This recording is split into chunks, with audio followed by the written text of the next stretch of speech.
Welcome to our timeline of the entire history of Elden Ring. This has been an absolutely massive project and covers every faction, character and event throughout all the ages of the lands between. However, there is a ton of mystery surrounding almost every topic, not to mention the complexity of linking everything together rather than letting theories stand separate. There is lots of speculation and theorizing throughout, and to that end, all sources have been provided on screen alongside our reasoning to help you make your own conclusions. But to keep the video from pausing constantly, we won't be prefacing every point by saying it is only our opinion. The whole video is just our opinion for one full potential timeline. Finally, everything here was produced before the upcoming Shadow of the Erdtree expansion, and our thoughts will no doubt change after delving into the Land of Shadow.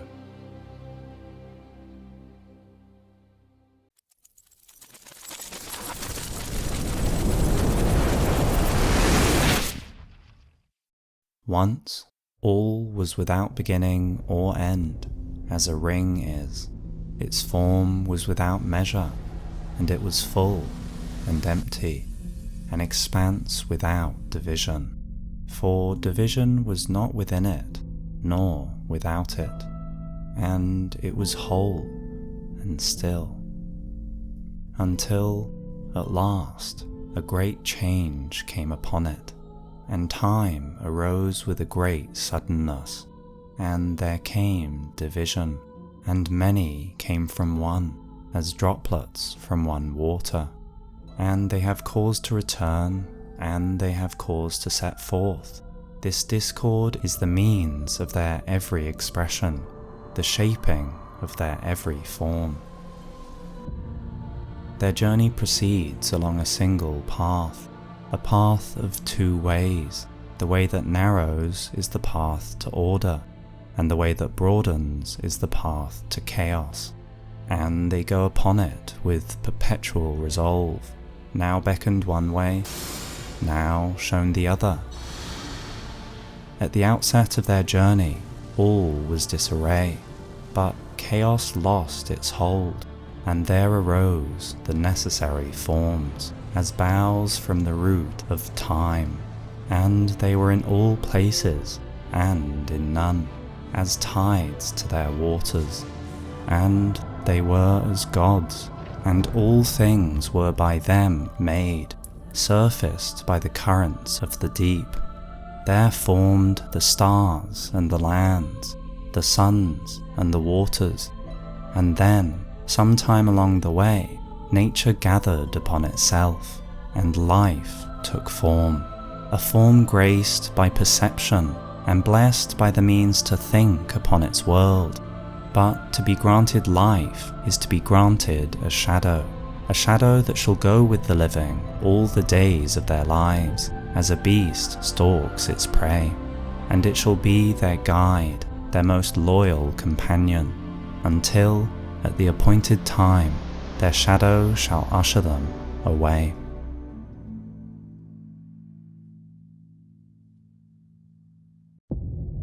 So began but one land among many, the lands between, an unremarkable realm distinguished simply by its position among others, and like all others, this land was a product of the natural state of the world, a state that stemmed from the highest of powers. Gods, kami, the very forces of nature, through whose friction came land and sea, gravity, colour's innate power, and, finally, life.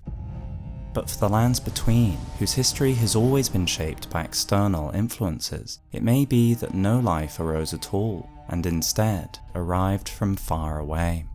Life's beginnings were harsh, natural selection lacked nuance, and favoured sheer strength above all else.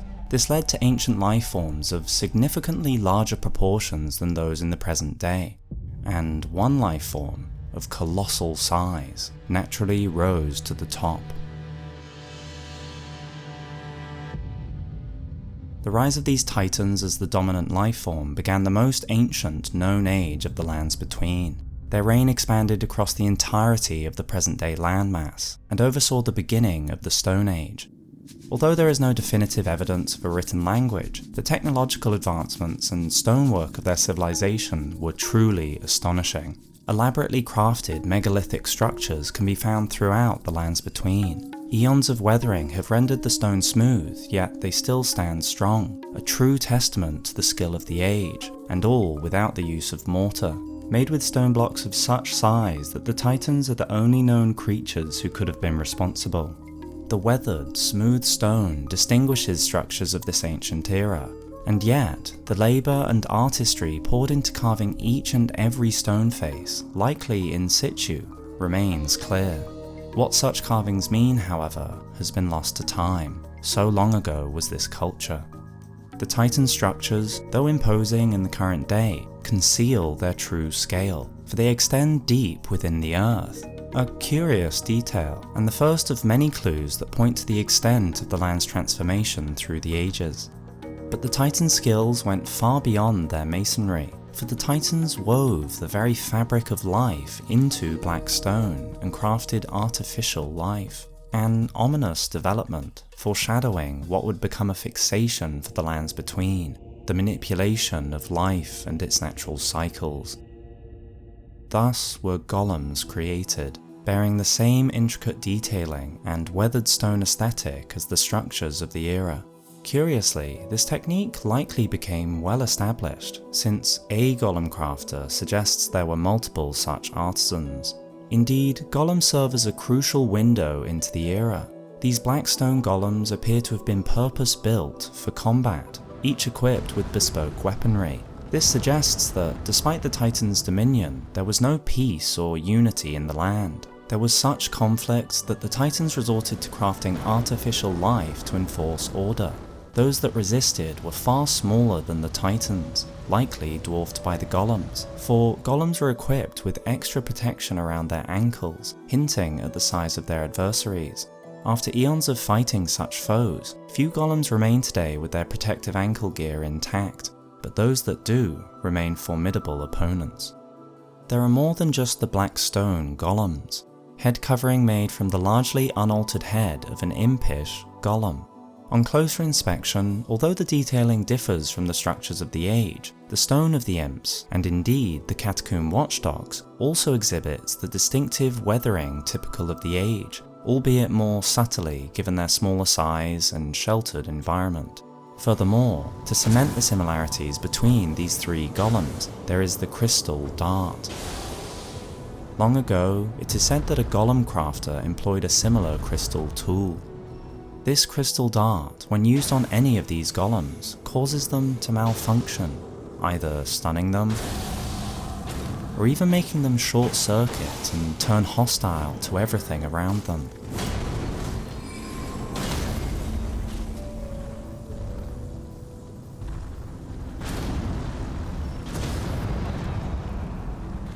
The crystal dart also points to the final lifeform that the Titans created, the Crystallians, a deed impossible for a human. The Crystallians are inorganic beings, yet they live.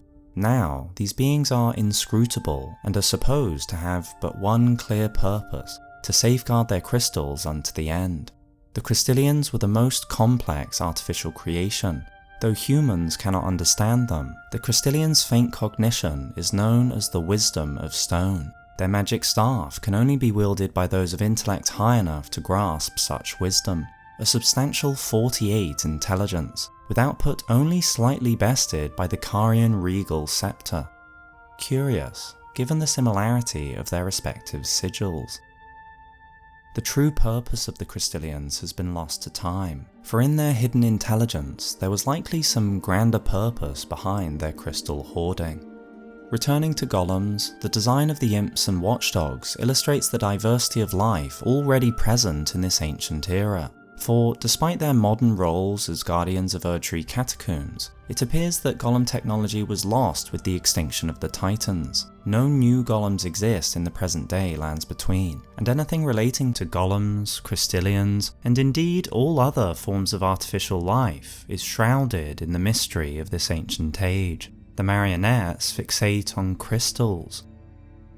Gargoyles are so run down some cannot move, and the rest have been mended with corpse wax, a patchwork.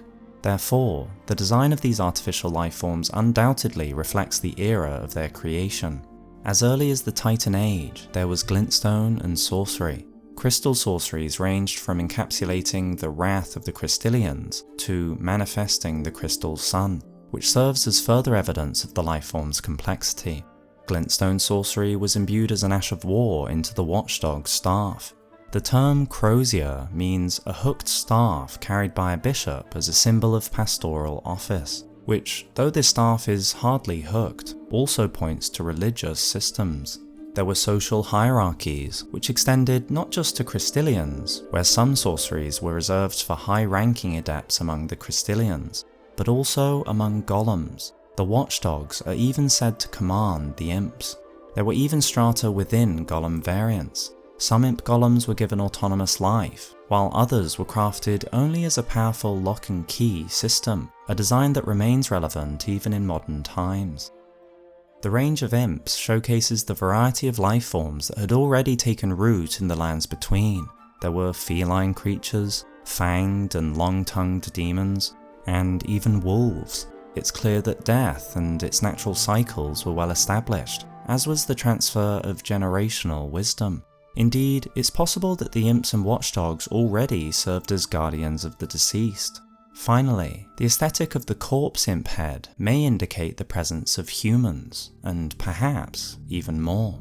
Extremely heavy, this great bow requires enormous strength just to draw, suggesting it was not designed for human use. Though this could be in relation to the Tarnished attempting to wield the bow in the present day, it may instead refer to the age in which they were made, that, when created, humans could have tried to wield them. Might humans have been part of the Titan Alliance, as well as other species as suggested by the imp variants? After all, the incredible mechanisms behind the imp locks, or indeed the lifts of the divine towers, don't seem to have been made for titans, who had no trouble reaching such heights, but were instead for those of smaller stature to be able to join them in the sky.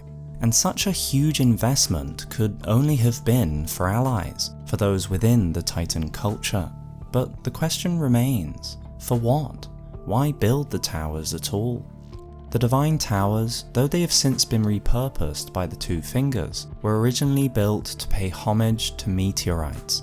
These towers, the tallest artificial structures ever built that seem to reach up to the heavens themselves, all feature at their top a mound of earth, encircled by 8 meteoric ores, which are each framed as if to honour them.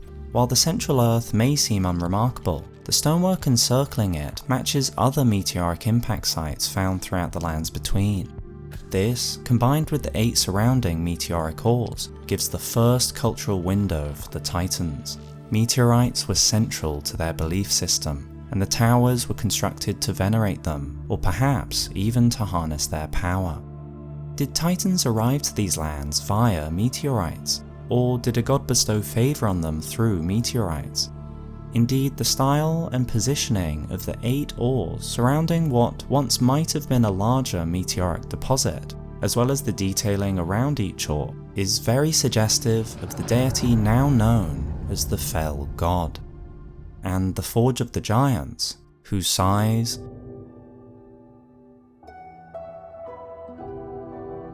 carvings,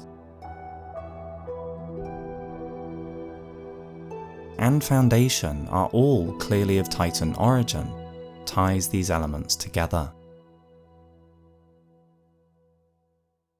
The Giants and the Titans were both favoured by the Fell God. In fact, they were likely kin. The Titan species exhibited substantial variation in stature, as shown by the difference in size between the Kalid corpses and those in the mountaintops.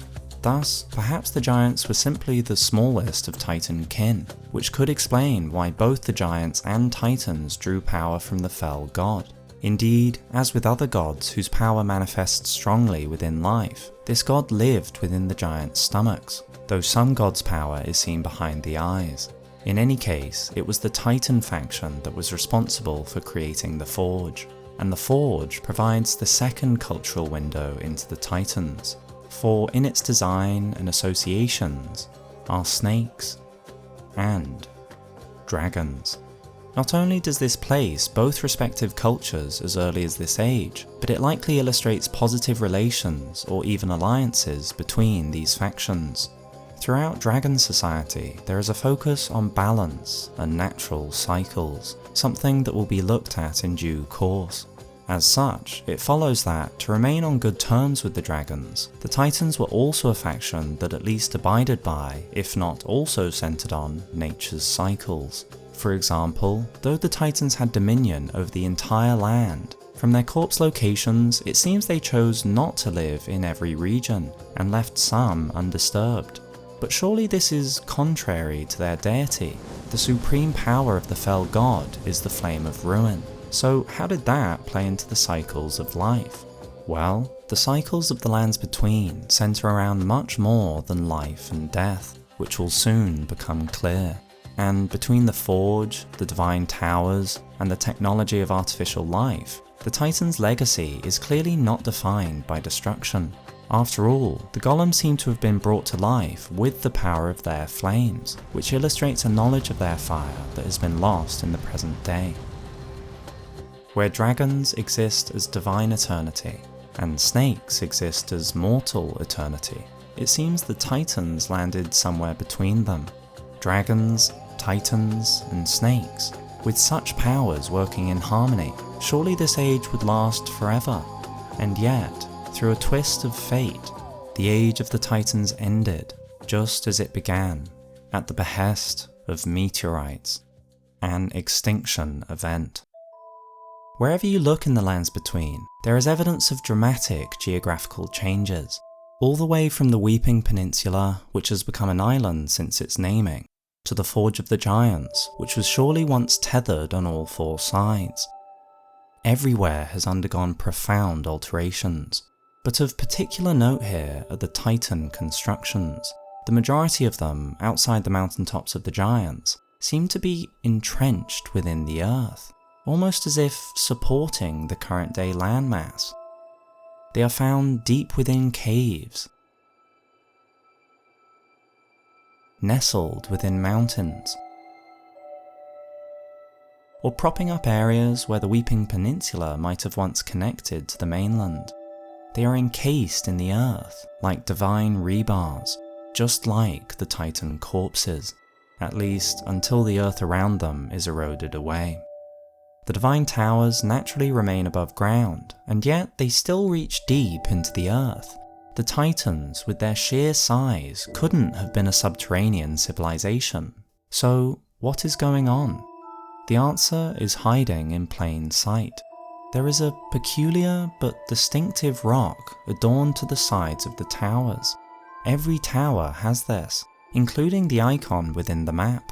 This rock face is clearly a fundamental part of the history of the Divine Towers, and yet it is equally clear that it was a later addition. On closer inspection, the rock shape is not artificial. It has no clear design to it.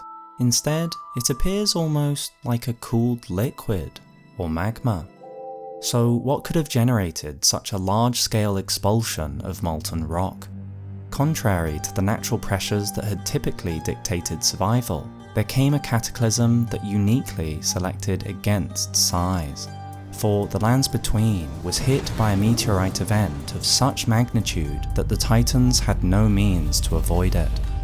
Only life forms small enough to burrow within the earth, or those capable of flying well above it, managed to endure the calamity, an event that in all likelihood was responsible for the central crater of the lands between. The impact's size and energy caused an expulsion of vast amounts of molten debris across the entire land, conditions for which the Titans had no defense or shelter. As shown by each of the Divine Towers, the magma was thrown in all directions, illustrating the sheer scale of the catastrophe.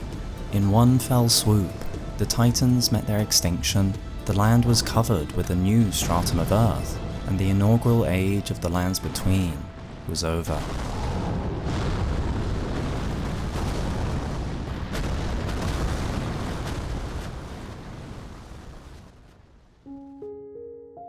And yet, life found a way, and resumed nature's cycles competing for dominion. The lands between saw countless civilizations come and go, but there was one that was truly eternal, where snakes persist through mortal means, never truly extinguished, and life forms akin to titans rise and fall through time, vying for their moment in the sun. There are beings who are truly everlasting, the ancient dragons, whose society has fundamentally shaped the history of the lands between. In the present day, this ancient civilization has fallen to ruin, but there is still plenty to glean from what is left. The theme of frozen time permeates the ruins of Farum Azula. Placidusax is found at the heart of the storm beyond time, a storm which endlessly rages within the perpetually floating city. Countless dragons tirelessly fly around the nearby skies, and those that remain in the city appear almost inert, creatures of living rock. In the centre of the city, there is etched into the wall an Elden Ring, complex and multi-layered order winding into spirals as it falls down. Then, throughout the city is a focus on death, for though Farum Azula was thrown into the sky before the Night of Black Knives, Deathroot is found in every corner. Those who live in death plague the ruins, and worm faces group at its depths. The very architecture immortalizes the dead, integrating corpses into the brickwork, and even as part of the chest design. A temple pays homage to a dead dragon skull, in which are found a godskin noble and apostle, who wield the black flame which could once slay gods, the flame that drew power from destined death, the power of the Gloam-eyed Queen. Indeed, this city wasn't solely constructed for dragons. Beastmen roam throughout the ruins as those who live in death, or can be found entombed within the brickwork of the buildings themselves. They wear garments that display their involvement within this society. There are runes dedicated to their burial, statues of beastmen with those of dragons, and some beastmen were even granted the power of red lightning for use either as incantations or to imbue into their weapons. The beastmen had a religious system complete with hierarchical ranks. Then there were Draconians, people of the ancient dragons, who bore a stony face. These humans seem to have had their own societal structure too, overseen by royalty who were immortalized in stonework throughout the city. Farum Azula is also home to a number of unmodified Stormhawks, which may suggest they too inhabited the city, and each of these species relates to the dragons in some manner.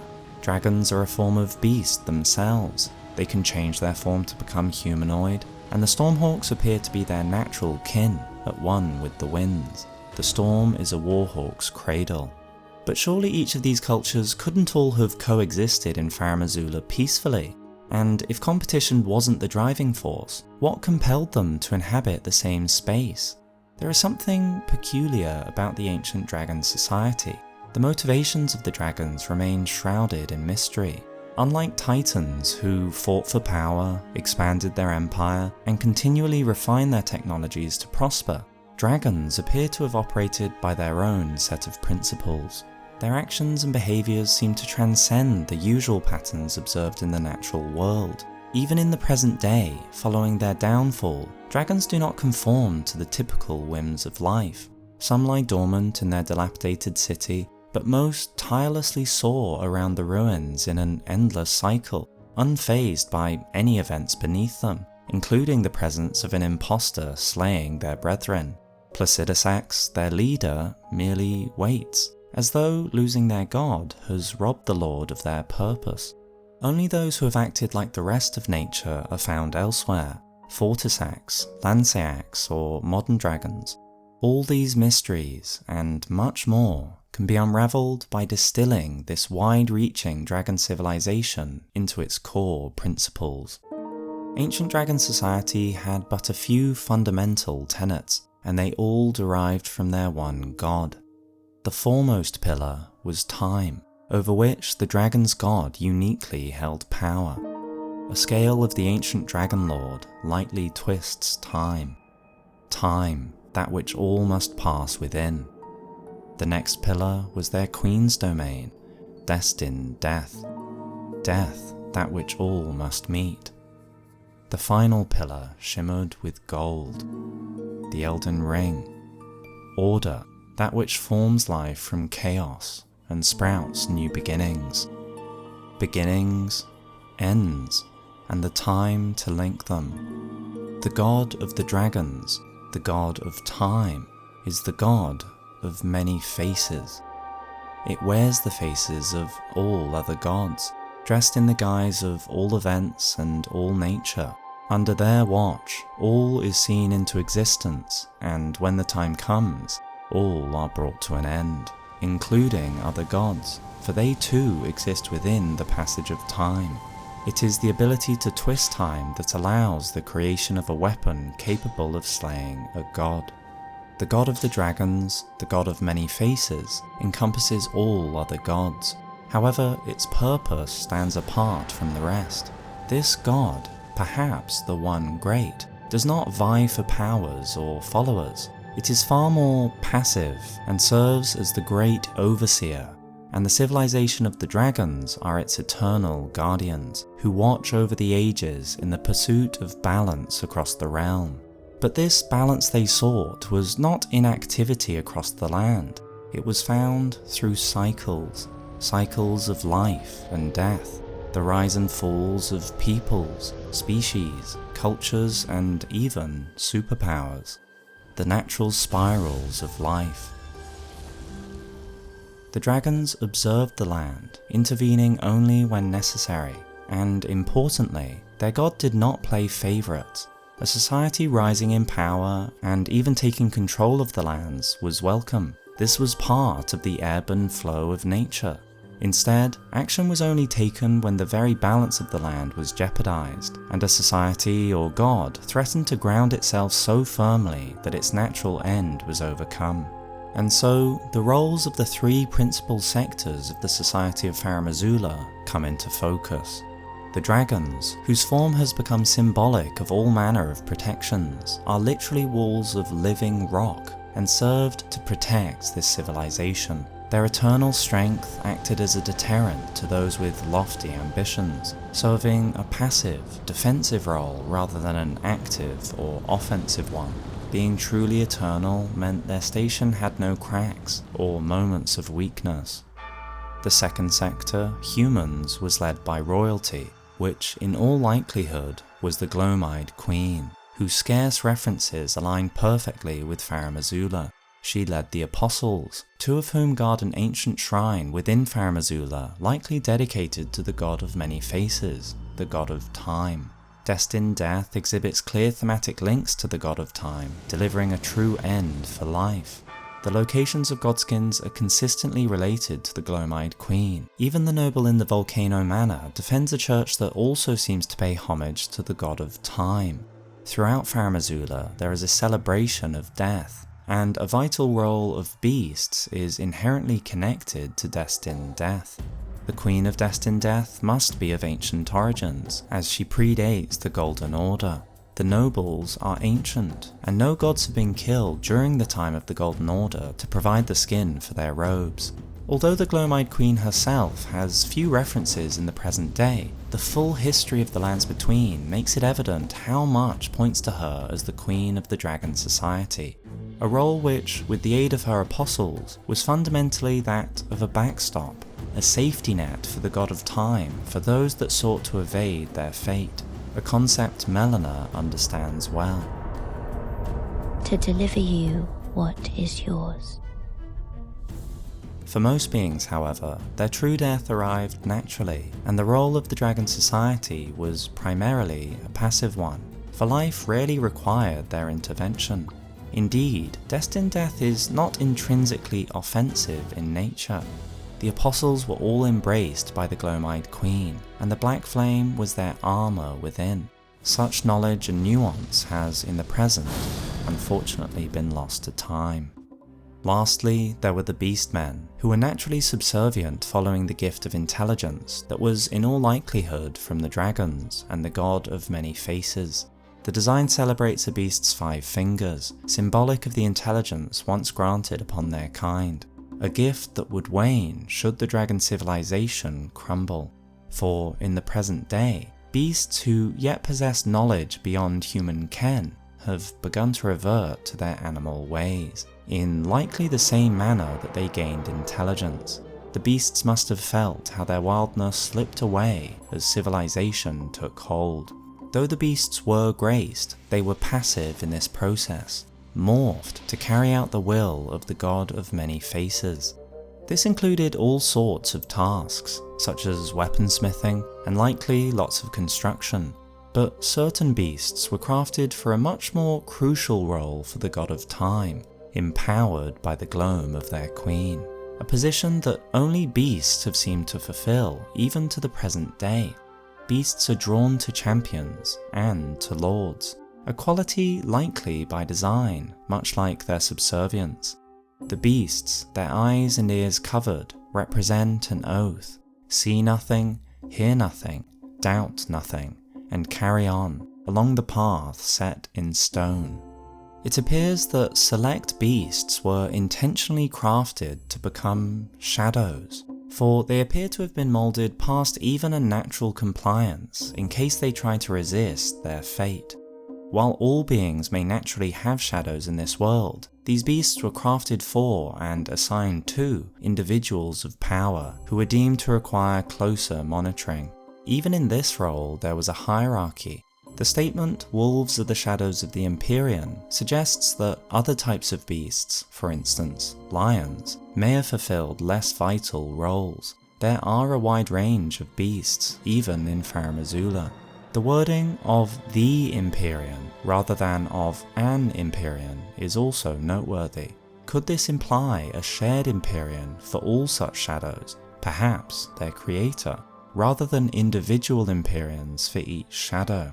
Wolf shadows were granted the power of destined death by the Gloam-eyed Queen, and manifested this power in their weapons and eyes after the rite.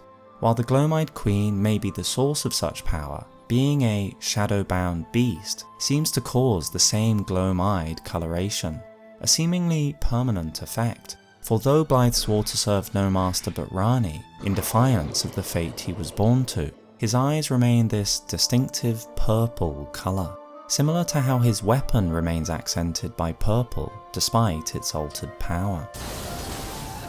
Curiously, Malekith's eyes are actively hidden from view. With destined death and blood which glints with gold and thus never rots or decays, these shadows were ready to be sent out into the world for a life of servitude on the ground. During the early stages of life, the god of many faces likely required only the dragons and the Gloam-eyed Queen to manage the land. However, as life flourished and expanded, more hands were needed to manage this increased complexity, leading to the recruitment of beastmen, and the incorporation of beastmen further cements the timeline of the ancient dragons. Not only were they established by the Titan Age, illustrated by the bespoke motifs on the Forge of the Giants, as well as its connection to destined death, but likely well before it. The Beastman's history depicts three clear ages. The Stone Age, marked by their initial tools. Stones were the first weapons of the beasts who had gained intelligence. The Copper Age, evidenced best by their burial sites, and the Iron Age, during which their latest weapons were developed. Despite building the Forge of the Giants and pioneering the art of smithing, the Titans were primarily characterized by their mastery over stone, marking most of their age as the Stone Age. Thus, the Dragon Society was already well established by the time of the Titans, such that they were capable enough to be able to give intelligence to beasts. The purpose of ancient dragon society as primarily passive guardians of the cycles of nature, the immortality of these divine creatures, and the timing for gifting intelligence to beasts suggests that the ancient dragons are likely the most ancient dynasty of the lands between. First came the god of many faces. In time, there splintered further gods. Eventually, the first Elden Ring was created, giving rise to life. Of significance here is that an Elden Ring is a dynamic and flexible phenomenon. Runes are a fundamental aspect of the world. Great runes can be discovered, gestated, lost and therefore likely also created. They can be morphed, added to the Elden Ring, or removed. Some seem to be attributed to specific individuals, uniquely termed Elden runes. This is how different versions of Elden Rings are seen throughout history. This most ancient version is the most complex known iteration. Power flowed through it rather than being contained within, and was distributed through numerous rings down into spirals below, the spirals of life. The Greater Will was likely aligned with the Dragon faction during this time. In addition to the Elden Ring, gold prominently features in the dragons and beastmen's bodies and their culture, which raises the question, were the Two Fingers also part of this society? Finger-like creatures do seem to naturally exist in this world, and have existed since ancient times, as evidenced by the fingerprint stone shield and the ringed finger. It is said that the Glomide Queen was an Empyrean chosen by the Fingers. However, the phrase "it is said" could suggest this information is hearsay or propaganda, possibly spread during Marika's reign to solidify the Two Fingers' absolute power. After all, there are numerous details surrounding the Two Fingers which does call into question their legitimacy. For instance, the depiction of the legend of the Two Fingers shows a starkly different shape to those in the present day.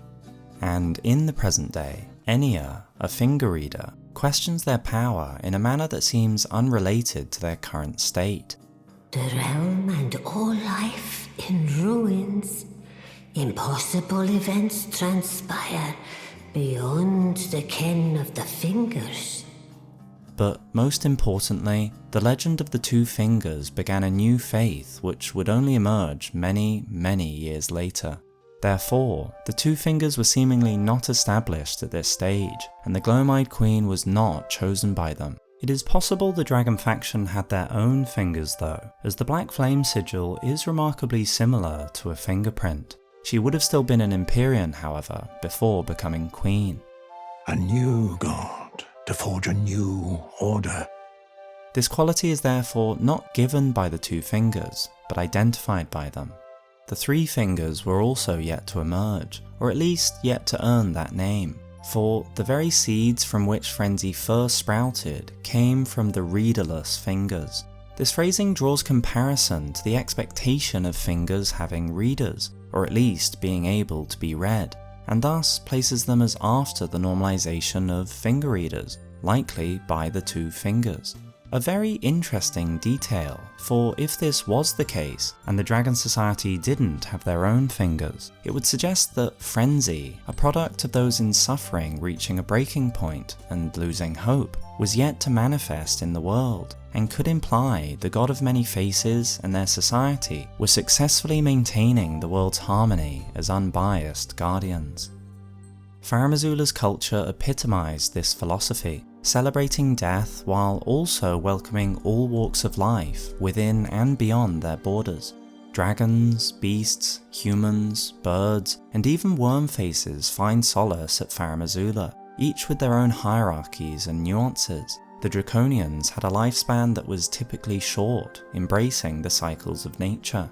Worm faces are arguably one of the lowest life forms, worms infesting their gut and burrowing into their faces.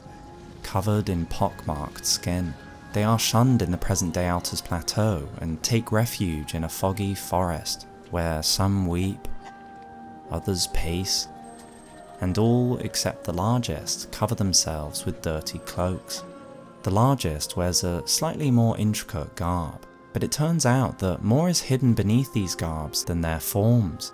Indeed, the worm faces in Farum Azula, the only other location they gather in groups, do not cover themselves, and on them are found bespoke clothing as detailed as the beastmen, adorned with medallions and intricate gold fabric winds around them.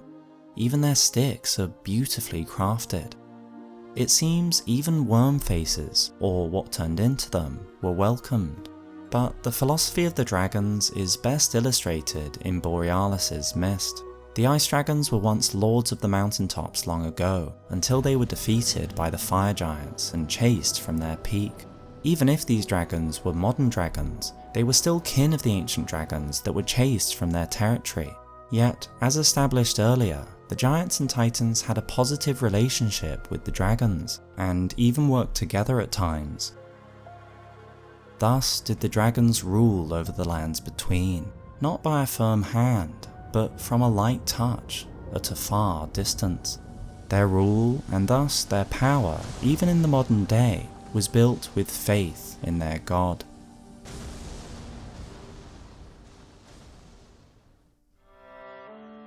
For many ages, civilizations rose and fell, and though it's unclear what order these all arose, it is certain that many could have existed at the same time, and they were all approved of by the god of many faces. Similarly, from the volume of godskin amassed by the Glomide Queen, it is clear there were no small number of gods and their followers who were made to meet their destined end. Once a sign of the gods' plural wrath, this incantation became a trophy of the nobles' god hunt. Most such civilizations have been lost to time. More still were likely wiped from history during the Titan Cataclysm, and few items remained, save for the odd shield with ancient designs, such as an ancient red thorn or an ancient cipher. Other societies were more fortunate and survived the extinction event, thanks to the stubbornness of life. Indeed, even the Titan lineage was not entirely wiped out, as the Fire Giants survived until the war against Marika. Smithing remained central to their culture. In the distant past, smithing was considered divine.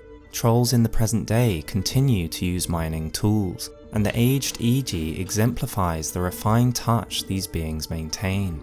Another society that survived the Titan Cataclysm was that of the astrologers, who preceded the sorcerers and considered the fire giants their neighbours. The astrologers were established during the Titan era, and their relationship to their neighbours was clearly positive. Both factions collaborated to create the legendary Sword of Night and Flame. Furthermore, the Carians, who even by the time of Rennala considered themselves astrologers, share the same sigil for their sorceries as the Crystalians. They were taught magic downpour by the Crystalians to mark the swearing of the Old Concord. Forming such a close connection to the inscrutable Crystalians suggests the Carians were also present during the Titan Age when they were created. Furthermore, the Crystalians seem to have ties to all the present-day sorceress factions. They cleave close to the ideals of the primeval current, and as such, they are revered guests of the sorcerers. They reside by the Moonlight Altar, whose surroundings and architecture relate to both the Carians and the Nox.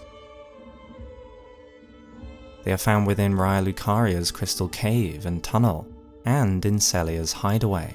Only those in Miquella's Erdtree break this pattern. Thus, it would seem that the Nox, the Academy, and Celia were also present during this age, though later than the Carians or astrologers. The Nox and Celia belong to a separate school of sorceress art, and will be looked at shortly, but glintstone sorcerers are the descendants of astrologers. Thus, the Academy came after Caria, who in turn came from the astrologers on the mountaintops, as described by Founding Reign of Stars, the eldest primeval sorcery, said to have been discovered by an ancient astrologer, thought to be the founding glintstone sorcery. The glimpse of the primeval current that the astrologer saw became real, and the star's amber rained down on this land. The magical projectile of the Night and Flame stance appears to be a less refined and thus earlier version of Comet Azure, which may imply that the origins of the Academy stemmed from Caria originally. Azure was a Grand Master at the Academy alongside Lusat, a rank so high that none have reached it since their expulsion, suggesting the two sorcerers were central to the Academy's conception. This is pushed further by the stylization of the glintstone crowns that might have been a method to mimic the process Lusat and Azure undergo, and the term primeval sorcerers further cements the ancient origins of Raya Lucaria. The Celians and the Nox share origins, as is apparent from their respective architecture and culture. Their night sorcery sigil denotes the giant thrones found in Celia, Noxtella and Nokron, whose associated giant maidens place such history in the Titan Age. But most curious is that bubble sorcery also shares this design. Furthermore, in contrast to the staff and sword cross of the Carians and Crystalians, these sigils have two staffs instead. The similarity between these designs suggests that one came first and the other repurposed the sigil for their newfound societies. A sword with a staff seems to indicate that the sorceress arts had not yet been refined to the point of discarding the melee armament. Furthermore, the staff that excels at casting night sorceries is the Staff of Loss, a staff missing its glintstone, which indicates that glintstone sorcery had been established, and that the staff set itself apart through the removal of its glintstone. Therefore, since glintstone sorcerers are descended from astrologers, it seems the Crystalians and the Carians came first, and bubble and night sorceries followed. However, bubble and night sorceries are vastly different, and Claymen were not part of the Nox society. The Claymen are naturally suggested to hail from a far earlier time than the Nox. These life forms are more simplistic and underdeveloped when compared to the Eternal Cities. Some seem to be fishing, or digging, eating, or just inert. Bound with age, the warped remains of priests searched for revelation in service of the ancient dynasty. The Nox have priests of their own. So what was this ancient dynasty? The bubbles given off by golems controlled by crystal darts may link them to the Titans, who were well versed in artificial life. Plus, their weapons have been made from a sharpened meteorite shard. Or could the ruins Claymen are typically found within relate to their ancient dynasty? Indeed, the design of the iconic statue of a man clutching a tablet with another at his feet may suggest these sculptures are also made of clay. These ruins are found on the surface in Liurnia, by the Ainzel and Shifra rivers, and most notably at the entrance of, and within, the Grand Cloister. A cloister means a covered walk in a convent, monastery, college, or cathedral. This was an incredibly important location once. Might the purple crystals above be the reason? If the purple indicated some effect over gravity, perhaps this would lift the area below and halt the flow of water downstream, generating the stagnation needed for rot. Though the environment might have changed drastically since those days. Found within the cloister is the Scorpion Stinger, dagger fashioned from a great scorpion's tail, glistening with scarlet rot. A ceremonial tool used by heretics crafted from the relic of a sealed outer god. Being heretical places this dagger's creation many ages later, once a certain monotheistic religion had swept across the lands between. But it does illustrate that this location must have always been associated with rot, and thus the mysterious statue was part of an ancient rot civilization. Not only are these statues clearly of the same styling as the cloister itself, but there are even differently sized statues. For while there is one enormous statue at the end of the hall, above a sacred room containing the heretical weapon, hidden behind this statue is another of the same design, just much smaller. Perhaps the smaller statues hint at the civilization's modest beginnings, while the larger, more prominent statue signifies its later influence and might. And this was a mighty civilization that encompassed both great rivers in the lands between, from northern Liurnia all the way to Caelid. Furthermore, there is a subtle hint at a potential conflict between the giants and the rot civilization at some point in history. Jeren says, talking about the giant blacksmith Egi, And funny thing, his swords were all blunt as stone, but not one of them decayed when faced with the scarlet rot. So perhaps this dynasty was powerful enough that the Titan's superpower had to develop new techniques to combat the power of their god, a god that was rot itself. The ruins seem to be tactically placed to lock off external access to the rivers of flowing water, the antithesis to rot, to stagnant, overflowing life. This would make them a formidable faction, safeguarding their weakness. Indeed, Shifra can be translated to fairy, and it was a fairy who in legend bestowed a flowing sword upon a blind swordsman. Blade in hand, the swordsman sealed away an ancient god. Perhaps it was the spirit of the river that taught this swordsman, for a river does naturally, maybe even blindly, cut away at the scarlet rot. But how could one swordsman, even with the power of flowing water, take down such a mighty entity while the civilization flourished and blocked access to the rivers? Even before the Titan cataclysm layered new earth across the land, the Rot dynasty was underground. The Grand Cloister was always, by definition, covered, and currently marks the second lowest depth in the lands between.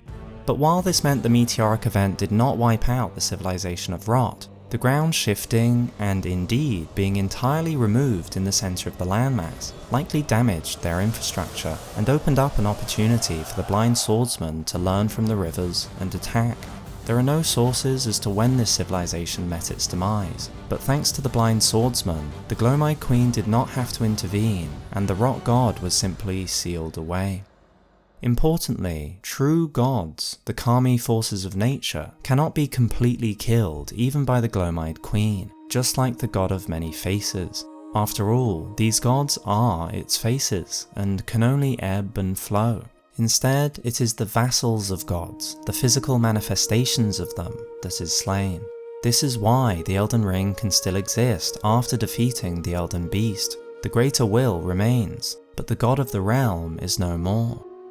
The remains of the Rot dynasty suggests its height was during the Titan era, and fell shortly afterwards. If the Claymen were part of the dynasty, perhaps they were created to seek answers on their demise. The link between bubble sorcery and night sorcery is quite the mystery. The Nox Society shows no appreciation of Rot, but their ant mounts might, who are often found in tunnels that fester similarly to Rot. Not to mention the proximity of the Lake of Rot and the Grand Cloister to Nox Stella. Perhaps Rot is not as far from the Nox as first expected, and some of their ancestors left to form the Rot civilization. The iconic statue is also quite the mystery. In the present day, there remains no memory of the ruins, let alone this statue. They are such a blank canvas that Mog is happy to set up his new dynasty in the grave of this ancient civilization. His followers even start to pay homage to the forgotten statue. So too do the ancestrals settle within some of these ruins. Whatever this man signified, he was of extreme importance, for the statues of him are huge, detailed, and numerous. Perhaps this was the Rot god, the role Marika or the Glowmite Queen fulfilled in their cultures. Or perhaps this was a prophet of some kind, imparting vital knowledge via the tablet. The root motifs are certainly interesting, perhaps relating to some arboreal vision. Returning to the Nox and Celians, like the aforementioned sorcerers, they have survived to the present day. As such, their technology and culture has developed continuously rather than being lost to time. However, details of their history is sparse, likely by design after they invoked the ire of the Greater Will in more recent years. It is unclear whether the Eternal Cities were ever above ground. Dukist herba grows plentifully around the cities, which gives off the faint glow of starlight. This would suggest that they once grew directly beneath the stars, and that their power has become faint from years beneath the surface under a false night sky. However, even during the blackest nights, sojourns underground, or imprisonment in jail, the stars are never far from a sorcerer's side. Thus, the influence of the stars is not beyond the reach of the Eternal Cities, despite being underground. The Nox also survived the Cataclysm, something that would have been very difficult on the surface. So it seems likely that these cities were always subterranean, but that's not to say they weren't active on the surface. Likely built after the Titans were gone and the land had stabilized, there are a number of locations across the entirety of the lands between that feature Nox architecture. From Ordina to Celia, Leyndell, Liurnia at Manor Celes, the Church of Vows, or throughout the lakes, and multiple lifts that effortlessly offer transport between the surface and underground dwellings. The Nox were successful and clearly adept at navigating positive relations, for a time at least. Perhaps this was when the mausoleums were first created too. Another possible form of artificial life that would therefore date their creation during the Titan era. Their architecture is clearly of a similar build to the Eternal Cities, but it is unclear if their purpose was always as a mausoleum. One is capable of powerful magic in the present day, suggesting they may not just house bodies, but keep them safe. Now, the mausoleum is where the bodies of soulless demigods are lain to rest. The Eternal Cities, perhaps working with the Academy, also produced the artificial life forms Albinaurics during this ancient era. They are said to have been created from a primordial drop of dew, which dates them as pre-Erdtree Empire. There are no other known factions that have ties to the Albinaurics and their silver themes either. The Albinaurics' most formidable foes were sorcerers. This oppression was not immediate, however, given how plentifully they survived to the modern day. Furthermore, the Albinaurics of old learnt sorcery, using a short staff with blue glintstone embedded. Instead, sorcerers became their most formidable foes once sorceress allegiances shifted in the ages to come, and their blood became heretical, unlike any humour that flows in our grand realm. Albinaurics continue to be made over time, and in the present day there are old male Albinaurics, young female Albinaurics, as well as second-generation Albinaurics, with dumpy heads that resemble those of frogs. The right to create this silver life remains unclear, but the Albinaurics harbour a secret. They cast sorcery with their innate arcaneness. Silver tears and their mimicry were likely developed at a later date, as they form closer relations to the Nox in the present day. Mimic tears are the result of an attempt by the Eternal City to forge a lord, which may even place this as late as the Erdtree era. Whatever the case may be, silver tears were created before their banishment underground, such that some silver tears can be found hiding on the surface.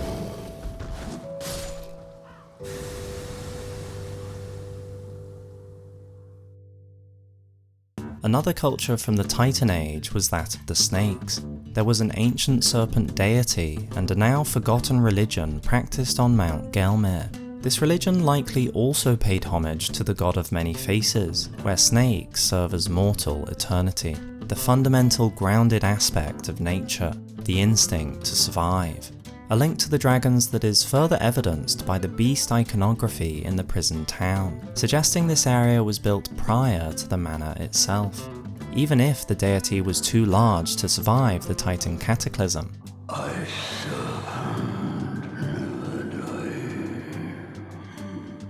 And so, this society also persisted.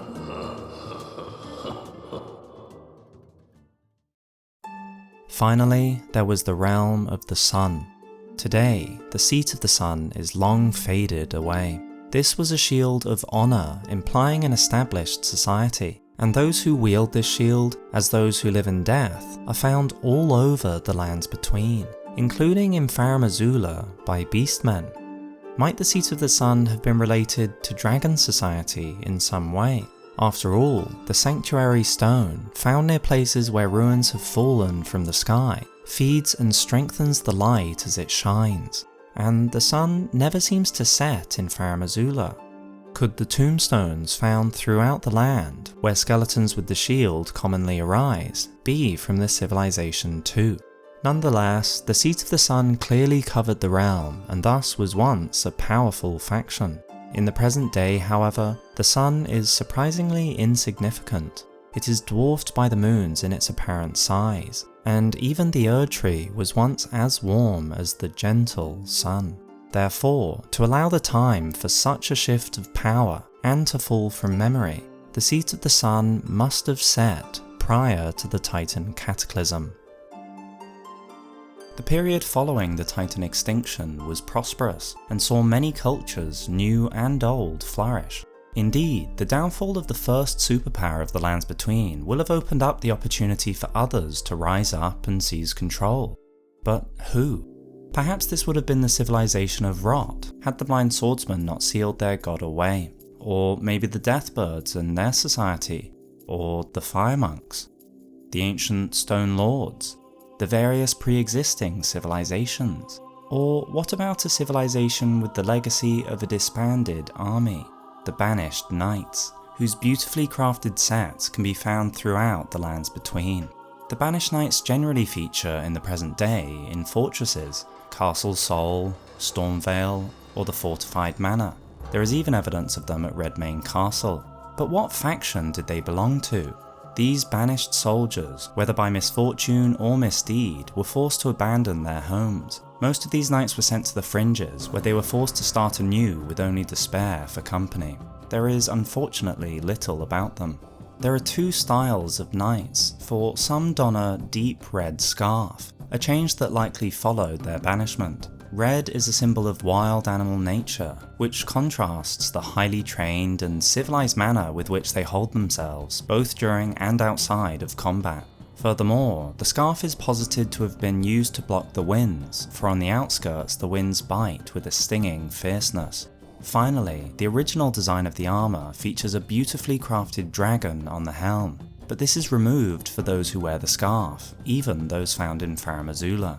There is no reference to what misfortune or misdeed led to the army being disbanded, but the event was absolute, and these knights never reformed into a complete army, though they did retain their armour, and sometimes their flag too.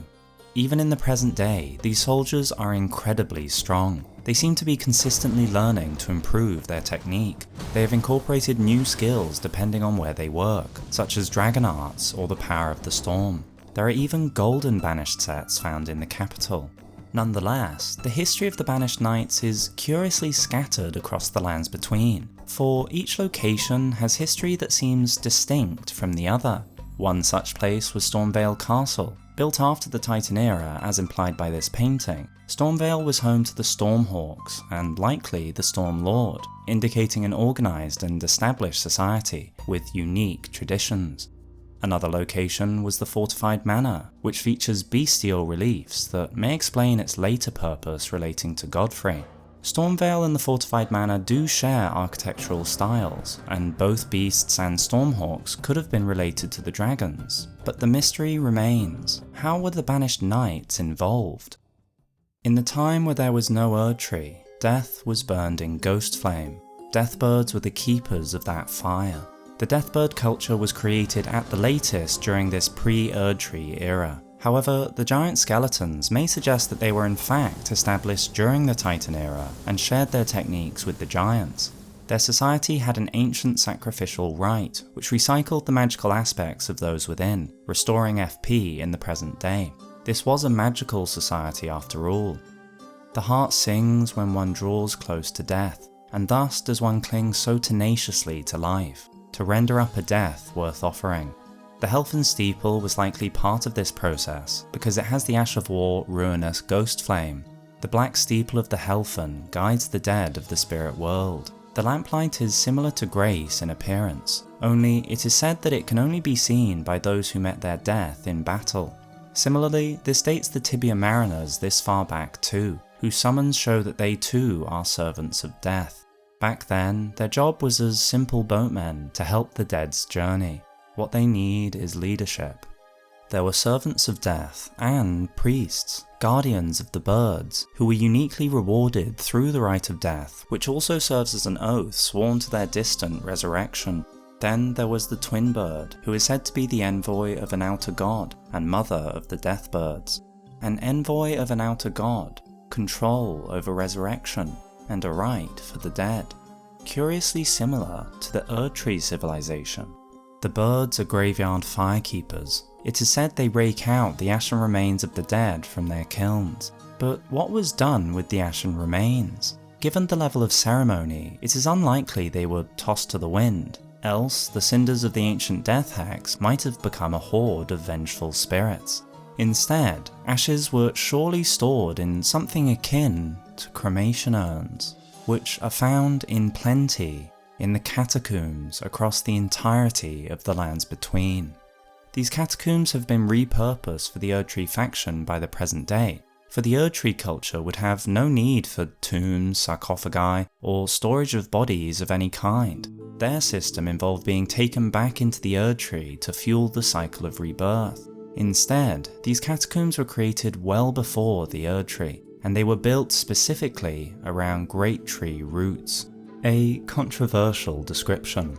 Whether or not the term Great Tree is the correct name, it is clear that there were World Tree forms that predate the Erdtree Empire.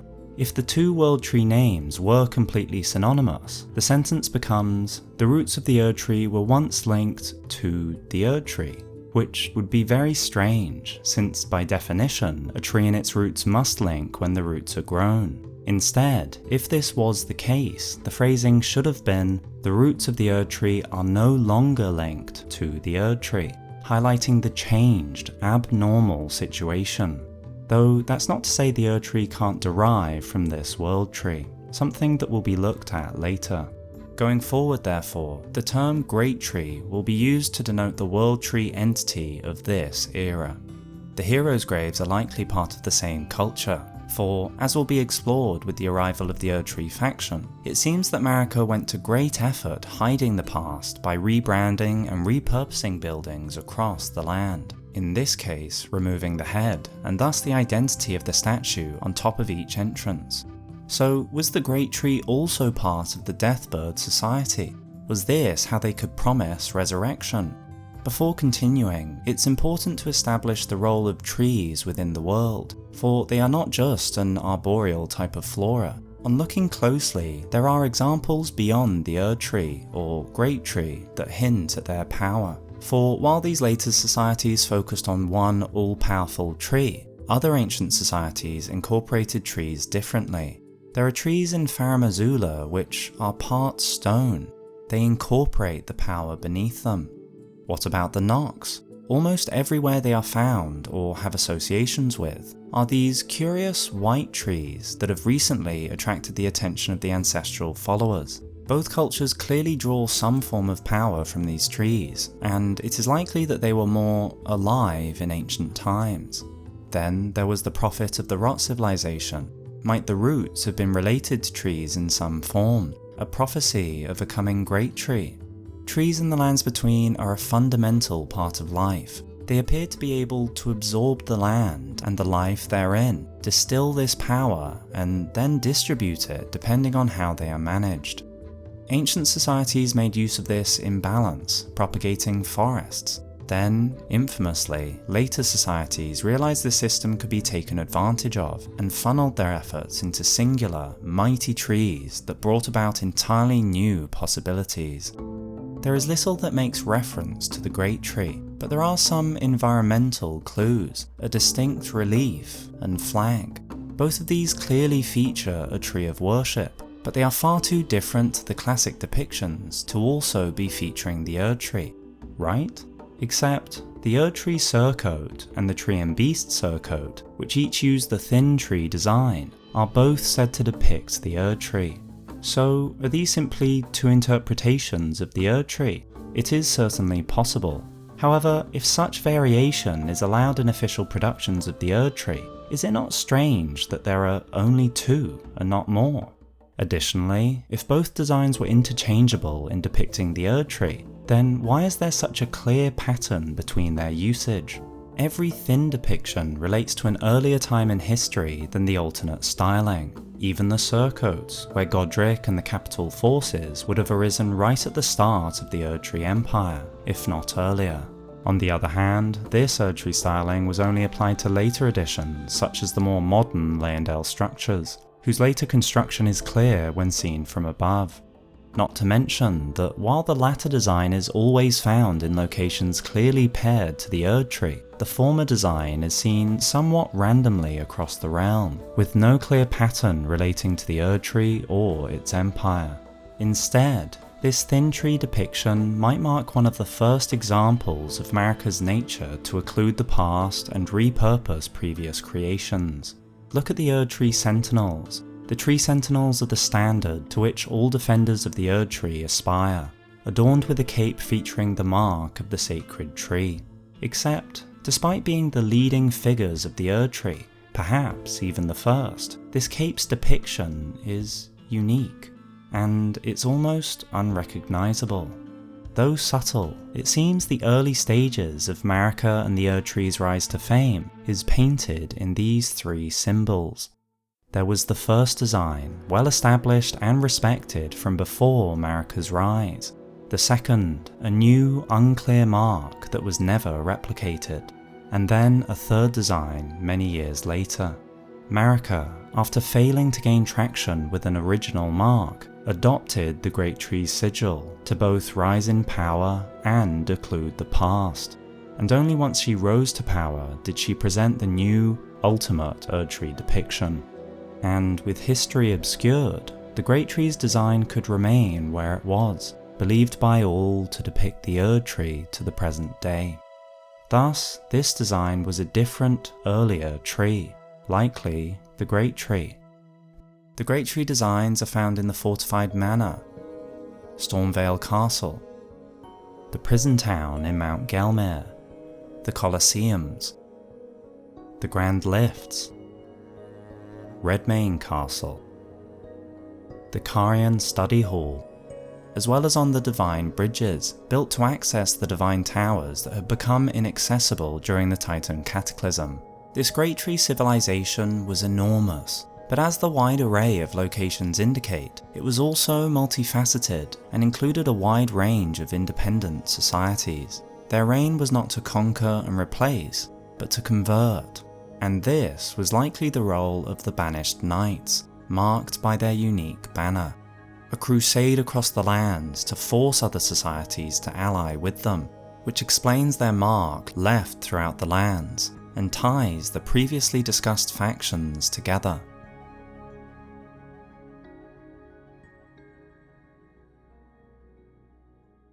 Leyndell was likely the capital for the Great Tree Empire. It was positioned by the Great Tree, incorporates the Great Tree relief within the city, and the heroes' graves generally centre around Leyndell. Heroes would have naturally wanted to be buried with a ceremony near the capital.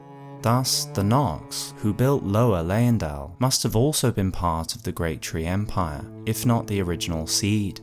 Perhaps the glovewort flora and associated ceremonies date this far back too. Since times of old, large gloveworts were used to comfort heroic spirits, given in tribute to those who died the most glorious of deaths, in the hope their stories would become legend. There are many statues, reliefs, and buildings which hail from this empire. These statues of Poring in particular likely relate to funerary rites, as they are often found within catacombs. They are found in some churches too, illustrating their religious importance for the age. They are similar in style to those found in these towers, part of the newly built Divine Bridges, as well as those of the Carians, such as on their study hall, which may suggest an alliance. After all, their lift systems share designs. And both buildings feature the Great Tree design. But most statues are found in catacombs, which does bring the catacomb golems into question. Could the catacombs have been built during the Titan era? A hint at the cycles of the Lands Between, perhaps? Nonetheless, the extent of catacombs across the Lands Between suggests the Empire covered the realm, but there were likely societies beyond their influence. There was the civilization of Zamor, who were ancient enemies of the Fire Giants. Cloaked in icy tempests, the Knights of Zamor have challenged the Fire Giants since ancient times. Their culture involved an apparent devotion to winter. Perhaps the Khaden too were around during this age, since in the present day their home settlement is nowhere to be found. But these hulking, fearless mercenaries are said to hail from the mountaintops of the wintry north. Since they were likely driven from their homelands, they have roamed as simple mercenaries to the present day. Then there were beings of meteoric origin, as the entire history of the Lands Between is riddled with meteoric and celestial events. Onyx Lords, Alabaster Lords, and likely Falling Star Beasts too arose during this time. The Lords were donned as such in reverential fear of their destructive power. Though the Onyx and Alabaster beings appear similar, they seem to have been separate. Each weapon they wield is unique to one faction, either made with white-blue or golden-hued meteoric ore. Curiously, their weapons share design similarities, as well as functionally similar Ashes of War to the meteoric ore blade, a katana forged from meteoric ore to dispatch life forms born of falling stars. Could this imply the two were at war with each other, or sought to stamp out the falling star beasts? Whatever the case, their history is both varied, being found at sites from the Titan era within the Lake of Rot, or at the Academy, and damning, for few remain in the present day. Falling star beasts, when fully grown, become beings known in the present day as Astal, a species, not a name, hence why there are two Astal, and why they require a denomination.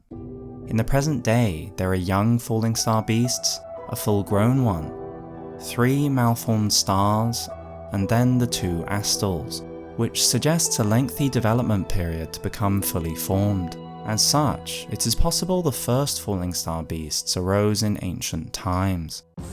There were the fire monks, who hail from the mountaintops of the giants. They had a focus on combat. The unique strong attack rouses fiery combative spirit. And it would seem that they were allied to and honoured the fire giants. Sacred seal depicting the one-eyed god of the fire giants, adorned with braids of red hair, enhances giant flame incantations. Even if they were not associated with the fire giants directly, they were certainly already fire monks before their later roles as guardians. Indeed, their incantations were likely what drew Marika's attention for use within the war against the giants. However, the hierarchy with the prelates as commanders of the fire monks was not yet established. The prelates' attire and weighty frame symbolized the onus of their grave vows as guardians of the flame. Thus, their sets were crafted for their role as guardians, a role that they were appointed to by Marika after the war against the giants. Furthermore, their weapon, the prelate thorned whip, is fashioned in the image of the Briars of Sin. This would suggest that the Thorn Sorcerers had also already partnered with the Fire Monks before their appointment as guardians, and served as the inspiration for the weapon's creation.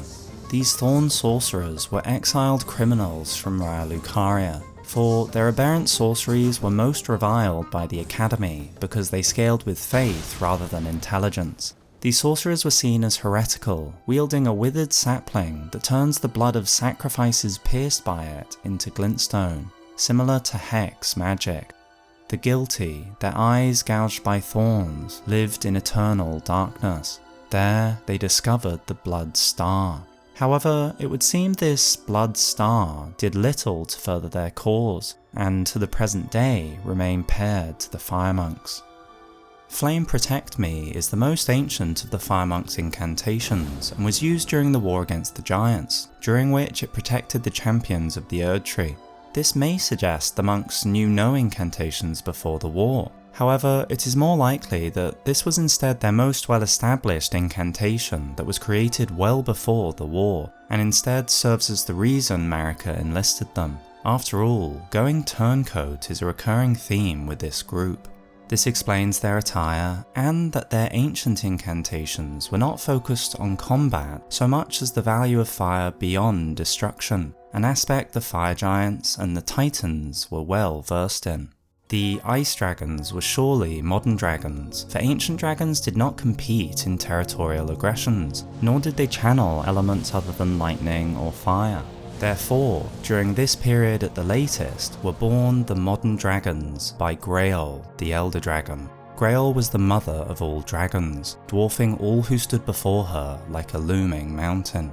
Grail stepped down from the pedestal of true immortality and joined the mortal realm. She became a mother and partook in the cycles of life. These dragons lost a pair of wings, and their arms conjoined with the remaining pair.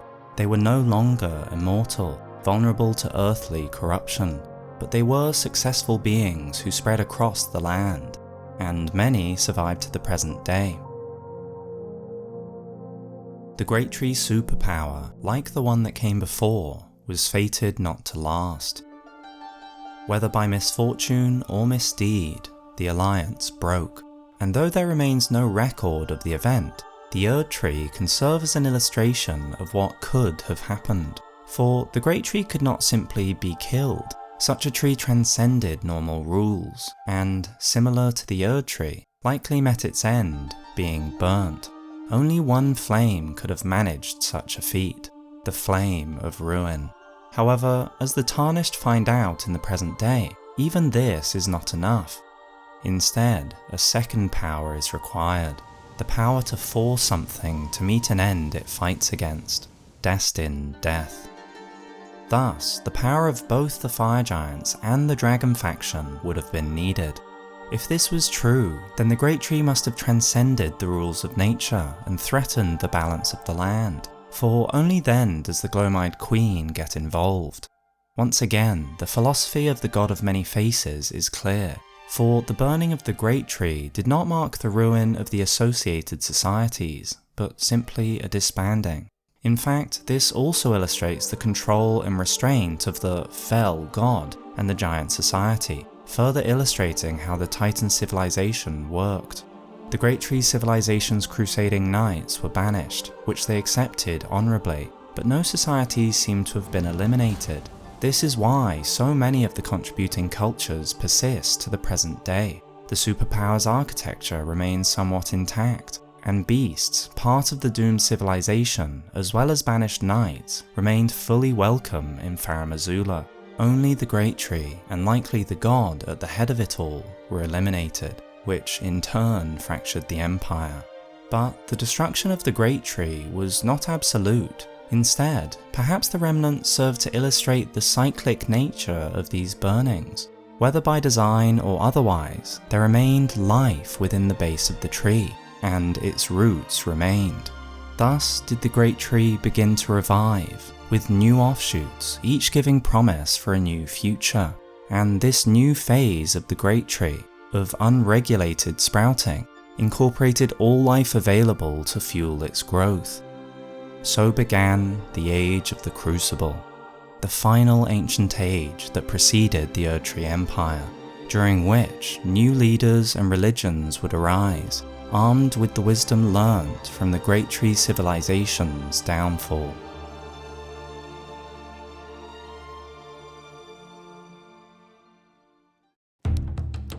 The Age of the Crucible was chaotic and unregulated, where all life was once blended together. A crucible, defined as a container in which other substances may be melted or subjected to very high temperatures, or as a situation of severe trial, or in which different elements interact, leading to the creation of something new, aptly captures the essence of this age. So, it was likely a brief yet pivotal era, and served as a crucial juncture after the Great Tree civilization that brimmed with a myriad of possibilities. The stump of the Great Tree gave rise to several promising offshoots, a concept nicely depicted in surviving Crucible imagery.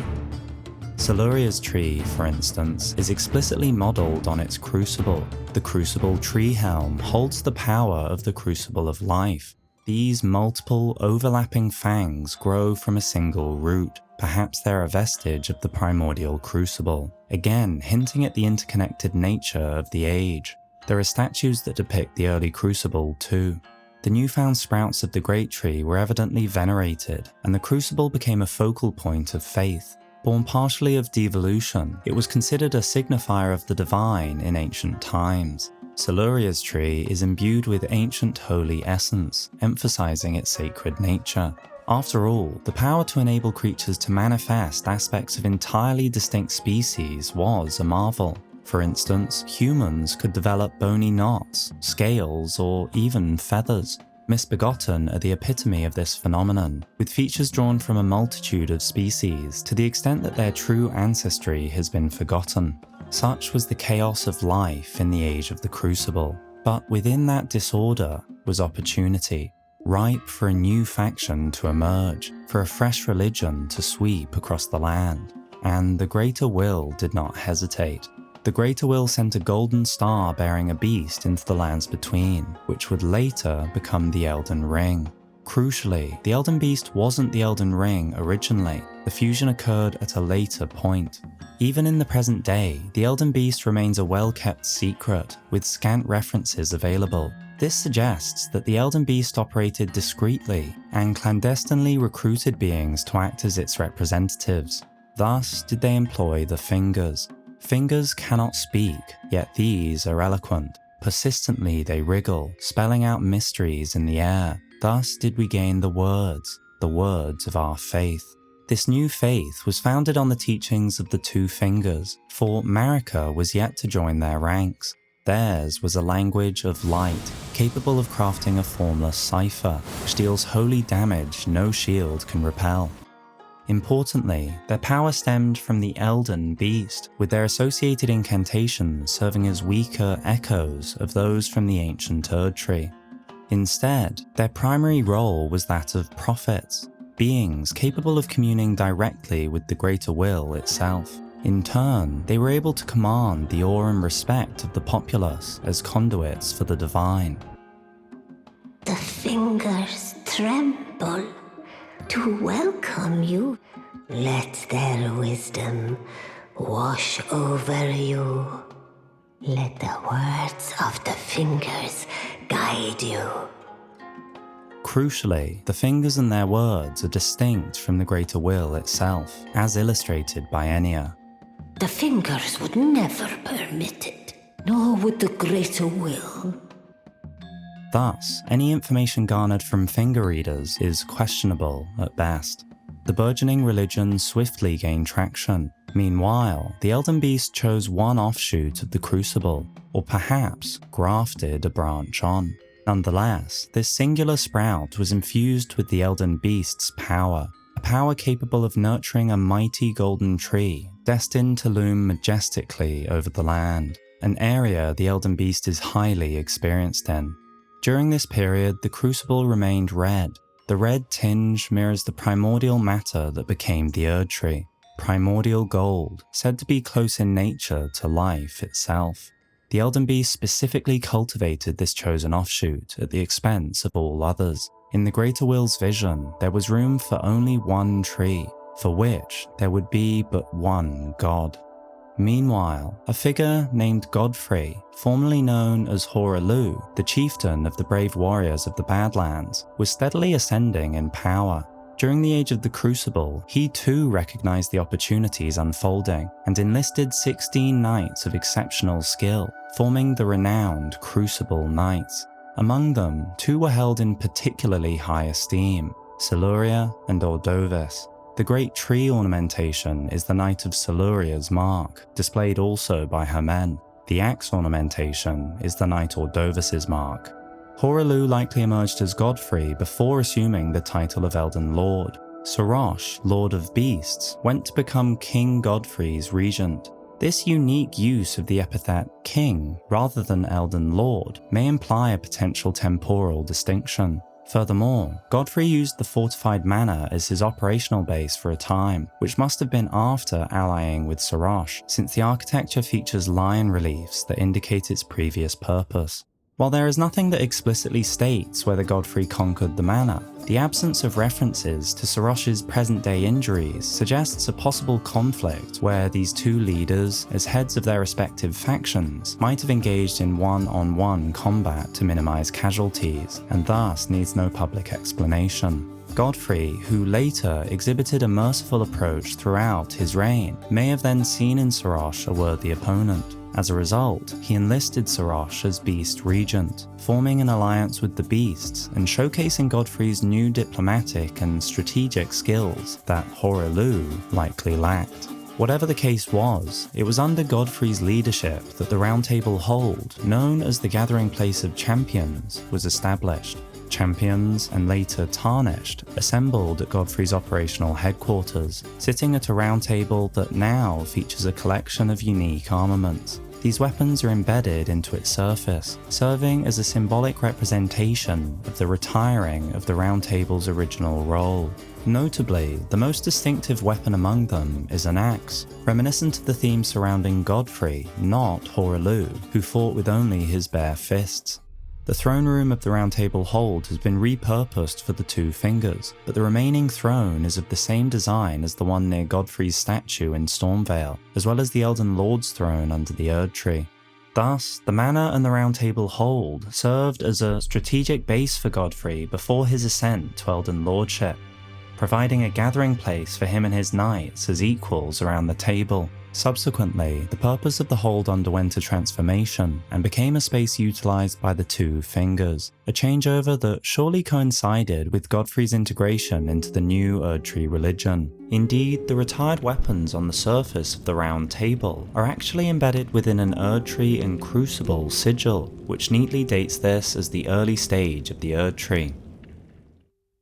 Either way, the Erdtree allied with Godfrey and subsequently altered the Hold's purpose. Godfrey retired from his role as king, from working as equals with his knights, and ceded control of the Round Table Hold to the 2 fingers. and he assumed the mantle of the first Elden Lord, one of the earliest pieces of misinformation from the Erdtree era, by marrying the soon-to-be infamous Marika. Marika stands as a figure of unparalleled influence, significance, and relevance in the history of the Lands Between right to the present day. And yet, despite her profound impact, she remains an enigma. Even the Erdtree ages are denoted by the corresponding Elden Lords and leave Marika's name separate. The Newmen are in fact of the same stock as Queen Marika herself, and are said to have come from outside the Lands Between. Newmen are supposed descendants of denizens of another world, long-lived but seldom born. It is certainly curious that both statements which describe the Newmen as foreign to the Lands Between are ambiguous. Given that Marika is later falsely denoted as the one true god, not to mention the propaganda surrounding the Two Fingers and the Erdtree society as a whole, it is clear she was well gifted in the art of deception and controlling the flow of information. Thus, it is both possible and probable that in the process of becoming queen, and later god of the Lands Between, Marika actively sought to distance herself from her true origins. Perhaps the information surrounding Newman was part of a calculated narrative she propagated to manipulate public perceptions. Such mastery over information will be a theme throughout Marika's history. Whether Marika was brought from distant lands, another world, or perhaps more likely was already within the capital, the Elden Beast and the Two Fingers recognized her potential as an Empyrean. Perhaps her value to them extended to her ability to influence Godfrey, as she held a power over him that compelled a loyalty so unwavering it persisted through countless hardships and trials to the present day. And Godfrey was central to their plans for two primary reasons. First was his remarkable battle prowess. The age of the Erdtree began amongst conflict, when Godfrey was lord of the battlefield. After all, in the beginning, everything was in opposition to the Erdtree. The second reason lay in Godfrey's alliance with beasts, which consequently extended to the dragons, the culture with one of two powers capable of undermining the Erdtree's power. After all, Godfrey clearly has positive relations with them, not just shown by the Lord of Beasts becoming his regent, but also in the bespoke weapons crafted for him and the Golden Lineage. These weapons were clearly crafted using the same techniques of the Beastmen, and served to honour their union. Thus was Marika chosen to join the emerging Erdtree-to-be faction. Her own eye, in all likelihood, was engraved with an Elden rune. Solemn duty weighs upon the one beholden, not unlike a gnawing curse from which there is no deliverance. An important question arises now. Did Radagon exist at this point? Was his eye also engraved during this period? His Elden rune is prominently depicted in his statues, suggesting it was crucial for his role. In the present day, this power manifests as roots blocking the path within the Erdtree, but his rune symbolism does seem reminiscent of a trellis, a structure that would have been of profound importance for those endeavouring to cultivate the Erdtree offshoot during the chaos of the Crucible. Perhaps Radagon was initially enlisted during this early Erdtree era for the power of his Elden rune. It cannot be certain, however, whether Radagon was always a part of Marika, only that in the present day, Radagon is Marika. Indeed, Marika saying to Radagon, "Thou art yet to become me," definitely suggests they were not always one and the same. Furthermore, their motivations seem to have been totally distinct and independent. Radagon was central to the establishment of the Golden Order, and yet Marika chose to search the depths of the Golden Order. Radagon had little to no knowledge of incantations, and only as the husband of Queen Marika did he study them. Marika shattered the Elden Ring, and Radagon attempted to repair it. Only one can manifest at a time when meeting the Tarnished. Radagon's fixation to aspire to be complete could imply he's only a part of Marika and seeks complete autonomy, but this conflicts with the intention to fuse with Marika in later years. However, if he sought higher status when he was first recruited, and was denied due to lacking qualities deemed fitting, this might explain his fixation. After all, he clearly honed his fighting techniques through the years to later become a champion, whose qualities are accentuated by his saw seal: vigor, endurance, strength, and dexterity. Next, he sought to master sorceries and incantations, and thus the mind. The only stat seemingly untouched was arcane. It seems most likely that Marika and Radagon were not always the same entity, but at the very least, their goals and characters are distinct and independent from each other. Therefore, going forward, they will be treated as separate entities, and Radagon's public debut would not be for many years. Godfrey was made Marika's Elden Lord, and when he vowed to become a lord, he took the Beast Regent Sarosh upon his back to suppress the ceaseless lust for battle that raged within. This happened before the war against the Fire Giants, where Marika called him My Lord Godfrey. Marika was given Malekith, a shadow-bound beast by the Dragon faction, but she had little use for him at this time. Perhaps he took part in the Erdtree battles over the years, or he could have continued in his role as a beast clergyman. During this time, was Marika elevated to the status of godhood, made to be one more god among many? Or would that take place many years later, upon the creation of the Golden Order? Either way, her ascension, when and indeed where it took place, has been hidden from view in the present day. The timeline of the next few events is difficult to place, particularly due to the mystery surrounding the Erdtree's physicality in the present day. There are those who question whether it can be seen at all. Do you see the Erdtree towering o'er? Surely you see it too. The gold that enshrouds the heavens. The great tree which begets the pillars of light. Indeed, at times, from certain angles, the Erdtree does appear to be translucent. Though these sources are somewhat circumstantial, there are crumbs elsewhere that may be related. The snake is viewed as a traitor to the Erdtree, the audience delighted in seeing these bronze effigies beaten and battered. The disdain for snakes seems much more intense than for, say, the Black Flame monks, who were also called traitors for abandoning their posts as guardians of the Flame of Ruin. The snakes must therefore have done something far worse. The term traitor implies the snakes were once aligned with the Erdtree faction.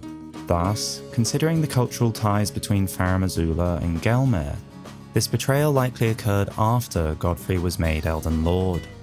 Though the history of the snake betrayal has been lost to time, the Volcano Manor in the present day has in fact revived what came before. For Rykard began on his blasphemous path after discovering the ancient hexes of Gelmir. The arrogance of attempting to harness the volcano is solely that of men and serpents. This path has led to recusants, those who would kill their own in the pursuit of power, with the ultimate aim of overthrowing the gods and burning the Erdtree. There are even paintings that depict such an event.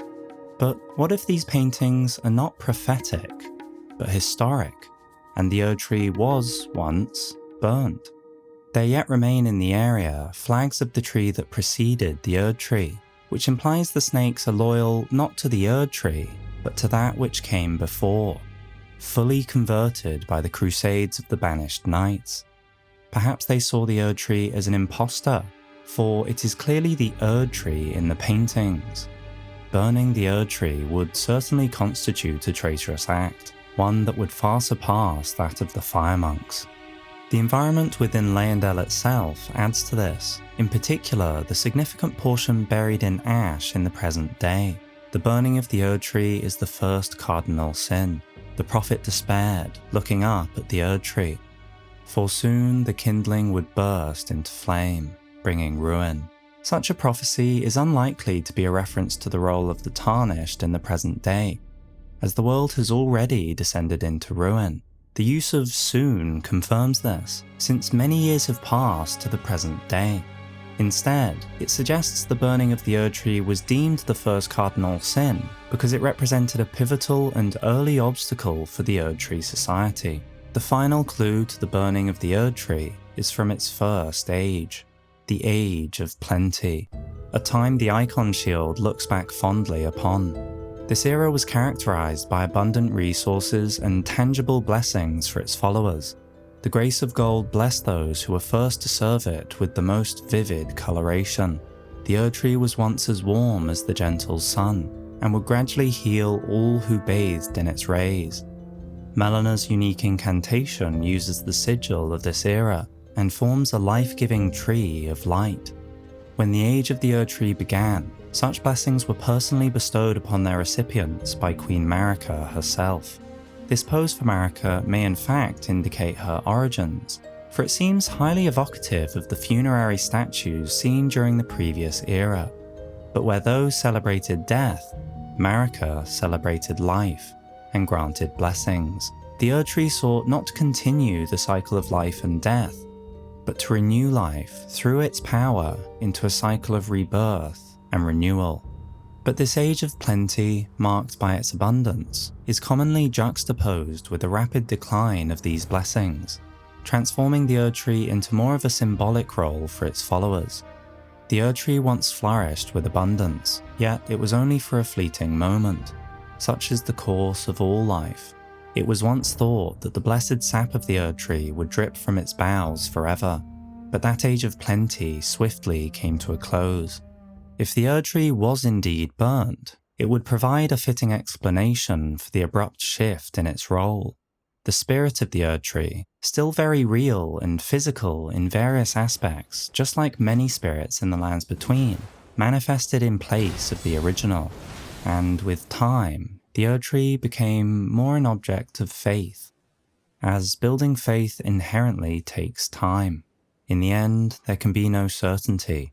The ash in Leyndell could be explained by the burning of the tree that formed the Crucible, and such ancient details have been obscured through time. But if the Erdtree was burnt, surely it must have occurred before the war against the fire giants and the sealing of the Flame of Ruin, unless there is some other means not presently known that can burn world trees. Thus, since the war took place at the birth of the Erdtree, the Age of Plenty really was brief, a fleeting moment of serenity and perhaps happiness before an age of war began.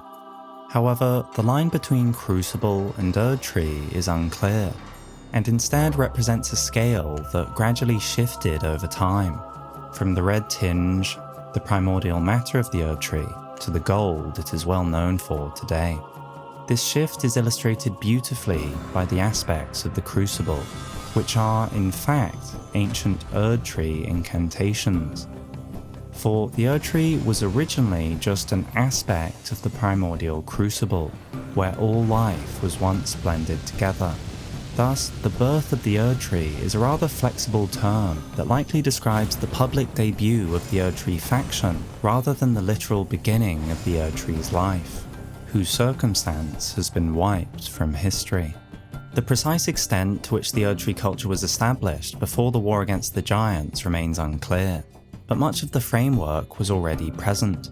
Key figures such as their queen and Elden Lord, as well as the Crucible Knights and the Two Fingers, were already part of this nascent society. Additionally, there were guardians of the Erdtree. In accordance with an ancient pact with the Erdtree, it is said that their deaths led not to destruction, but instead to renewed, eternal life as guardians, an offer which, once destined death was sealed and the Erdtree renewed all life, would have little meaning. This ancient pact held significance because the era traditionally welcomed death. While in the present day, these guardians also surround minor Erdtrees, in the initial stages, they likely defended only the Erdtree itself, and have continued in their role ever since. Importantly, the dragons and the Glowmide Queen were still present during this period. The defeat of the Glowmide Queen marked the beginning of the Golden Order, a development that was still many years away, and will be discussed in due course. Furthermore, the power of the Black Flame, destined death, must surely have been present after the war against the giants to tempt the fire monks into becoming traitors, and to give meaning to the ancient pact of the Erdtree Guardians. It's probable that the art of perfuming arose near the beginning of the Erdtree, as must have Miranda flowers. Throughout history, perfumers have prized this Miranda pollen. For, as will become evident, the delineation between history and prehistory seems to be dictated by Marika and the Erdtree Empire. In the beginning, everything was in opposition to the Erdtree. Through Godfrey, an alliance was achieved to both the beasts and dragons, but the snakes had made their position clear. Traitors, who at the very least intended to burn the Erdtree. Indeed, even the birth of the Erdtree met with turmoil, though it has since been obscured. Faced with this threat, or worse, Leyndell transitioned from its typically defensive design and sought to remove the Erdtree's greatest threat. The Giant's flame is the flame of ruin, capable of burning the Erdtree. In ancient times, the Giants were mortal enemies of the Erdtree. Their bellowing roars desolated nature, triggered avalanches, and whipped up storms of flame. The first Elden Lord, Godfrey, led the war against the Giants, showcasing his charisma as a commander.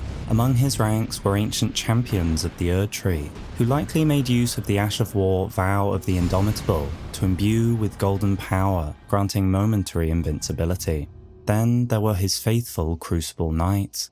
But there were also some new factions that were recruited along the way. There were the Knights of Zamor, who earned great renown during the war. The faction of Zamor were easy to recruit, since these long-lived warriors are said to have been the mortal enemies of the Fire Giants since time immemorial. Then there were the Fire Monks, along with their recent associates, the Thorn Sorcerers. How the monks were convinced to change sides is unclear, though their later weakness for the Black Flame hints at their impressionable natures. While it's possible that they learnt to fear the flame following the war, they might have already harboured an apprehension of the Fire Giants even when aligned to them. This incantation does not burn the caster, and so it is considered forbidden by the Guardians of the Flame. Nonetheless, their fire was, ironically, indispensable for the war, during which it protected the champions of the Erdtree. Finally, there were trolls. As giants were to titans, trolls were to giants. Their smaller kin, trolls are descended from the giants. Once again, Marika and Godfrey must have been persuasive to convince the trolls to betray their kind. But this event was not sudden, it was premeditated and well planned. To support the trolls in their allegiance, bespoke swords were made and given to the giants who fought for the Erdtree. Additionally, a unique and permanent transformation was bestowed upon each troll. Their stomachs, their connections to the fell god, were removed, and replaced with a unique stone featuring a cross pattern, most likely to ensure this change was permanent. The trolls were highly effective warriors during the war, and have continued to serve the Empire to the present day. In particular, the name of the ancient troll warrior Theodorix lives on, as a hero of the war against the Giants. While there may have been other individuals or groups involved, such as perfumers or Radagon, there is no available evidence to support the presence of other factions. Thus, it is likely the astrologers left the mountaintops when the fighting started, if they hadn't already done so. The war against the Giants was a brutal conflict. The Erdtree faction carved winding paths in the cliff walls right up to the summit, leading to the untrodden, snow-laden region beyond. This suggests the Grand Lifts were not yet established, which will be discussed in due course, and marks the ascent as but the first major trial. The length and intensity of the war are suggested by the construction of key buildings, such as the Guardian's Garrison, the Church of Repose, and the First Church of Marika. Whether these were built during the war or afterwards, the allocation of resources to such buildings in a region that would soon become forbidden speaks to the scale of the bloodshed. In Marika's own words, "Hark, brave warriors. Hark, my Lord Godfrey. We commend your deeds. Guidance hath delivered ye through each ordeal to the place ye stand. Put the giants to the sword, confine the flame atop the mount." The war against the giants. Champions battle. Trolls betray. Fire vanquished. The era of the Erdtree begins.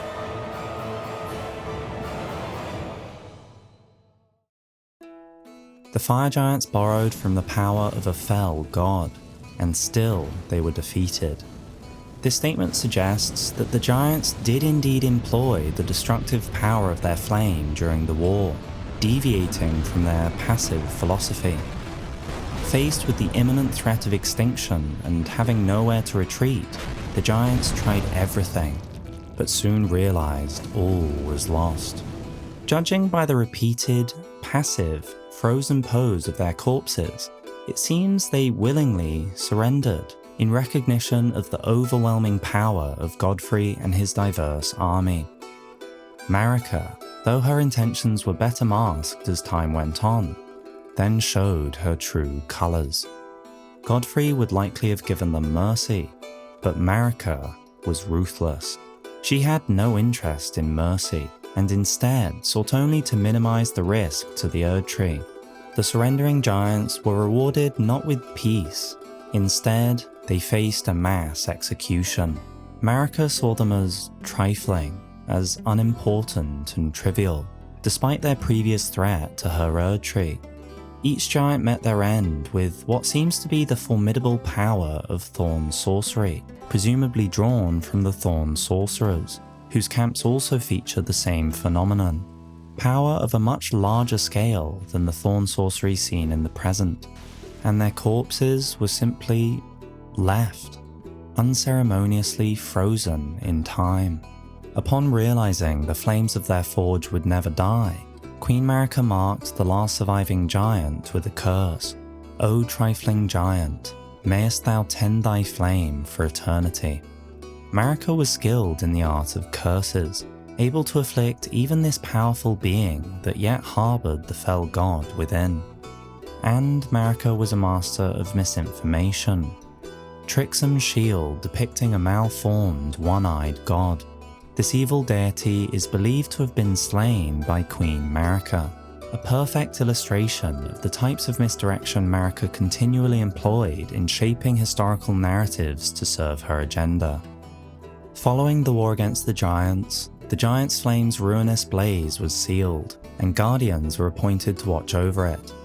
The fire prelates were likely established at this time as commanders of the fire monks. The weighty frames of the prelates symbolized the onus of their grave vows as guardians of the flame. Marika, presumably, instructed them to etch this sight upon thine breast, of my thunderous gravity, using the threatening tone she often employed. The mountaintops likely dropped in temperature once the power of the fire giants was sealed away, and it might have been then that the river froze. Downstream, the consecrated snowfields show signs of a once flourishing region, evident in the settlements and groups of trees, bisected by, at one point, fresh, running water. So too were numerous trees once scattered across the mountaintops, now reduced to spirits. So began the age of the Erdtree. Whether now or earlier, the period of Erdtree bounty was brief, dissolving over time into an object of faith. The war against the giants was just the beginning, for the ensuing age was not marked by the abundance of the Erdtree, but by the blood righteously spilled in its name during the Crusades of Godfrey, Lord of the battlefield. The age of Godfrey was an age of war, during which the Elden Lord led a golden crusade conquering and expanding the empire of the Erdtree. This was primarily against fellow men. After the giants were quelled, man turned against man in violence. Godfrey fought not for himself, but for Queen Marika. Consequently, statues of Marika rather than Godfrey can be found throughout the land. Only in unique locations are there depictions of Godfrey. The statues of Marika are usually found in churches, each with specific names that give an indication of their purpose and the likely time they were built. Of particular interest are those named the Churches of Marika. These churches were specifically constructed to commemorate the expansion and conquest of Marika's empire, as illustrated by the first Church of Marika. Here, Marika herself issued instructions to her brave warriors as well as to Godfrey, urging them to put the giants to the sword. In this way, These churches and statues serve as significant landmarks, not only preserving the memory of Godfrey's conquests geographically, but also chronologically. There are a total of 4 churches of Marika. Together, they illustrate the path taken by Godfrey during his crusade. The first church of Marika is located in the mountaintops of the Giants. The second church lies in the west of the Altus Plateau. The third church stands on the border between Limgrave and Caelid, while the fourth church can be found in the west of the Weeping Peninsula. Thus did Godfrey sweep across the lands between, from north to south. Indeed, the second church may indicate that the traitorous snakes were targeted straight after the giants. Whatever the case was, the snake faction was overthrown, and snakes became a rare sight in the lands between. Most in the present day are found hiding as snails, but they yet retain their knowledge of the previous era and their connection to the dragons. Godfrey's prowess was truly unparalleled. In the days of the past, a crown was warranted with strength. Throughout his entire campaign, he remained undefeated, all the while having his bloodlust suppressed by Sarosh. Furthermore, Godfrey fought with honor and showed mercy during his reign. He accepted surrender, incorporating conquered adversaries into his ranks, a fact underscored by the diverse backgrounds of the Tarnished. When Godfrey, first Elden Lord, was robbed of his grace, he took with him his kinfolk, the Tarnished.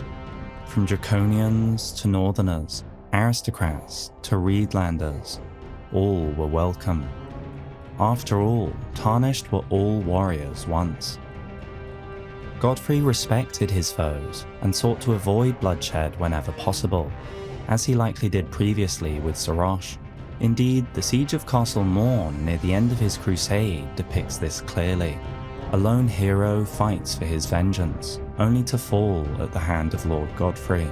But this warrior was given a choice, a story told by the grafted blade greatsword, once wielded by a hero hungry for vengeance. A revenger's weapon, it is burdened with oceans of anger and regret. A lone surviving champion was so determined to continue fighting that he claimed the swords of an entire clan of warriors. This proud warrior refused to yield to Godfrey, and thus his country's legacy is now vanished. Such a story was surely not uncommon, and the memory of many cultures was erased during the Golden Crusades. But warfare was not all that marked this era.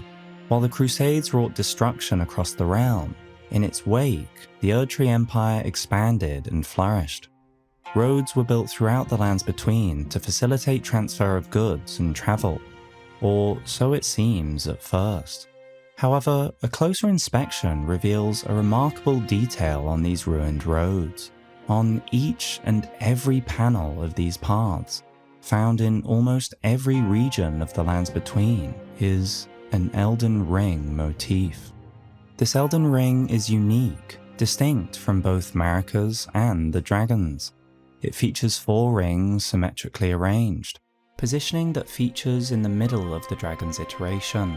However, the Dragon's Elden Ring has far more rings, and a number of spirals. In contrast, Marika's design features the same number of rings, and very similar patterning on the sigil, only the position of one ring is different.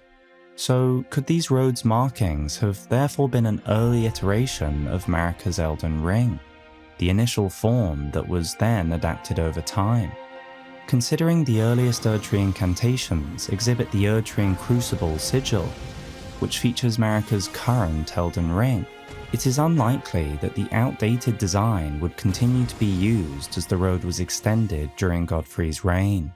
Furthermore, there are 2 designs for the roads. The majority consist of a single lane with square tiling.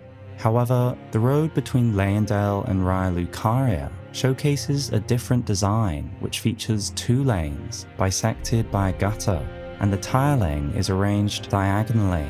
Additionally, there are circular features which are integrated into the design, indicating they were not later additions.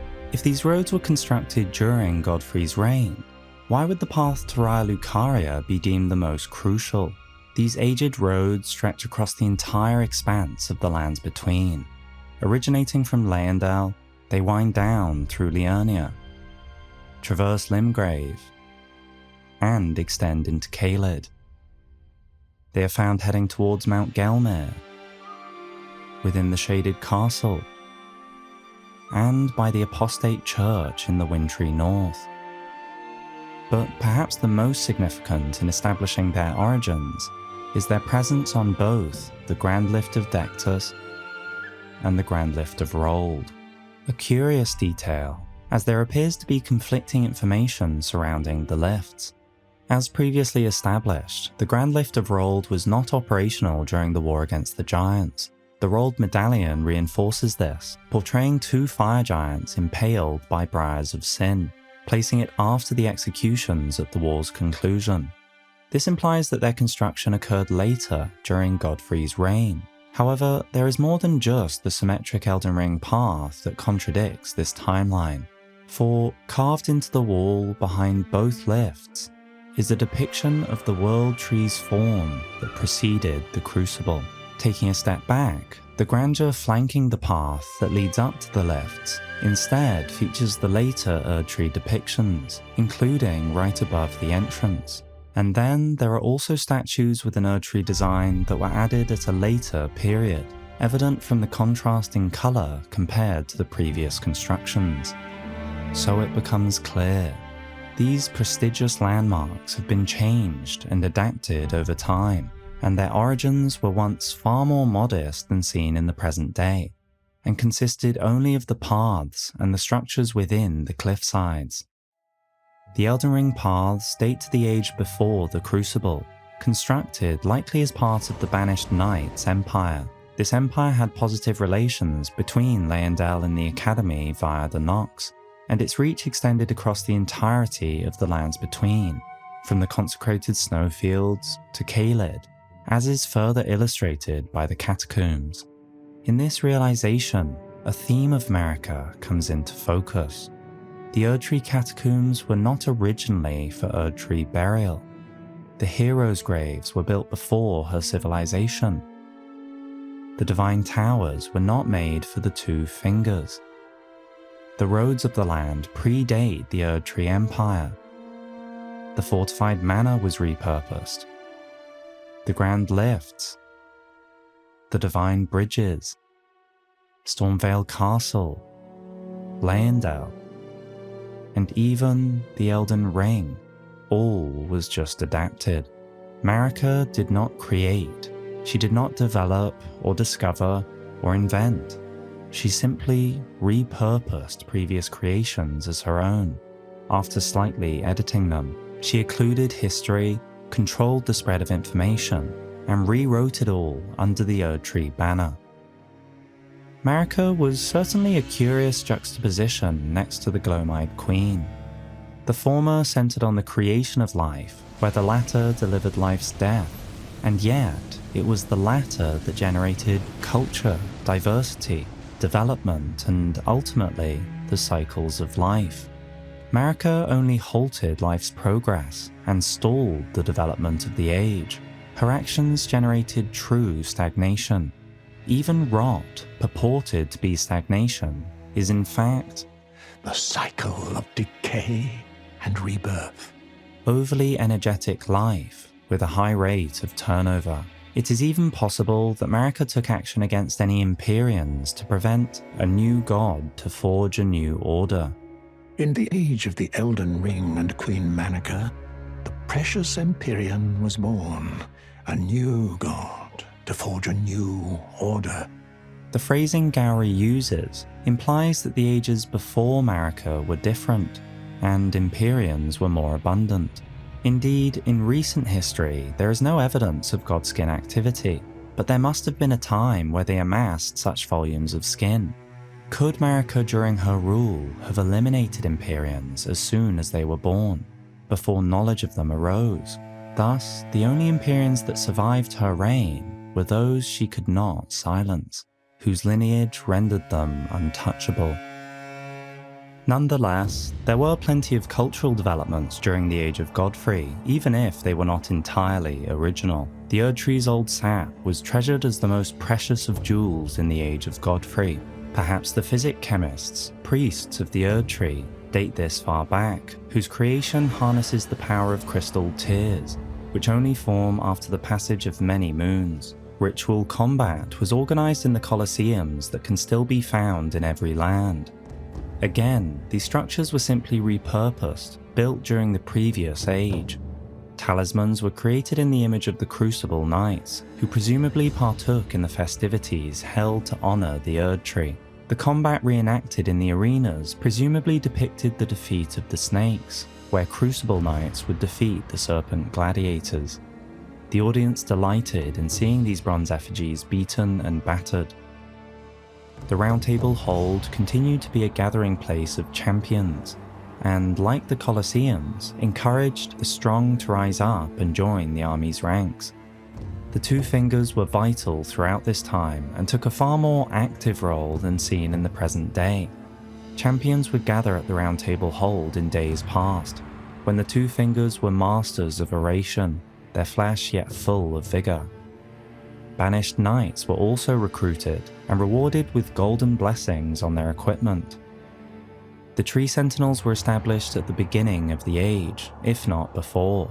Very few are permitted to wear a golden wood crest of such size as seen on this helm. Imposingly sturdy and nigh unbreakable, the grace of old yet lingers. Blessed by an old incantation of protection, the living rampart of the Erdtree, the Tree Sentinels are the standard to which all defenders of the Erdtree aspire.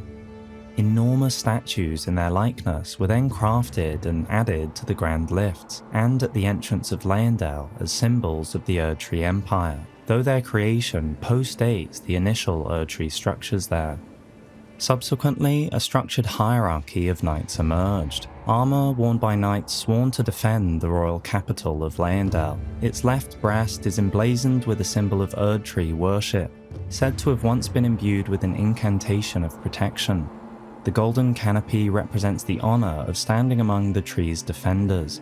In times of old, when faith and battle went hand in hand, the Erdtree Greatbow was created in tandem with the golden Great Arrow.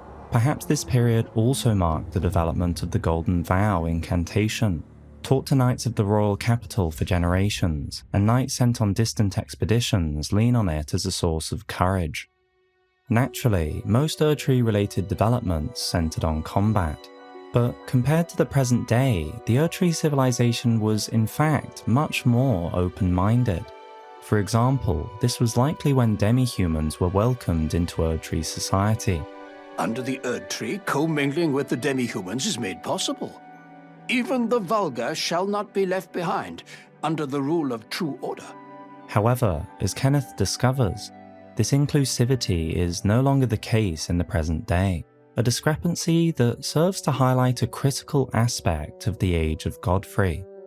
The expanding Erdtree Empire did not adhere to the Golden Order as it is known today yet, which focuses on Marika as the one true god, and instead centralized on the World Tree itself, and the evidence for this is multifold. Everything during this age paid homage to the Erdtree, not to the Golden Order. The seal and sigil of this era revolved around the binding of the Elden Ring within the Erdtree, and it was this Erdtree crest that was once the focus of religion in the lands between. The use of once implies that this is no longer the case, as later on, the Golden Order would redirect the focus of the Erdtree religion towards Marika. The Golden Order is founded on the principle that Marika is the one true god. The Greatbow specifically showcases Erdtree styling. The Knights of the Capital proudly identified as defenders of the Erdtree and were adorned with its image. Allusions to this era and its prevailing order consistently emphasize the Erdtree, as seen in phrases like "during the age of the Erdtree." Miriel goes further, explicitly labeling the order as the Order of the Erdtree. Radagon once cleansed himself with celestial dew, repented his territorial aggressions, and swore his love to Rennala. The Order of the Erdtree and the fate of the moon were conjoined. In stark contrast, mentions of the Golden Order which are noticeably less frequent, unmistakably shift away from the veneration of the Erdtree and instead concentrate on the concept of order itself. The ceremonial observation of order completely omits the tree from the previous design. The Golden Order's emblem also discards one of the most fundamental motifs in the lands between, the spiral. The symbol of the cycles of life, a revered concept found throughout the ages of the realm. The spirals of life continued until Marika sealed the Rune of Death, suddenly halting life's cycles. And famously, the Golden Order was created by confining destined death.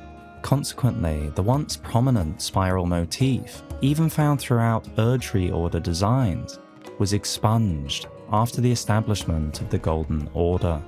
Furthermore, all elements directly associated with the Golden Order can be traced back to, at the earliest, the age of Radagon. The foundational principles of causality and regression have clear origins and themes in Radagon, who is consistently portrayed in the iconic Golden Order totality pose, an amalgamation of both the inner and outer order poses. Then there are the Rings of Light, which relate to either Radagon or his son Mikola. Immutable Shield depicts the brass shield, which was commonly employed in the Shattering. The rest of the Golden Order incantations focus on hunting those who live in death, who arose after the Night of Black Knives. The Golden Order Greatsword was crafted once Radagon was already King Consort. The tenets of the Golden Order also sharply deviate from Marika's, aligning instead with the ethos of Radagon himself. Fundamentalism is scholarship in all but name, using both intelligence and faith. Radagon studied sorcery, and he studied incantations. Thus did the hero aspire to be complete. In contrast, Marika later says, I declare mine intent to search the depths of the Golden Order through understanding of the proper way. Our faith, our grace is increased. This illustrates a lack of understanding and suggests that the era preceding the Golden Order, preceding Radagon, was characterized solely by faith, the era of the Erdtree Order, whose associated incantations scale with faith alone. So, the Golden Order as seen in later years, distilled with fundamentalism, was yet to emerge. And going forward, the Order at this stage will be termed the Erdtree Order for ease of clarity. So, the spirals of life persisted during Godfrey's age, which gave significance to the endless warring of the era, to the ancient pact of the Erdtree Guardians, and establishes a chronological context that accounts for the integration of demi-humans into Erdtree society. Crucially, the Gloam-Eyed Queen and the dragons remained allied with the Erdtree through the beasts, and maintained their presence throughout Godfrey's reign. Something that wouldn't be possible once the Golden Order was established, and the Rune of Death sealed. After all, Gorank's former title, Death of the Demigods, couldn't have been earned before the beginning of the Erdtree Age, considering the first demigods were the Elden Lord Godfrey and his offspring. Instead, this title gained relevance much later, once numerous demigods had emerged. Amidst the turbulent times of war, Godfrey managed to produce a family line known as the Golden Lineage. Among his progeny were Godwyn the Golden, presumably, Mog and Morgott, twin brothers, Godric the Golden and Godfrey the Grafted, who might also have been Godric's twin. Godwyn is surprisingly absent in history, surfacing only during the war against the dragons and later as a victim of the Night of the Black Knives. However, his deeds during the former conflict paint him as an honourable and formidable warrior. Morgott and Mog, however, were born into misery, labelled as the accursed people called the Omen. Bearing echoes of the chaos of the age of the Crucible, they were likely dubbed Omens for embodying the imperfections of the desired order and the groundwork of the Erdtree. Their accursed blood was of shifting hue. Omen babies had all their horns excised, causing most to perish. Mog and Morgott, however, held royal status.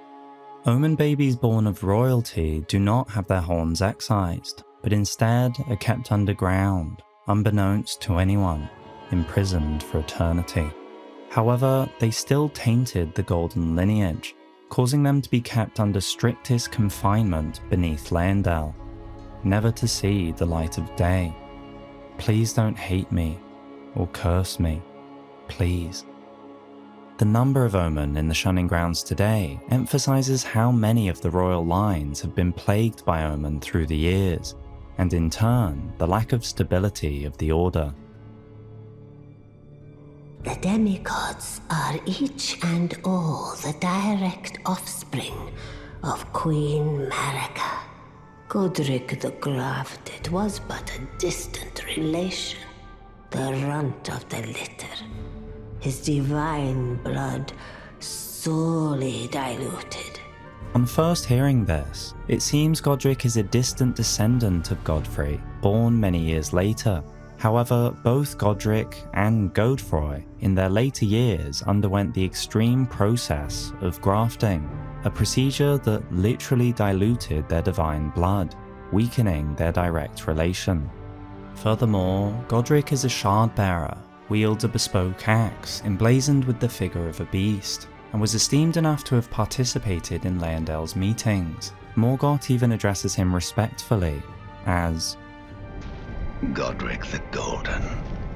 Similarly, Godfrey possesses the Godfrey icon, a legendary talisman depicting the Elden Lord.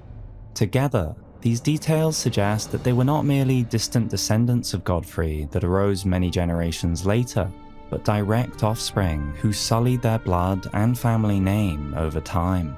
There is little information about their early years, likely a sign of their cowardice, which became more apparent as time went on.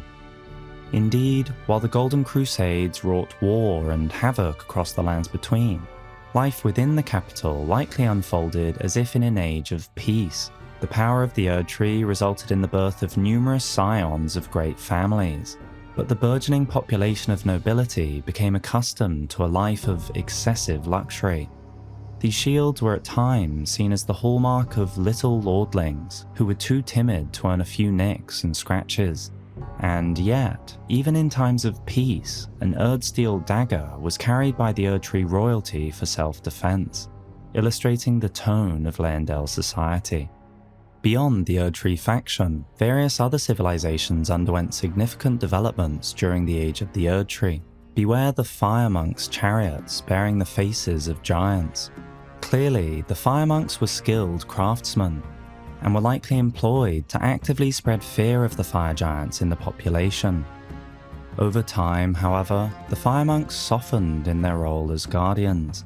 Fire beguiles those who gaze into it, and so the guardians of the flame are also its worshippers. The monks put in place reminders to distance themselves from fire. This incantation leaves the caster with subtle burns, a reminder that they must fear the flame. But even this proved insufficient. It is said the cauldron perched atop the head was originally furnished with embers, and would surge into flames when the wearer's faith reached its zenith. The fire of this cauldron has since died out, however.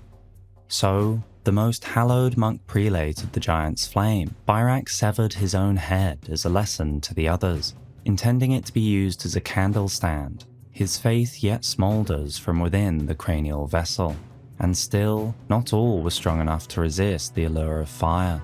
The Black Flame monks, enthralled by the god-slaying Black Flame, became traitors, abandoning their posts as guardians.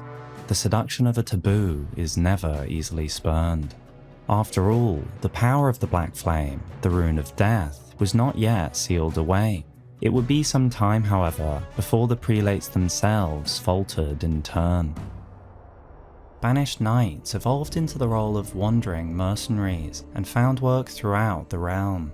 As illustrated later by Engval and Oleg, these knights operated independently and displayed no specific allegiance to their former comrades. Deathbirds persisted across the land, yet their vulnerability to holy power likely compelled them to lurk in the shadows as time went on. Various meteorites likely struck the lands between over the age, and meteoric beings continue to rise throughout the realm. Then, over in Liurnia, a young Carian astrologer gazed at the night sky as she walked. She had always chased the stars every step of her journey. Then she met the full moon, and in time, the astrologer became a queen. Caria and the Academy were initially separate entities, but in her youth, Rennala was a prominent champion who charmed the Academy with her lunar magic, becoming its master. Rennala's connection to the full moon bestowed upon her extraordinary power, enabling her to achieve remarkable feats. Queen Rennala encountered this enchanting moon when she was young, and later it would bewitch the Academy. She also led the Glintstone Knights and established the House of Caria as royalty. The alliance between Caria and the Academy solidified at the latest during the early age of Godfrey. A new, mighty faction, unified by Queen Rennala's leadership and allied to the Nox. Liurnia was poised for greatness, or so it seemed.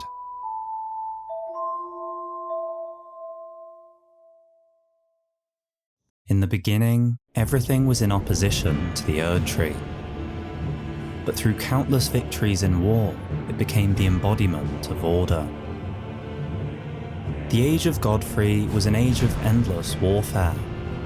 But while the Erdtree Crusades swept across the entirety of the lands between, only a handful of wars managed to leave a lasting imprint on the annals of history. Most battles, along with the cultures they vanquished, inevitably faded from memory, eroded by the passage of time. And only pivotal wars for the realm were actively recorded and memorialized. The earliest such conflict is commemorated at the Bellum Church, which was aptly named after the Latin word for war.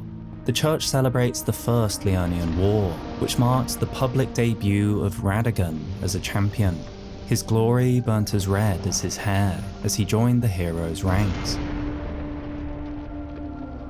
There are precious few details about the conflict, but the depiction is clearly of triumph, not just for the newly acclaimed champion, but for the Golden Army as a whole.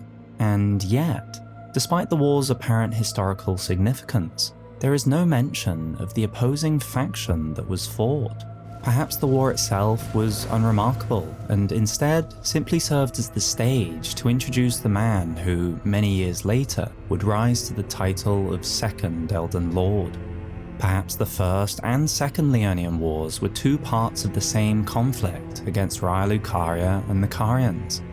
Indeed, the champions of the Erdtree did utilize Barrier of Gold for magical defense in both wars.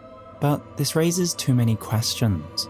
Why did the First War conclude without complete victory over the magical factions? How could the Carians have been a match for even the champions of Gold in battle during the Second War if they had suffered defeat in the First? Moreover, how would Radagon have attained such glory in the First War against the Carians and the Academy, and yet managed to court Rennala, their leader, in the Second? Instead, the omission of the enemy can be seen as a crucial clue to their identity. For what other faction also used magic, whose defeat served as a pivotal milestone for the Erdtree faction, warranting a monument? And that the Greater Will and Marika would have wanted to omit from the annals of history. Why, none other than the Nox. The Nox were once a wide-reaching and powerful faction of the lands between. From the far north to the deep south, from the surface to deep within the land, the Nox presented a very real threat to the Golden Armies and their ambitions of unification. And, more than most, they had a personal motive to see the Erdtree as their righteous enemy. All were once in opposition to the Erdtree, but the Nox were likely the inhabitants of Leyndell before the monotheistic faction took root, with strong ties to the previous Great Tree civilization. As such, the Nox may have been the first to be supplanted from one of their homes, only for it to subsequently be labelled as the Erdtree capital. However, though they are skilled in combat, they could never have beaten the Golden Armies and their Lord of the Battlefield head-on. Their expertise centred less on hand-to-hand combat, and instead on tactical, even secretive methods.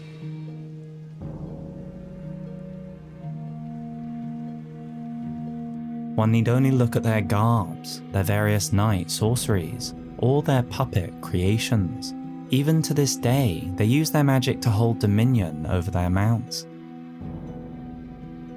The purple hue fades from the ants' eyes as they become hostile to their rider.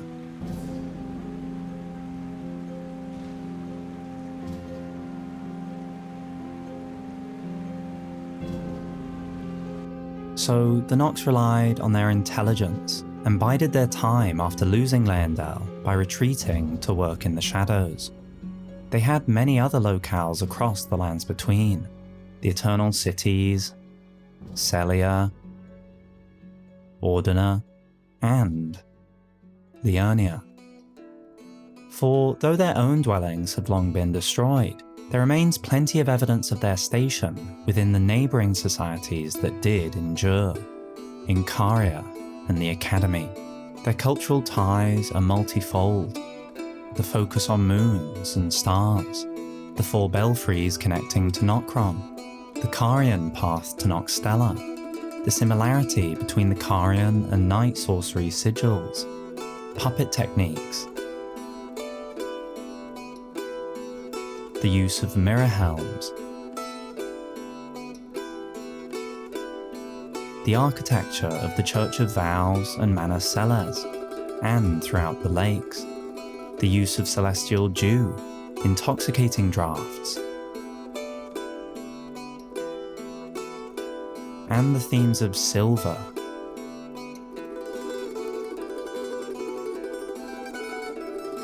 and artificial life. There can be no doubt that just as Celia sits near Nokron, and Lower Leyndell sits near the nameless Eternal City, so too was there a settlement on the surface near Noxstella in Liurnia. The Nox used their time wisely and developed not 1 but 2 implements to counter their long-standing foe. One in the Mirror Helm, which wards off the intervention of the Greater Will and its vassal Fingers, and 2, famously, in the Fingerslayer Blade, which is said to be able to harm the Greater Will and its vassals. In doing so, the Nox invoked the ire of the Greater Will, inexorably calling the Golden Armies to their doorstep. For all their planning and intelligence, the Nox were defeated, and only managed to survive by retreating to their inaccessible subterranean cities, locations beyond the purview of the Erdtree. While it is said that they were banished deep underground, the Greater Will has in no other instance been so forgiving to the conquered as to only banish them. The treatment of the giants is a testament to the Erdtree's ruthlessness. Instead, it is more likely that the Nox successfully fled, and in time, the Greater Will erased their memory and the memory of the Fingerslayer Blade from the surface. But given how skilled the Nox were in the art of secrecy, how did the Erdtree Society learn about their blasphemous intentions in the first place? Furthermore, where was Godfrey, the Golden Army's leader, during all this fighting? And why do some Nox settlements exist on the surface to this day, if those in Liurnia have been so thoroughly destroyed? As previously outlined, Godfrey's crusade can be mapped chronologically by the churches of Marika found throughout the lands between. In order, these are found in the mountaintops, the Altus Plateau, on the border between Limgrave and Caelid, and finally in the Weeping Peninsula. The path depicted by the churches suggests that Godfrey's journey took him through the Liurnia region, situated between the second and third church. However, this again raises the pertinent question: why is there no evidence of his involvement in the Liurnian wars? If he had been present, it would surely have been Godfrey, not Radagon, earning glory and meeting Rennala in battle. He couldn't have moved through the region before Liurnia was conquered, nor would he have waited while his armies fought to travel past later. Instead, these churches stand as compelling evidence that the geographical landscape during Godfrey's time differed significantly from the present day, and in fact point to a very different journey for Godfrey's campaign. The geography of the lands between has undergone significant transformations throughout history. primarily influenced by the power of stars and meteorites, to which the ancient Titan dynasty owed everything. Various life forms have originated from celestial bodies, such as the Onyx and Alabaster Lords from meteorites, or the Elden Beast and Falling Star Beasts and Astals, which trace back to stars. The heart of the Lands Between itself appears to have been shaped by a meteorite strike, and numerous locations both on the land's surface as well as within the mines bear the marks of meteoric impact. Then there is the meteorite which struck Farum Azula. The ruin crumbled when struck by a meteorite. This meteorite far surpassed the size of the one which breaks through Limgrave in the present day, evident from the relative scale of their lingering zero-gravity effects. The impact not only destroyed Farum Azula, but propelled the majority of its landmass into the air, and sent it soaring into the skies of the Far East. Other giant fragments were thrown westwards, smashing down into the lands and roads of Limgrave and Liurnia. The meteorite was cataclysmic and significantly altered the landscape of the area. It is clear the city broke off from the mainland by the bestial sanctum, from the shared architecture, the draconic and bestial themes of the area, and the Farum Great Bridge nearby. But importantly, there is also an enormous and perfectly straight waterfall at the eastern side of the central lake. This suggests that it is not a natural formation, but rather an artificial one, and serves as an indication of the land's previous configuration. The central lake itself was once a true lake, surrounded by land on all sides. Caelid in the past was connected to the mountaintops by a landmass on which Farum Azula was built, and there are several clues that point towards this ancient connection between Caelid and the mountaintops. The hints lie in the various shared features between the two regions that, in the present day, are perhaps as far from each other as it is possible to be. First is the presence of the ancient Titan remains, which were only found in these two regions. Moreover, there is a clear overlap between their fauna, namely the giant dogs and birds, which are otherwise only found in the present-day Mogwin dynasty, which lies below Caelid. Furthermore, Caelid has a strong association with dragons.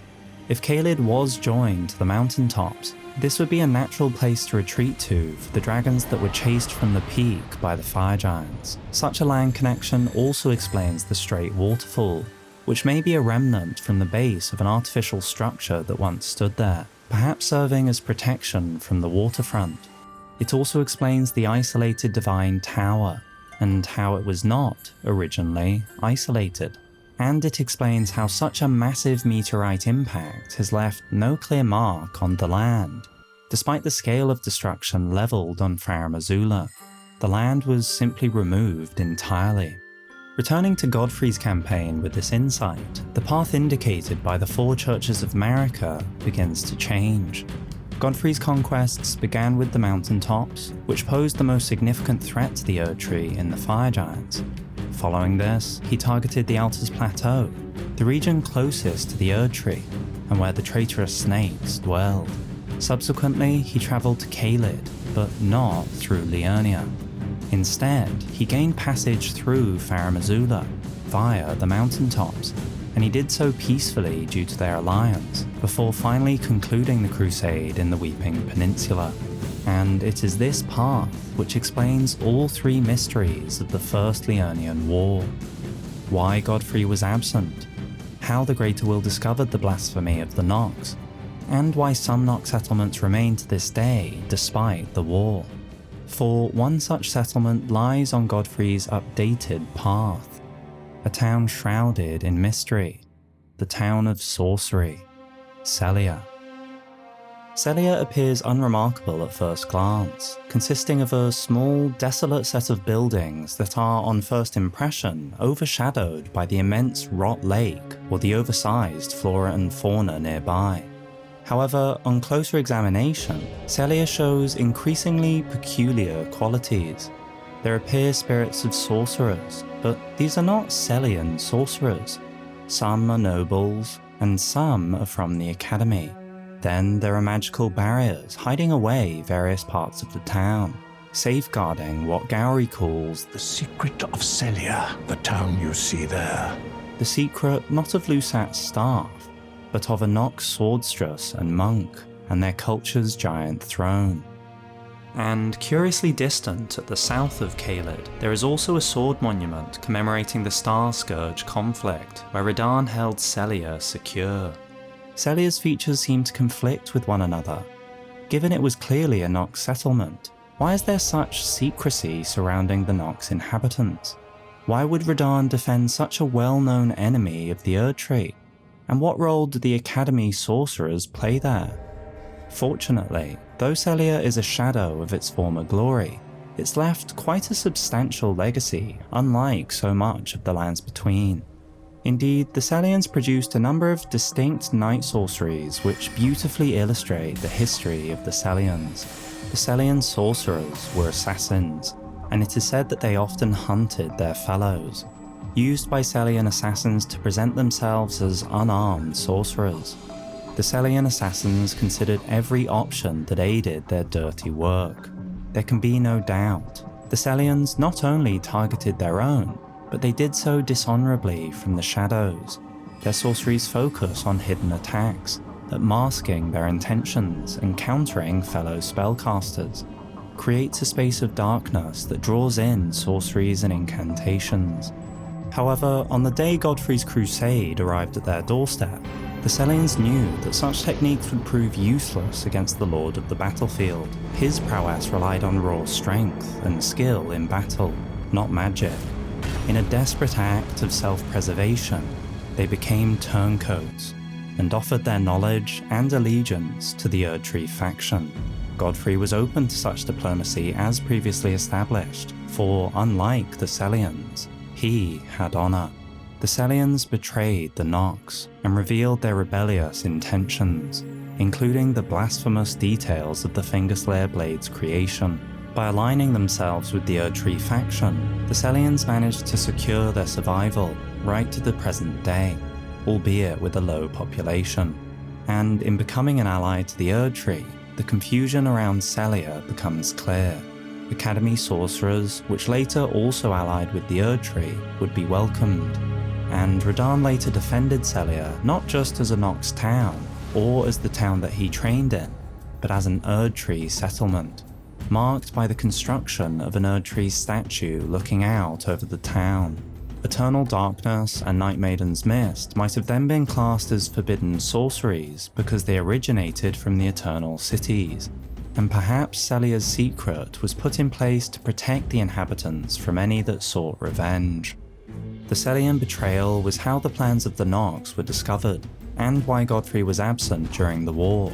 Upon being told about the Fingerslayer Blade, the Greater Will couldn't afford to wait for Godfrey to reach Liurnia, and instead dispatched any available troops stationed in the Outer's Plateau. In this way, the Golden Armies caught the Nox off guard, allowing Radagon to rise in prominence. Had Godfrey himself been present, the Nox might have been wiped out entirely, like so many other cultures. Instead, the First Liurnian War concluded when the Nox managed to retreat underground. Unable to be followed, Marika and the Greater Will banished them from the surface, and wiped their blasphemous legacy from the annals of history. Not everyone managed to escape underground, however. Time must have been limited amidst the warring. Perhaps humans were prioritized, for there are no Nox found above ground, save for in Celia. Whatever the case was, some life forms viewed as inferior, a mockery of life, turned to hiding above ground.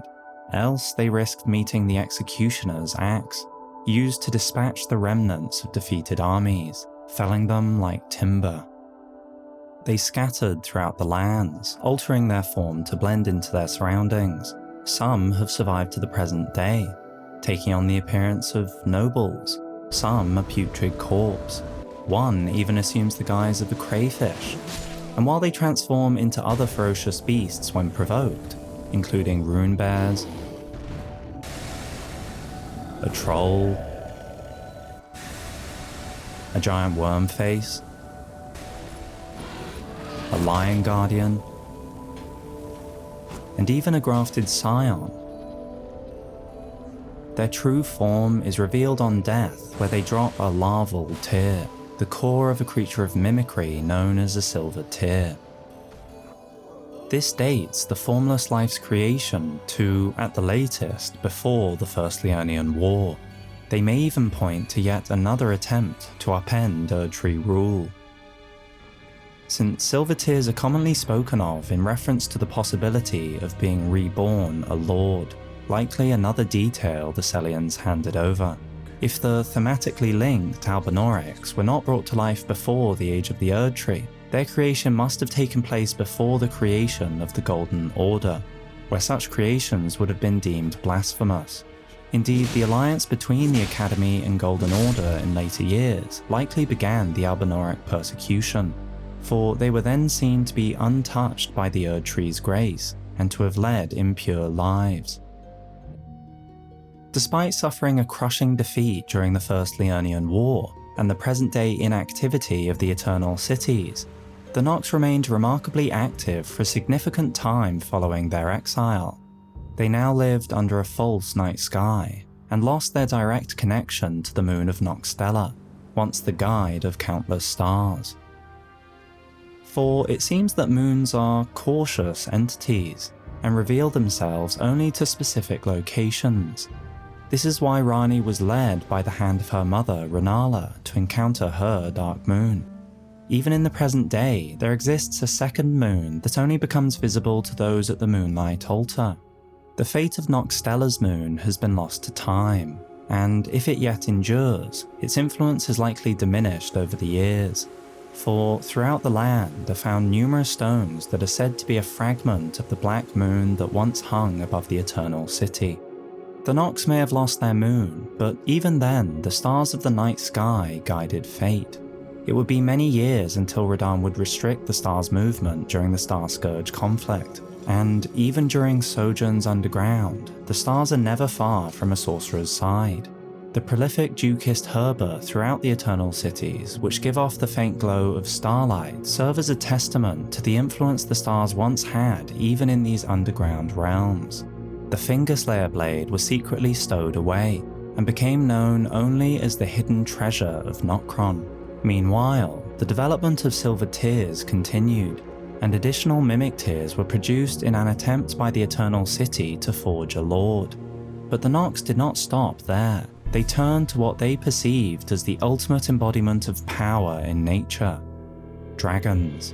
They revered dragons as truly immortal beings, and the supreme rulers of the lands between, even commanding the respect of the Erdtree armies.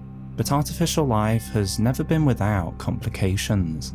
The Dragonkin were born in the Eternal City, where they knew no true sky, nor true lightning. Instead, ice lightning was their weapon. Alas, the Dragonkin soldiers never attained immortality, and perished as decrepit, pale imitations of their skyborn kin. While powerful, especially when summoned as spirits, the Dragonkin ultimately proved to be a failure, and their form drives this home when compared to true ancient dragons. The Dragonkin's arms are disproportionately large, while their legs struggle to support them. And while they do manage to briefly fly, their wings pale in comparison to the majesty of the dragons. And yet, despite such setbacks, the burning desire for revenge fueled the Eternal Cities further. They persevered and diligently honed their abilities as assassins, adopting methods reminiscent of those employed by the Celians. And this final scheme would prove to be their most successful of all.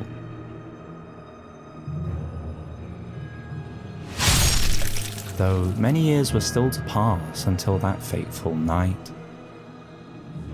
Then came the Second Liurnian War. Lord Radagon came to these lands at the head of a great golden host when he met Lady Rennala in battle.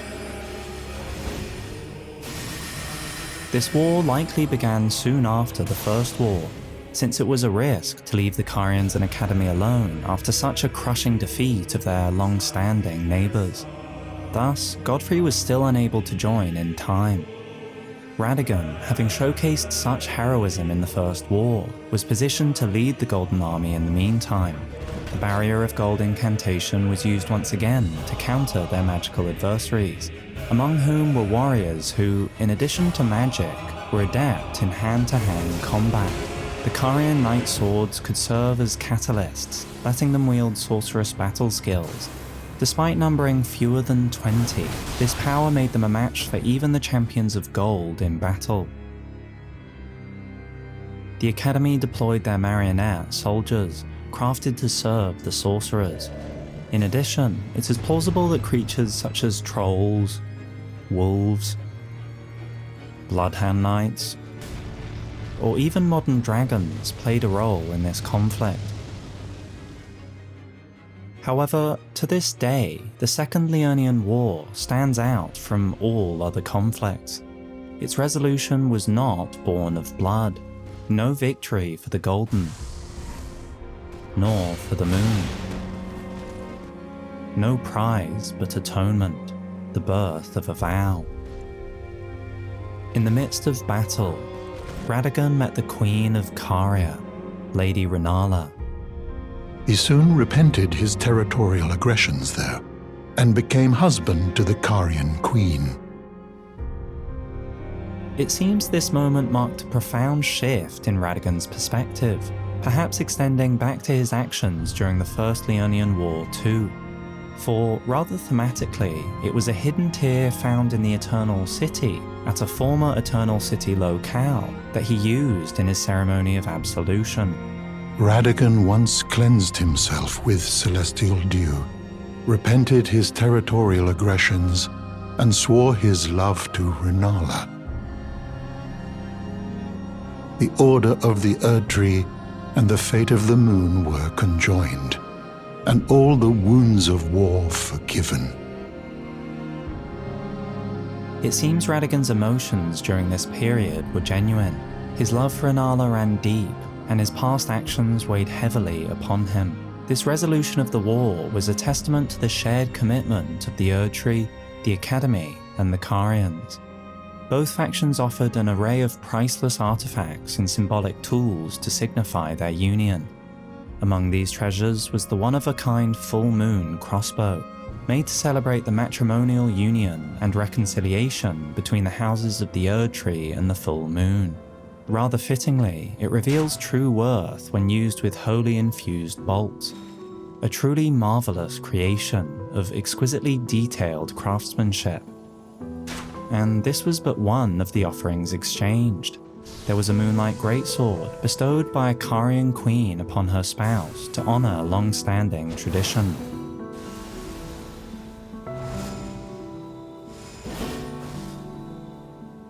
Though it has since been repurposed, its legacy remains. Even the ancient glintstone kris was presented to Leyndell to celebrate their newfound peace. While the Erdtree's known offerings may appear less lavish than those from the Academy, they carried with them a depth of meaning that transcended material wealth. Perhaps trolls, dragons, bloodhound knights, and wolves were gifted, oath-sworn to the lunar faction. The sorcerers displayed a respect for trolls not seen anywhere else, likely due to their ancestral history, and bestowed armour and bespoke weaponry upon them. Called into service when the Queen invoked an oath they swore, the trolls are treated as true knights of Caria, and fight arm in arm with their human comrades. Radagon brought with him a set of golden tailoring tools, accompanied by a fine golden sewing needle. At first glance, these items might seem curious, given their purpose, to alter demigod attire. Yet at the time, Liurnia was bereft of confirmed demigods. So who was this for? Radagon was a mere champion, yet to ascend even when Radagon came into the world. I was born a champion's cub. Instead, the true purpose of this kit extended beyond tailoring demigod attire, and illustrates the commitment Radagon had to his new family. It was intended to safeguard their private lives. For the only pieces the kit is known to have been used for are the masks of confidence. Mask with the mouth sewn shut with golden thread. When Radagon married Rennala, he ordered the Carian magic preceptors to don these masks. to make it clear that all of their matters were to be kept strictly private. He was not a messenger for the Erdtree, or interested in using his new public status, and by sealing these masks with golden thread, he ensured that only a select few were able to unravel the stitches.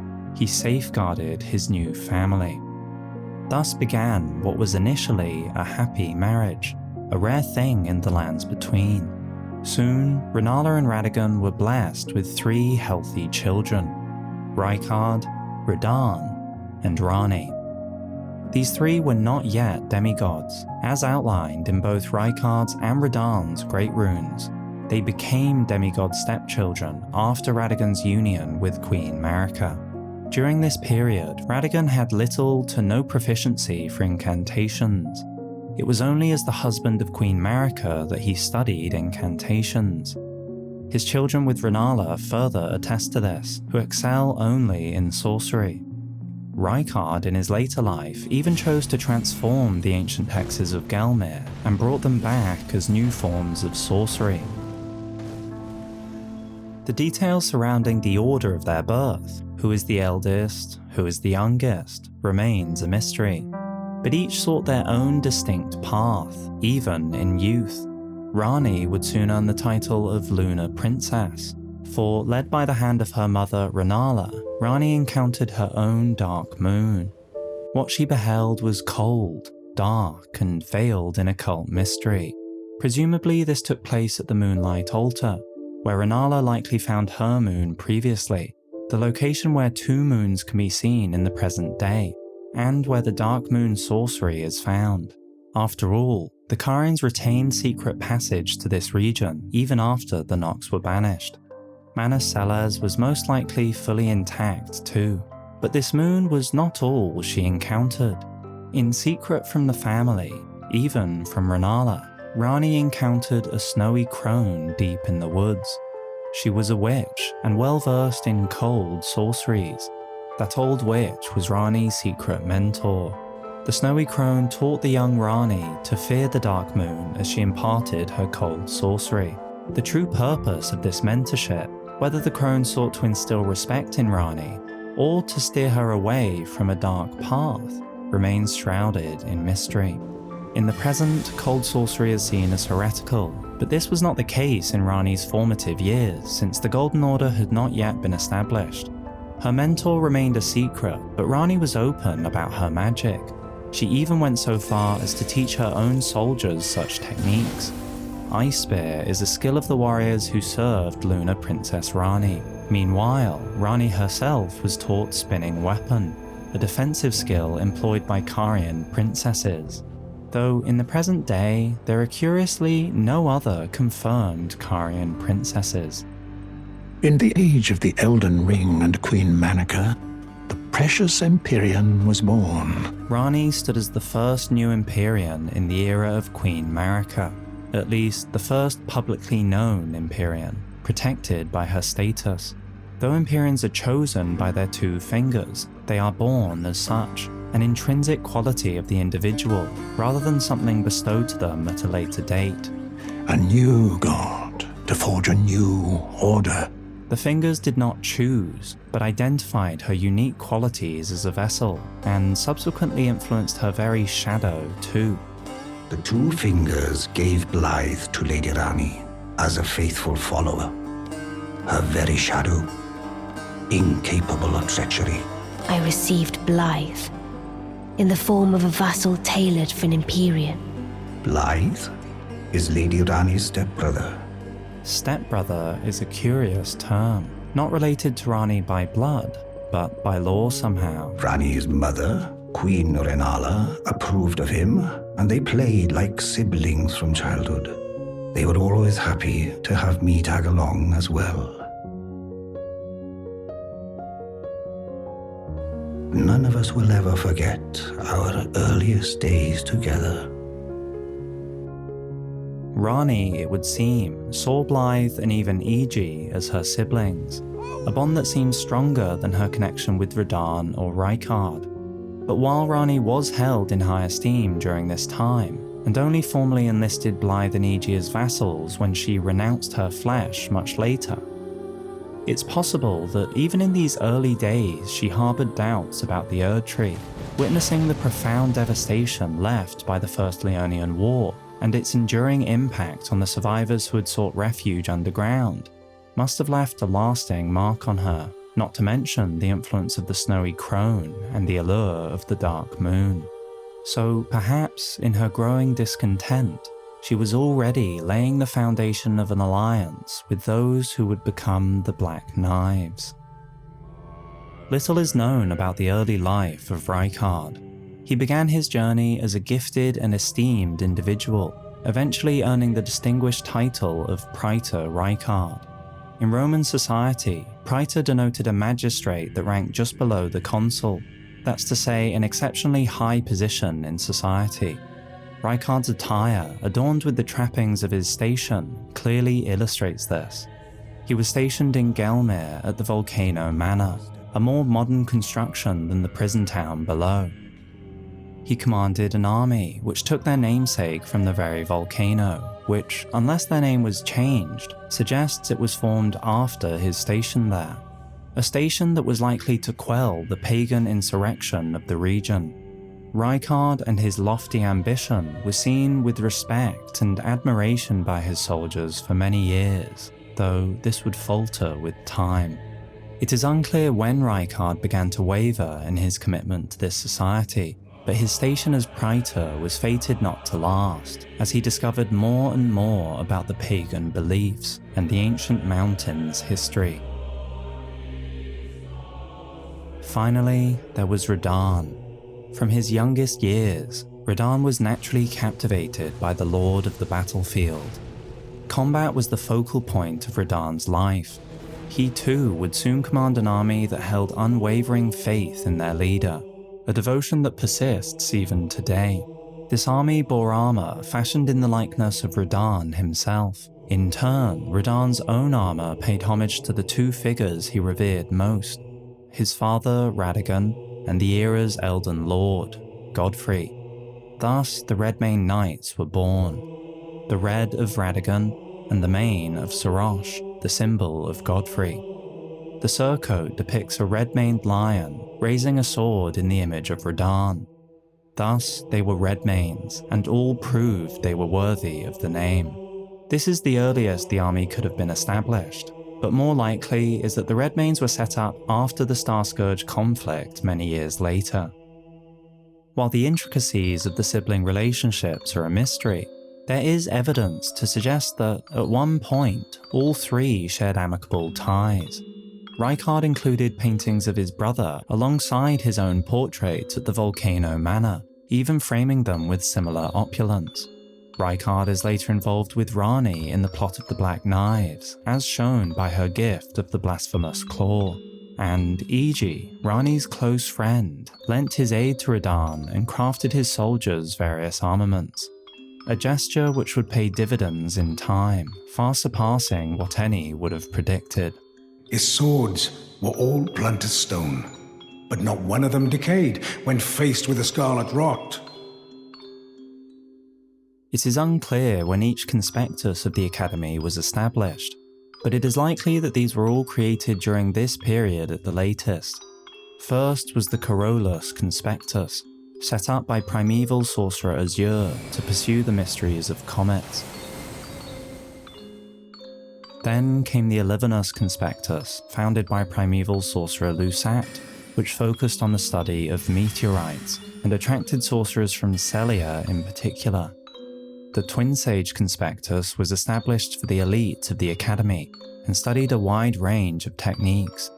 Then came the less traditional conspectuses, Laziali, Hymer, and Hyridas.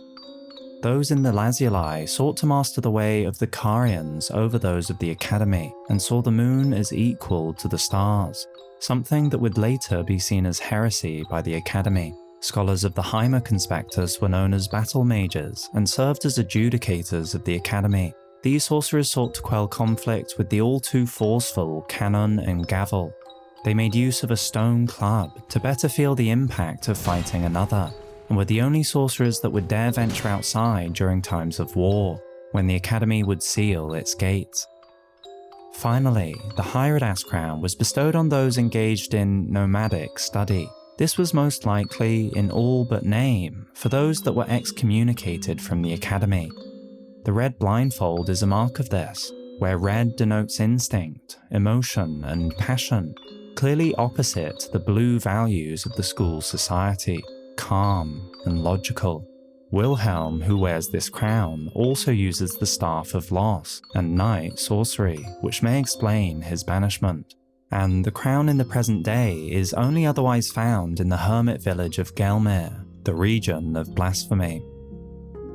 This time in Liurnia, led by Rennala and Radagon, stands as a happy and prosperous period.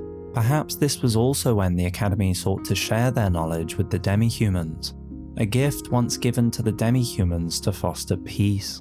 This period also likely marks the latest time that graven mages came about. The primeval current is a forbidden tradition of glintstone sorcery. To have been a tradition once places them early in the Academy's history, as does its focus on the primeval current. To those who cleave to its teachings, the act of collecting sorcerers to fashion them into the seeds of stars is but another path of scientific inquiry, a nightmare that would continue to haunt the Academy, indeed, right to the present day. Perhaps the Assassins of Ravenmount were established during this time. They utilize a ritual implement for transforming into a deathbird, if only by imitation. Something that would have been termed heretical had they arisen after the Golden Order was established. However, this harmonious era was destined to be short-lived. Long-standing alliances were poised to crumble, and Marika's own husband, Elden Lord Godfrey, was soon to be replaced, and by none other than the famously red-haired champion, the husband of Queen Rennala herself, Radagon.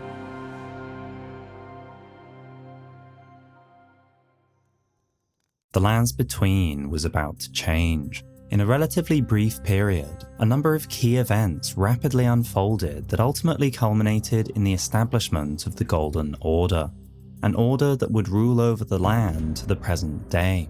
The true might of the Erdtree faction, despite the formidable Golden armies, was epitomized by one individual, a man who Marika married, enlisted even, right at the Empire's inception, Elden Lord Godfrey.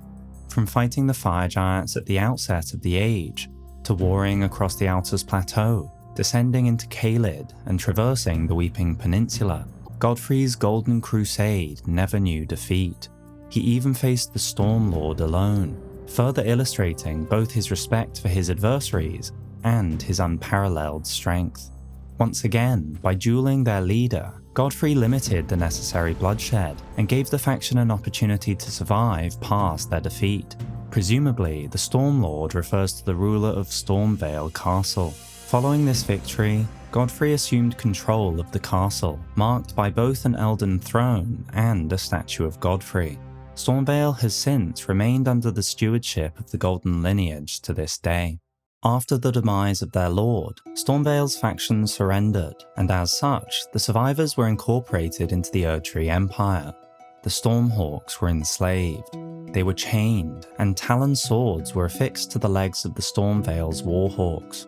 However, their skills were not overlooked, and the blades were made to be thin and lightweight so as to not obstruct the hawk's mobility, and the birds remain adept guards even in the present day. It appears that humans comprised a portion of the Stormvale faction, as they were also subjected to slavery following Godfrey's triumph. These humans were given a unique task, one that the Erdtree faction had not previously required, nor would need again. Their task was to gather intelligence on a surviving enemy. The company of slaves were ordered to explore the Eternal City. As previously established, Godfrey had only reached Celia by the time the Liurnian Wars commenced, placing the fall of Stormvale after the banishment of the Nox beneath the ground. Why the men of Stormvale were specifically chosen for this task remains unclear. In honour of the long-forgotten crest of Stormvale, ancient in design, the Fallen Hawks crafted the inverted Hawk heater shield to symbolise their new journey. However, they likely made this journey sometime later, once the Golden Order had been established. As such, when the band's last embers were used up, they acquired the cold ghost flame which sealed their fate to remain underground. For by that time, such a technique would be deemed heretical, outside of the Golden Order. And then there came a moment when his last worthy enemy fell, whoever that may have been. And it was then, as the story is told, that the hue of Lord Godfrey's eyes faded. Thus did Godfrey become the first tarnished of the lands between. The phrase, as the story is told, is certainly curious, perhaps hinting that this may not be entirely factual. The narrative of Godfrey's tale certainly paints a poetic image. However, Marika's own words paint a different picture.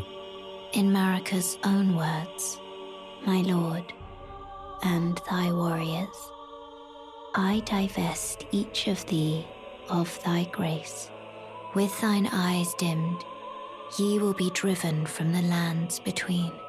Ye will wage war in a land afar, where ye will live and die. Godfrey's eyes didn't merely fade passively. Their hue was actively taken by Marika. She seized their grace for the sake of retaining the Erdtree's power. Moreover, the moment Godfrey defeated his last opponent was not the same as when Marika intervened. This quote from Marika occurred at the Third Church of Marika. By definition, this marked an earlier conquest than the Fourth Church in the Weeping Peninsula, the now island where Godfrey likely completed his crusade. Instead, it would seem that Godfrey and his army were returning to the capital when Marika broke this news, potentially reaching as far as the smouldering church. Lord Godfrey, at last at the end of his campaign, his golden armies unvanquished and unbowed, yet finds grace lost, tattered, and faded. Only Godfrey knows exactly what Marika said to him that day, but whatever transpired, he harboured no resentment. Despite his unrivaled battle prowess, Godfrey chose not to resist, and accepted his banishment along with his loyal army. Now tarnished, they turned and marched toward the Weeping Peninsula, as if embarking on a pilgrimage. Subsequently, at the pilgrimage church, Marika elaborated further. Then, after thy death, I will give back what I once claimed, return to the lands between, wage war, and brandish the Elden Ring. Grow strong in the face of death, warriors of my lord, Lord Godfrey. And then, just like that, they were gone. Godfrey and his company set sail from the lands between, carrying with them only a promise that they might one day return to the lands between, to their loved ones. Shipwrecks dotting the shores extend beyond just the Weeping Peninsula, but whether these remnants belong to Godfrey's army remains uncertain. While the Tarnished left the lands between with their kind, one boat alone was said to have been left behind. This lone vessel remains a mystery. Who stayed behind? And how was this known? As far as the confirmed history of the lands between goes, the immediate banishment of Tarnished was absolute until they were called back many years later. The mightiest warrior and his unbeaten army was disbanded. But why? While the emergence of the Golden Order and its societal restructuring will be examined in due course, of importance here is that during the Erdtree Age, there was a prevailing ethos of encouraging the rise of power and seeking to conquer the realm. However, once Marika achieved total control, this paradigm shifted. The strong were suppressed to prevent any potential threats to her reign. Yet, even this doesn't fully explain Godfrey's banishment. After all, he was unquestionably loyal and would have served as an effective defender of the Erdtree, right? Godfrey was indeed loyal, and while he did dutifully follow his queen's commands, he was also guided by another, one who never left his side. As King Godfrey's regent, Sarosh, aged counsellor, guides the golden lineage. And it was this relationship with Sarosh that likely drove Marika to banish Godfrey. For there stood one last problem before the Erdtree could truly reign supreme and create the Golden Order. The The Golden Order is founded on the principle that Marika is the one true god. Moreover, the forbidden shadow plucked from the Golden Order upon its creation. as it was for the civilizations before Marika's, there was one faction that truly reigned supreme, safeguarding the realm against stagnation, the dragons, and the power of the Glomide Queen. Marika's ultimate ambition was to ascend as the one true god, and to take control over the cycles of life through the power of the Erdtree and by sealing away destined death. Up to this point, Godfrey's relationship with Sarosh, formerly the Lord of Beasts, had ensured amicable relations between the Erdtree, the beasts, and the dragons. But now, this alliance hindered Godfrey from carrying out Marika's final wish. His sense of honour and loyalty as Godfrey, rather than Horalu, prevented him from betraying such an alliance, a fact Marika surely recognised. In this context, therefore, the phrase, "when his last worthy enemy fell," may be a fitting, broad depiction of Godfrey's timeline, as the dragons were not his adversaries, but his allies. Marika banished Godfrey with a promise of their return, but it is unknown whether this was a meticulously thought-out plan, or a contingency to ensure that Marika did not truly lose her most significant asset. With the Tarnished gone, Marika turned her mind to the dragons. The ancient dragons would protect their lord as a wall of living rock. Without Godfrey, the Erdtree armies would fail in a direct assault on the dragons.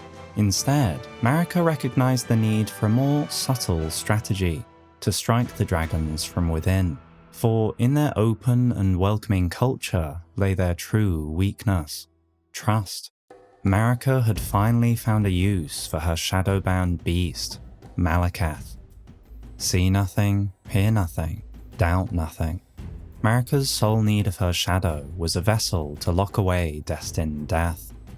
Malekith was already empowered by destined death himself as a shadow-bound beast. He could get close to the Glomide Queen without so much as a question being raised. Only Malekith knows what really transpired that day. Was there a mighty struggle? Or did he catch the Glomide Queen by surprise? Sacred sword of the Dusk-Eyed Queen, before her defeat at the hands of Malekith. The term defeat implies a substantial battle.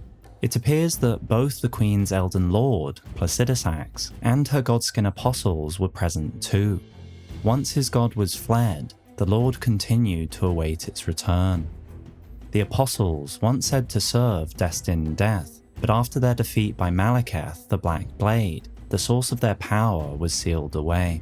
It would seem that Malekith was alone during the battle, but it's possible he received some assistance from the Erdtree Sentinels.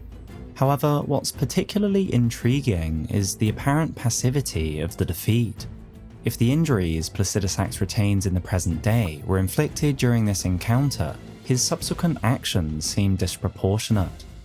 These are the dying wails of the Dragon Lord, a significant defeat. And yet, once his god was fled, the Lord continued to await its return, fleeing within the storm beyond time, a surprisingly subdued reaction.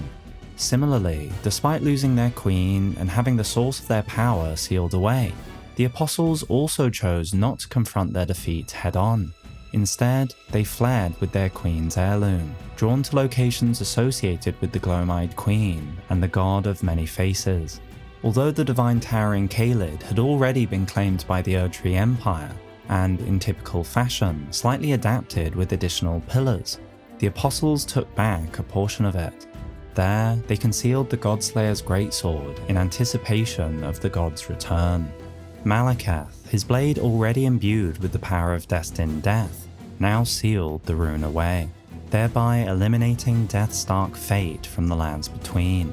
It is possible he then retreated from Farum Azula, assuming the guise of Gurranq. Perhaps the reaction of the Dragon Lord and Godskin warriors further attests to their culture, one focused on balance and not vengeance. However, though they appeared somewhat stoic in their response, not all dragons shared this sentiment. In an unprecedented turn of events, The dragons launched an offensive attack, soaring straight towards Leyndell, the heart and capital of the Erdtree traitors. The first and only time in history that the ancient dragons acted in such an active, aggressive manner. A great ancient dragon, Gransax, once rained calamity upon the royal capital, the only time in historical record that Leyndell's walls have fallen. This marks the dawn of the war against dragons. Gransax alone did what no others ever managed, and their might and size was such that, to this day, their corpse remains as it died within Leyndell, alongside the associated debris. But what is most curious is the pose of Gransax, and how it is unclear how they died. It would almost seem as though Gransax rained calamity from above, struck the middle of the Erdtree city with its bolt, and then found no more life within them. Nonetheless, many more dragons followed. Golden Lightning Fortification was used by the Knights of the Erdtree during the assault by the great ancient dragon Gransax, and the bitter war of the ancient dragons that followed. Interestingly, they were knights, in contrast to the soldiers of the Liurnian wars being called champions. Perhaps this illustrates the sudden nature of the war, and that the capital was caught off guard. The ancient dragons had scales of gravel stone, and spoken of in legend, red lightning is the weapon wielded by the ancient dragons. Godfrey had been banished, the city unprepared for such an assault. During the war, these twin red lightning stakes were the hallmark of the once ancient dragon, who was now called the mightiest Boulderstone. The once ancient dragon. Might this act of aggression have brought these ancient dragons down to the mortal realm? Between Fortisax, his sister Lanciax, and the rest of the ancient dragons present, the ensuing war was brutal. And without Godfrey, what hope did Leyndell have? Even the mighty tree sentinels were shaken, but after the great ancient dragon Gransax attacked, the sentinels had an epiphany. The only way to truly protect the Erdtree was to become dragons themselves. They even created new weapons, whittled from the claws of great ancient dragons. However, only 2 of these grotesque tree sentinels survive to the present day, which may indicate that even these measures were not enough. Radagon remained in Liurnia with Rennala and his children. Godfrey and his army had been banished. Mog and Morgott were chained beneath the capital, and Godric and Godfrey were likely too cowardly to take action. And yet, fortunately for the Erdtree Empire, there was one demigod who rose to the challenge: Godwyn. Long ago, Godwyn the Golden defeated the ancient dragon Fortisax. The routing of the ancient dragons, after they had been driven from Leyndell's walls, Godwyn the Golden fought to the last, earning the friendship of dread Fortisax. The Erdtree Empire was victorious thanks to the might of Godwyn, but also in part due to the nature of ancient dragons, for it seems that the majority remained in their capital, and in the present day, Farum Azula's skies remain beset by dragons. When Godwyn defeated Fortisax, he also befriended his fallen foe, an event that gave rise to the ancient dragon cult in the capital. Lanciax took the form of a human to commune with the knights as a priestess of this new cult, something she would do right up to the present day, and even got close to a Knight of the Round Table hold in later years. The cult was intimate. Only those loved by dragons can survive the ordeal of cladding their bodies in lightning. The cult became well established and supported a hierarchy. There were standard incantations, superior incantations, and even secret incantations. And this union between the members of the Erdtree Empire and the dragons was not born solely out of respect towards each other. The worship of the ancient dragons does not conflict with belief in the Erdtree. After all, this seal and lightning itself are both imbued with gold. Nonetheless, this was a cult, for though the Erdtree and the dragons did not contradict one another, the Golden Order was another story. With Destined Death sealed, the Golden Order could finally be set up, an order that no longer featured the spirals of life, an order that would be absolute, dictating not just how beings should live, but how they are born and how they die. This order held Marika as the one true God, but there was another who served an essential role in the Golden Order's establishment. Perhaps even one more fundamental than Marika herself. Whether already a part of her or not, all that stemmed from the Golden Order stemmed from Radagon, husband of Rennala. The mystery endures to this day as to why Lord Radagon would cast Lady Rennala aside, and moreover, why a mere champion would be chosen for the seat of Elden Lord. Since Radagon does not feature in the war against the dragons, it may be the case that Marika enlisted him on her way back to the capital, where they arrived after its conclusion. Was Radagon always a part of Marika? Was Radagon the central piece to the Golden Order, and Marika a product of bureaucracy? Radagon's story, as previously explored, perfectly maps to the Golden Order. These seals represent the lifelong duty of those chosen by gods. This of course extends to the present day, but may also suggest that Radagon's entire life lay at the whim of the gods, and his brief respite in Liurnia was a rare luxury of freedom that could never have lasted. Radagon had no choice, it seems. Solemn duty weighs upon the one beholden, not unlike a gnawing curse from which there is no deliverance. Indeed, curses are a familiar realm for Marika. From the giants to Hugh. Did she threaten him? The Erdtree governs all. The choice is thine.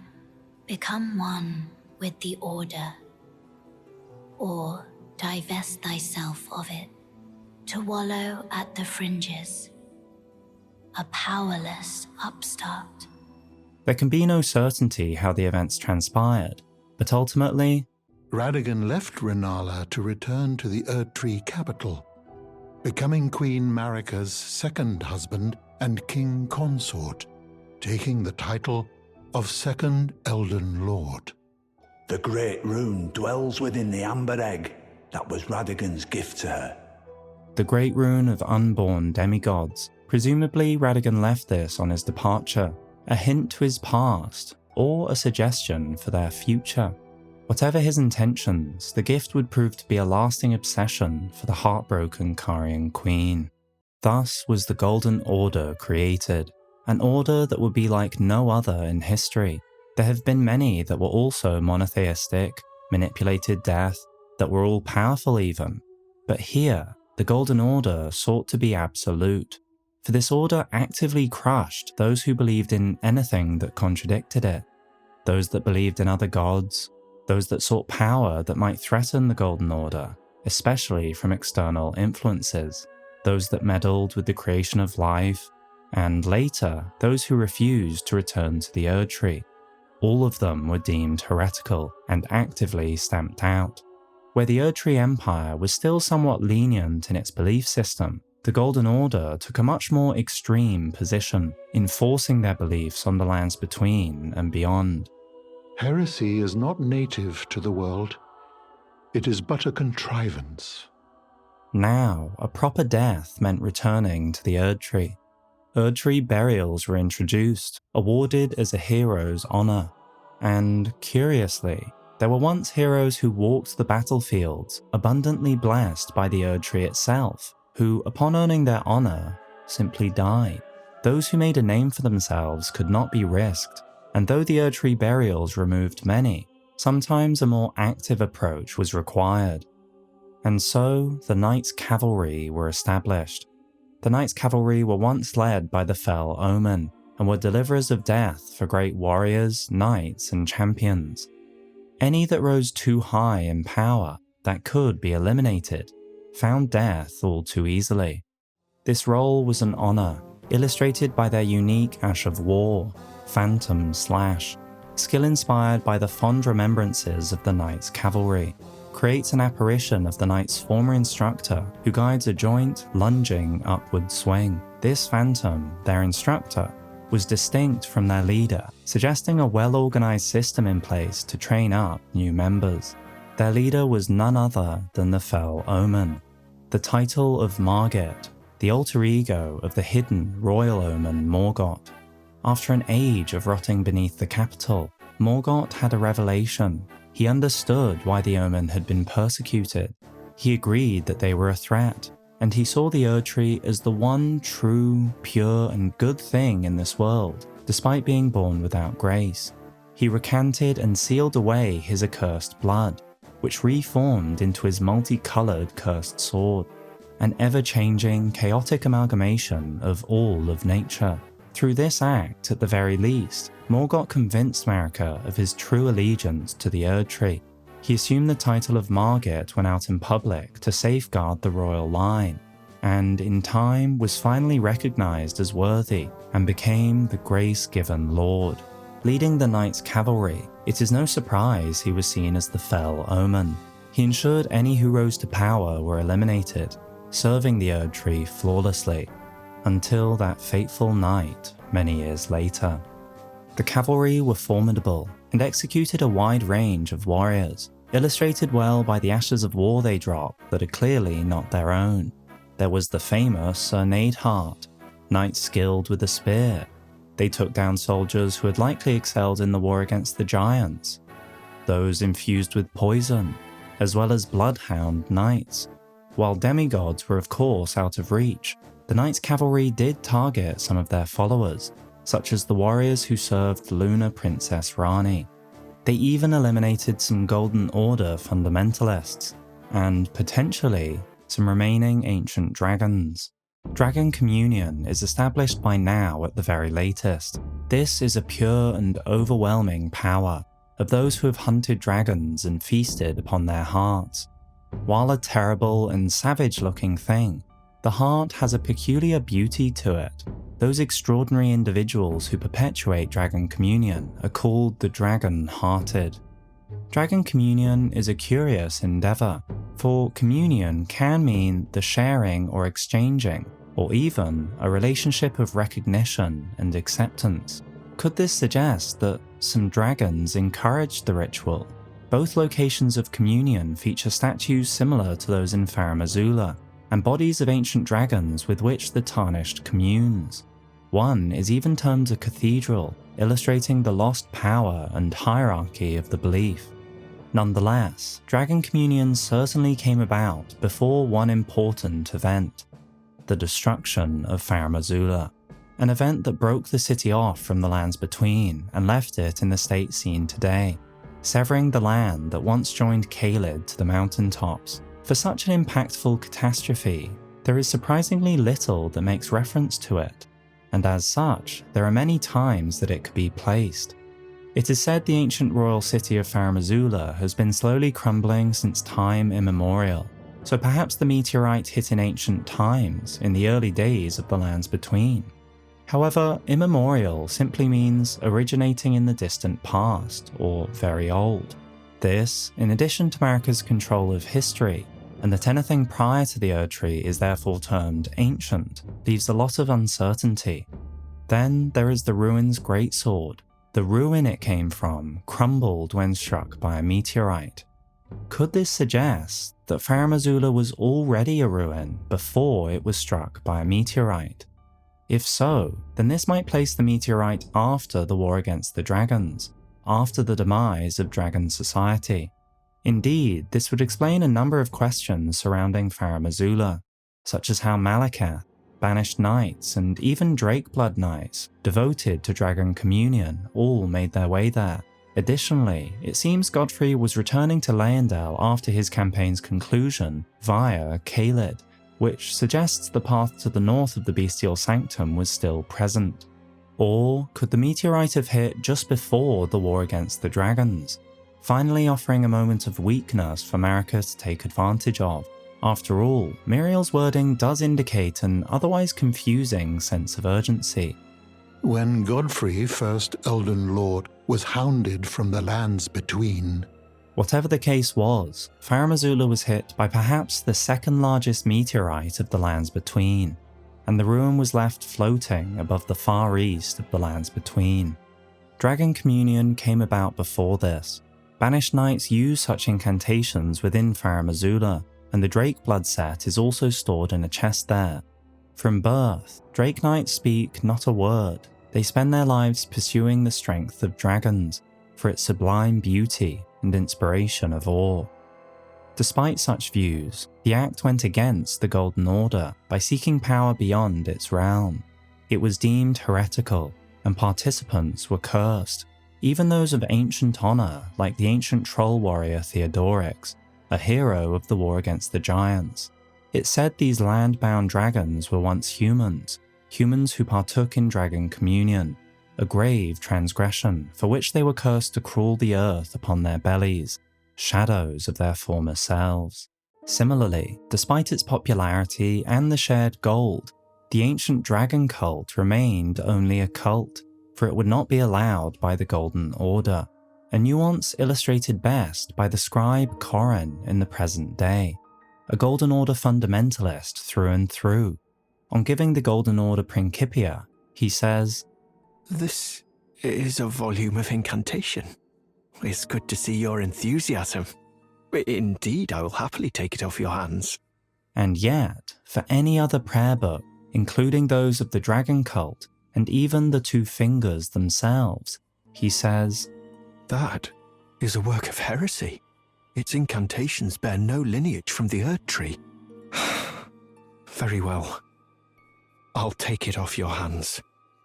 The Golden Order was a completely new religion. Likewise, those who created life outside the system of the Erdtree were deemed heretical. The Academy, despite Radagon's abandonment, remained allied to the Erdtree. His icon to this day is stored in the debate parlour, and his Elden Lord statue is set up in the Grand Library. As such, the Sorceress faction sought to erase their previous actions that now contravened the Golden Order. The creation of artificial life. The Albinoric's most formidable foes were sorcerers after all. The Cuckoos were established by now at the latest, and they were tasked with stamping out the pale lifeforms.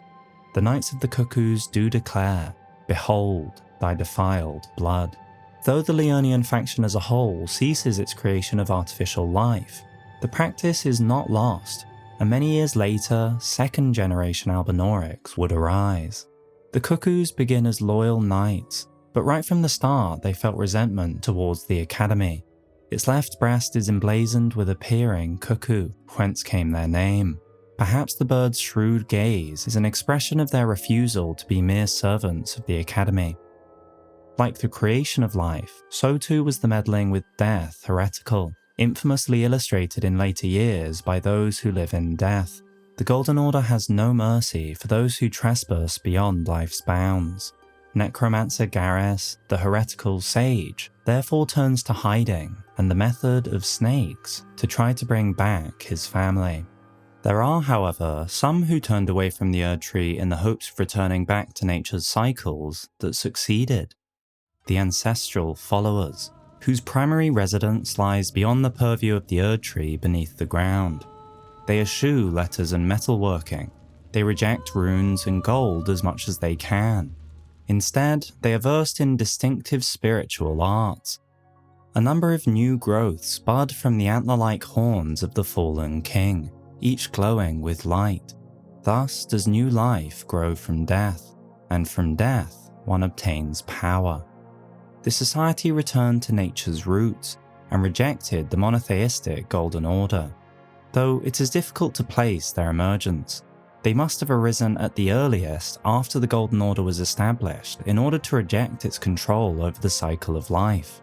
Given they are still in the present day awaiting new buds, and instead simply wear the horns of other creatures, it is likely that they arose much later, close to the present. Others whose beliefs lay beyond the Erdtree were not so fortunate. Heresy was absolute, where the Academy simply exiled those it deemed heretical, such as individuals who cast blood or later death sorceries using faith, graven schools, and perhaps even Rani's secret mentor. The Golden Order went far further. The Scorpion's stinger was made, a ceremonial tool used by heretics, crafted from the relic of a sealed outer god. Heretics, plural, and yet other than this weapon, this group of rot worshippers seems to have been entirely wiped out. Melania, with Miquella's help, would later reject the rot in their early years, and only in the years following the Shattering do new followers rise up. The Golden Order must have thoroughly dealt with such heretics. Then, famously, there was the Great Caravan, the ever-moving home of the nomadic merchants, an insular people, but as tarnished find in the present day, they are still friendly and provide services of great value to the realm. These merchants once thrived as the Great Caravan, but after being accused of heretical beliefs, their entire clan was rounded up and buried alive far underground. Almost every member of this peoples was thrown deep beneath the capital, further down than even the accursed Omen. Then they chanted a curse of despair and summoned the flame of frenzy. This was not the first instance of frenzy in the world. It is said that the sickness of the flame of frenzy began with Shabriri, the most reviled man in all history. Shabriri had his eyes gouged out as punishment for the crime of slander, and with time, the blight of the flame of frenzy came to dwell in the empty sockets. Interestingly, slander is hardly a crime that warrants being the most reviled man ever. Thus, it is what he began to do after the adoption of the Flame of Frenzy that earned such a title, and shows how strong this maddening influence is. In the present day, Shabriri has the power to take over another body, and in Yura's body, his words belie a tricksome nature, one that guilts the tarnished about the life of a fair maiden, in the name of the righteous path of lordship, only to then order them to incinerate all that divides and distinguishes. Something that would ruin the lives of all maidens and beyond. Sadly, this tactic worked in the past, a story illustrated well by Vike in later years. Curiously, the door barring access to the three fingers seems ancient in design, and the fingers themselves seem withered with age. Thus, it is possible they were sealed away in a previous age, and the nomadic people, the moment they were thrown into the same pit, were fated to succumb to its temptations. During the Golden Order's reign is likely when Malekith became known as Death of the Demigods. Godfrey was gone, and so was his protection. Thus, Malekith stood as the ultimate power of the land, and his control over the Rune of Death stood as a means of keeping the demigods in check. He was aided in his tasks. There were the valiant gargoyles, mended with blackened corpse wax, such is the mark of those who serve Malekith. Perhaps the draconic tree sentinels too. But most important were the vulgar militia. Untiring, unsung watchkeepers. For not only do these men defend the bestial sanctum, but even across the realm, some have been blessed with the power of destined death, Malekith's power. As such, their roles can help to highlight what Marika wished of Malekith in these years, freshly singed battlegrounds, effusing with the stench of the dead, forbidden lands that will be excised from the memory of history. This is where the vulgar militia serve. The vulgar militia are the undecorated stewards of rancid, scorched battlefields that none dare approach, and forbidden domains better forgotten by the rest of the world. A silent, but very important role, aiding in Marika's control of information. There was but one final act required to complete the Golden Order. One true god. It needed Radagon, but Marika was the Empire's current god.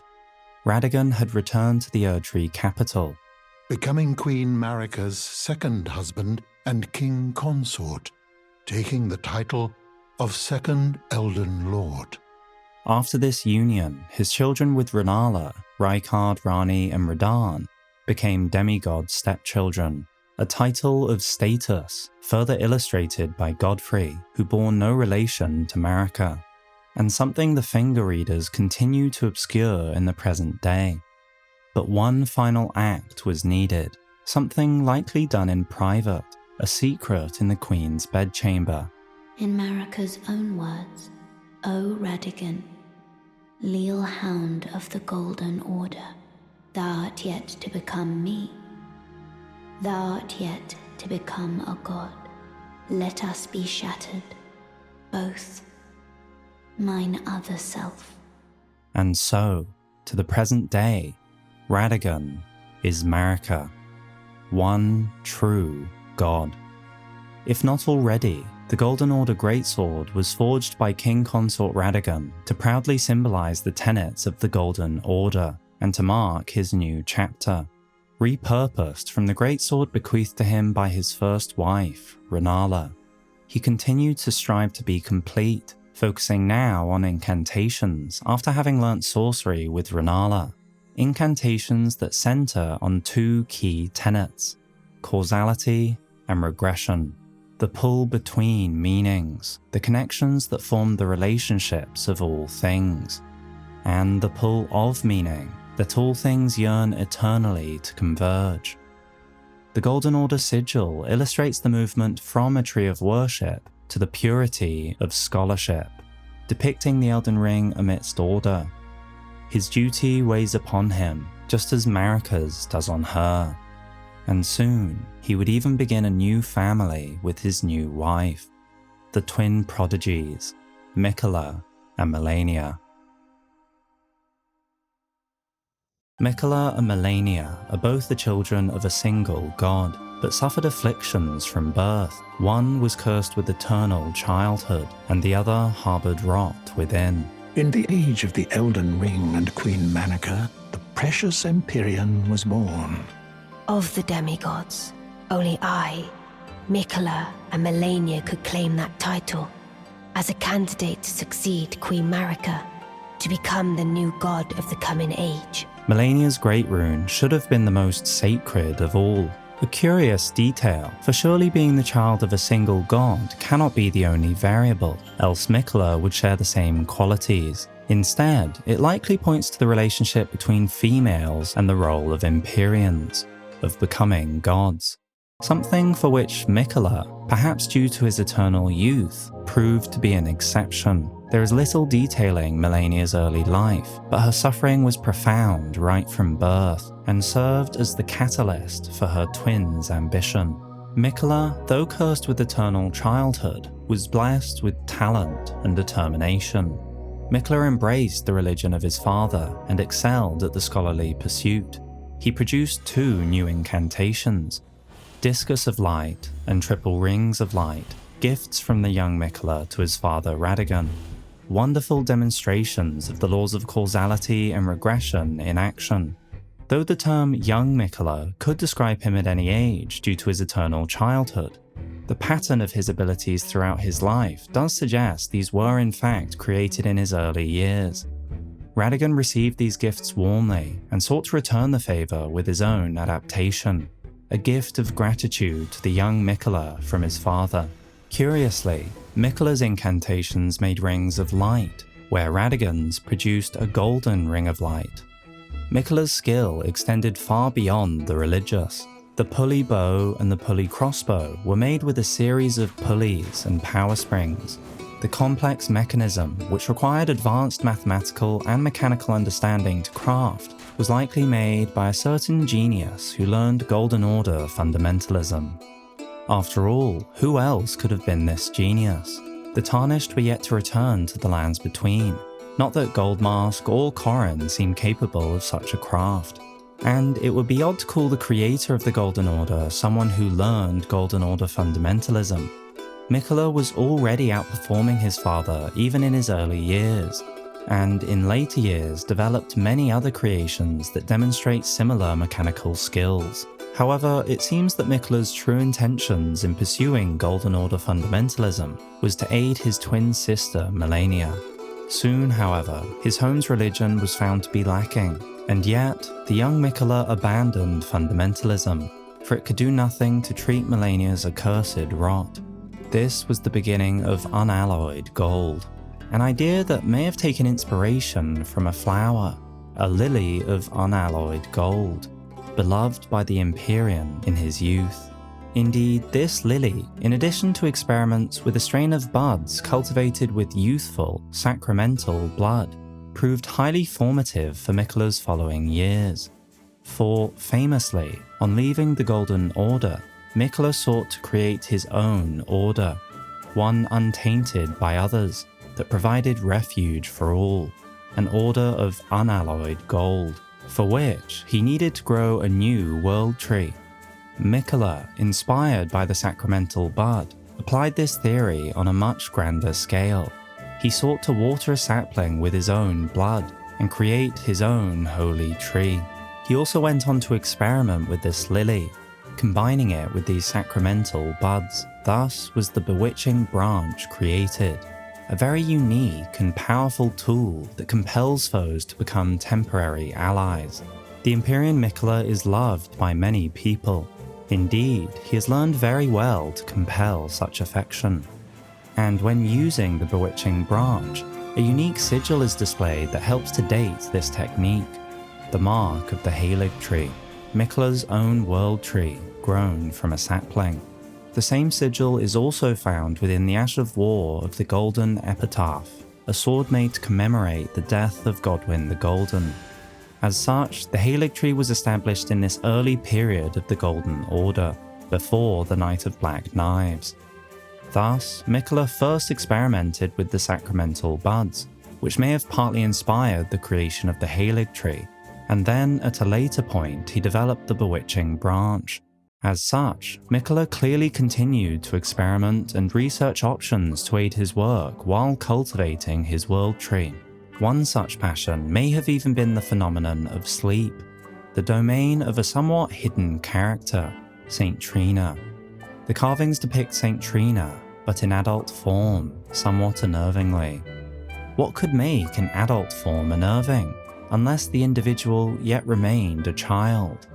Plus, sleep is a theme which softly pervades Miquella's history, from Melania to the Albinaurics, and perhaps even to his journey retracing Marika's footsteps. And those who witnessed such powers were, like many who knew Miquella, utterly captivated.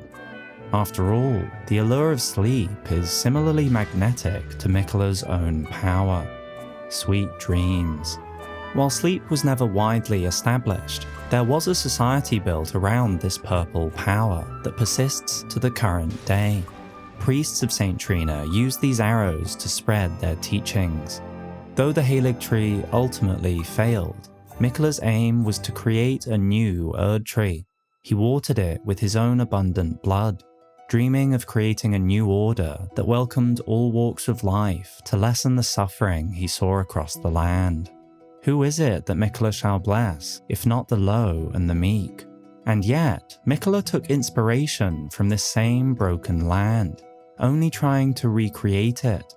He sought to create a second Erdtree, not something entirely new. He sought metamorphosis, rebirth, both of himself within the Halig tree later, and of the Albinaurics that made it into his haven. Weapon designs were not original, and even his buildings were heavily inspired by pre-existing ones. Nonetheless, when and how the Halig tree failed remains unclear. Perhaps Melania's rot proved too strong as it infested the trunk. Perhaps Miquella being taken prematurely by Mog left the Halig tree without support. In the current day, the Halig tree is bursting from the brace built to support it. There are in fact two trunks. The primary trunk is now hollow, and instead it is an offshoot that has continued to grow. A warped amalgamation of branches that pales in comparison to the Erdtree. Now, with the Halig tree misshapen, this wondrous rendition is a fleeting fantasy. Ivory became a symbol of the Halig tree and its haven. The foot soldiers wear a shawl in the colour of ivory, and aged Albinaurics carry a sickle fashioned from ivory, which serve as evidence of their dedication to the Halig tree, despite never having entered its presence. Loretta, once a royal Carian knight, went on a journey in search of a haven for Albinaurics, and determined that the Halig tree was their best chance for eventual salvation. Though Loretta later changed her allegiance to Miquella, illustrated by how her weapon's blue glintstone has been replaced with unalloyed gold, and her present-day station, it seems that the Carians were at least on good terms with Miquella. For though Miquella's society failed to reach his vision, and thus this weapon was never given to a knight, the sword of Miquella had a design modelled after those carried by Carian knights. Indeed, this connection may hint that Miquella worked with Ranni for a time. Both share distrust of the Golden Order, and both show interest in celestial movements. Ranni in her Fate and Age of the Stars, and Miquella in the Eclipse. Then there are the assassins at Ordina. It is certainly an interesting period for the experimental young Empyrean. It is certainly interesting that the Halig Tree was formed before the Knight of Black Knives, as shown by the Golden Epitaph's sigil, since this suggests that Radagon and Marika supported the endeavour, even while their order remained under control. Perhaps they even lent their aid.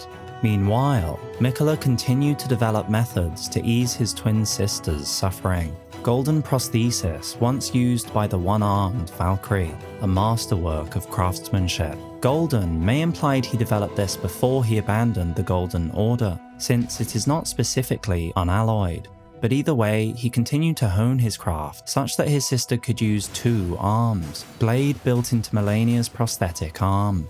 Through consecration, it is resistant to rot. Might this explain the motive behind consecrating the snowfields? Malenia seems to have only suffered in her childhood, but finally, she found someone. Though born into the accursed rot, when the young girl encountered her mentor and his flowing blade, she gained wings of unparalleled strength. Though young, Malenia had fully grown up at this point, as illustrated by the heirloom's depiction. Perhaps their swords are straight here to illustrate the use of training swords, since, given the similarities between Malenia's technique and that of the strong attack of the flowing curved sword, it seems Malenia found a master, someone who had sealed the god of rot itself, who was also blind, and who knew best how to curb her plight. The art of allowing one's opponent to strike so as to leave them vulnerable to a well-timed reply. Malenia was a prodigy despite her suffering. Or perhaps it was because of this suffering that drove her to fight no matter what, to push through. Something that is made clear by her Great Rune, whose blessing reduces the healing power of Flask of Crimson Tears. An objectively negative Great Rune thanks to her Curse of Rot. And yet, due to the infusion of Malenia's Spirit of Resistance, attacks made immediately after receiving damage will partially recover HP. In time, Miquella further honed a technique to allow Malenia a semblance of a normal life. An unalloyed gold needle that could ward away the meddling of outer gods. But even this was not enough. Miquella sought to banish rot from his sister and created Miquella's needle. And yet, Miquella never perfected this creation. Though he made multiple, they could only function when separated from time, independent of any influence. And Malenia was fated to never be free of the Curse of Rot. But Malenia served as an inspiration, and soon she built an army of her own who styled their armor after her. The Clean Rot Knights vowed to fight alongside Malenia, despite the inevitable, if gradual, putrefaction of their flesh. Their acceptance of their fate made these battles fiercest of all. They equipped a diminutive shield that was blessed with an incantation that warded off rot, for a time at least. Miquella continued to hone his incantations despite leaving the Golden Order, and imbued one into the Halo Scythe for the commanders of Malenia's army. And yet, despite her prowess, despite her fearsome army, Malenia only served Miquella. My brother possesses the wisdom, the allure of a god. He is the most fearsome Empyrean of all. Thus did Malenia gain her purpose, becoming the Blade of Miquella. And henceforth, all her actions were by his will carried out. However, the Clean Rot Knights were only celebrated for their undefeated campaign in the Shattering.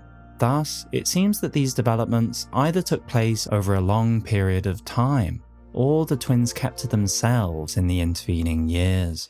Over in Liurnia, Radagon's departure had left the region in turmoil when Rennala, head of both the Academy of Raya Lucaria and the Carian royal family, lost her husband Radagon. Her heart went along with him, and then those at the Academy realized that Rennala was no champion after all. The Academy lost respect for the Carians, and just as they had quickly been enamored by their full moon leader, they soon lost respect for her when she faltered. It makes the most sense for this uprising to have occurred early in Radagon's age, as a direct consequence of Radagon leaving. That way, the stars were still in motion, and Rani retained her true body to be able to cast such a powerful defensive spell for her mother. At the very latest, the rebellion had to occur before the Shattering, since whenever war broke out, the Academy sealed its gates. The Academy were successful in their revolt, but unable to eliminate the Carians, likely due to Rani's aid for her mother Rennala. When the Academy rebelled against the royals, she was locked away in the Grand Library. In the end, Lady Rennala was left alone, cradling the amber egg Lord Radagon bequeathed her. Now she devotes herself to it through forbidden rite, the grim art of reincarnation. And yet, despite the loss at the Academy, it seems the Carians had prepared for the inevitable betrayal. Carian retaliation was the Carian royal family's secret means to prepare against the disloyalty of the Academy. The moon and stars would one day go their separate ways. Perhaps this was their fate. The Academy did not falter after expelling the Carians from Raya Lucaria. They sought to stamp out the faction entirely. When the Raya Lucaria Academy turned on the Carians, the Knights of the Cuckoo descended on this tract. After leveling it, they carried on to the Manor. The Carians were taken off guard, but their strength had not waned and they repelled the Knights' onslaught. Loretta might not have left for the Erdtree yet. Rani's soldiers made use of their unique ashes of war. The Carians laid traps throughout their home, both large-scale bombardments outside and small tricks within. Perhaps even some Albinorics lent their aid. Puppets, finger creepers, and more. Indeed, the siege of Caria Manor went poorly, the resting place of the contemptible Cuckoos, lost in the siege of Caria Manor. Given how confidently the Carians fought them off, and that they were taken off guard, perhaps the Carians did not fight to retain the Academy. The Cuckoos' defeat would have only exacerbated their frustration, who already refused to be mere servants of the Academy. The Cuckoos saw themselves as a separate faction and simply served a contract with the Academy, taught to the Knights of the Cuckoo by the Academy as payment for their contract. Interestingly, it seems the Academy, though it sought independence from the Carians, did not break off ties with the Golden Order, for, as previously established, the Academy sought to erase their now heretical acts of creating life, the Albinorics. Raya Lucaria was not attacked during the Shattering, and were happy to let armies walk through their lands. Perhaps the Carian Knight's shield hints at this alliance remaining strong. Excels when facing magic or holy attacks. Just who were these knights preparing to fight? This change of rule likely marks a shift in various beliefs. Seeing the moon as equal to the stars was now deemed heresy. The relations to demi-humans were soon revoked, sneered at by fools in the Academy. Perhaps it was then that the Grandmasters Azure and Lusat were driven from the Academy, since now the primeval current is a forbidden tradition of glintstone sorcery. Selen too was around during this time, who had Azure as her first teacher. Jaren denotes her as an enemy of Caria, something that would be very non-specific after the denouncement of the Carians by the Academy. Thus, either Selen was exiled during Carian rule as a graven witch. The toothless pedantry peddled by the Carian royal family can rot for all I care. Or, perhaps this suggests that Selen undertook more direct actions against the Carians, and serves as a subtle hint to Selen's part in the Academy's rebellion. Of course, if this was the case, Selen would later also end up exiled from the Academy, as a reviled, apostate witch, leaving her vulnerable. Given Radagon's abandonment, Rennala's mental state, Radagon's later allegiance to the Golden Order, and Rykard's station in Mount Gelmir, it seems only Rani managed to fight for the Carian cause. A sad contrast to the previously happy family, and likely another formative period for Rani's brewing contempt of the age. Radagon's early years mark a time of earnest learning, specifically of gravity sorceries, a gravitational technique studied by the young Radagon. His master was an alabaster lord with skin of stone. It is unclear if this lord was given a choice in this tutelage, but Radagon was a respectful student nonetheless, thanking his teacher at his education's completion. Radagon stands as a remarkably curious character throughout history. He is called the mightiest hero of the demigods, and yet there is only one event he is known for until the Shattering, the Starscourge conflict, an act that proves to be of utmost importance for a wide range of factions, the Nox, the Carians, and even blocks the Tarnished's progression in the present day. However, there is conflicting information surrounding Radagon's motivations during this period. On the one hand, the Red Lion General wielded gravitational powers which he learned in Celia, all so he would never have to abandon his beloved but scrawny steed. An endearing sentiment that suggests Radagon's ever-growing size would prove problematic for his noble steed, and needed help from gravity magic to offset this imbalance. But could affection for a steed he named Leonard really be behind the entire conflict? When Radagon completes his training, he says, "Now I can challenge the stars." Not only does he not reference his steed, but he seems to be planning for what became the Starscourge conflict. Then, to add to the mix is that the result of the event, arresting the cycles of the stars and halting the flow of fate, is said to have been fettered by the Golden Order. And so, one thing becomes clear. The true reason for the conflict has been hidden from view, obscured through various contradicting means to leave no clear answer. Perhaps Radagon was simply doing it for his horse, and everything else was just a side product. However, is it not curious that Radagon learnt his gravity magic in Celia? Celia is not known for gravity magic, but night sorceries. He was also taught by an alabaster lord, a fitting choice, except they are again unrelated to Celia historically. Surely Radagon could have easily learnt back in his home region, or at the capital if he had already aligned with the Erdtree. Instead, he was specifically placed in Celia. With that in mind, listen to the wording of the sword monument. Radagon alone holds Celia secure, and stands tall to shatter the stars. Does this phrasing not suggest Radagon held Celia secure as an ongoing act, and then stood tall with the future aim of shattering the stars? That is to say, keeping Celia secure and shattering the stars are not the same act. There is forethought in Radagon's actions, in his placement in Celia, in specifically learning gravity magic that counters the stars so well. The fate once writ in the night skies had been fettered by the Golden Order.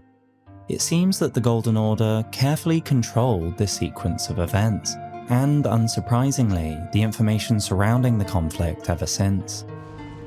Whether Radagon acted knowingly or was falsely guided is unclear. He could have genuinely believed he primarily learnt for his horse, and yet be directed for greater schemes in the meantime. Nonetheless, the revelation that the Golden Order was behind the Starscourge conflict allows the rest to fall into place. Celia was incorporated into the Erdtree Empire by Godfrey during his campaign, illustrated by the large statue looking over the town. They were spared for betraying their own and informing the Erdtree faction about the rebellious intentions of the Nox. But this made Celia a target. The turncoats deserved retribution. As such, it needed defenders. Though the details surrounding the Starscourge conflict remain unclear, it seems that Radagon defended Celia through two means.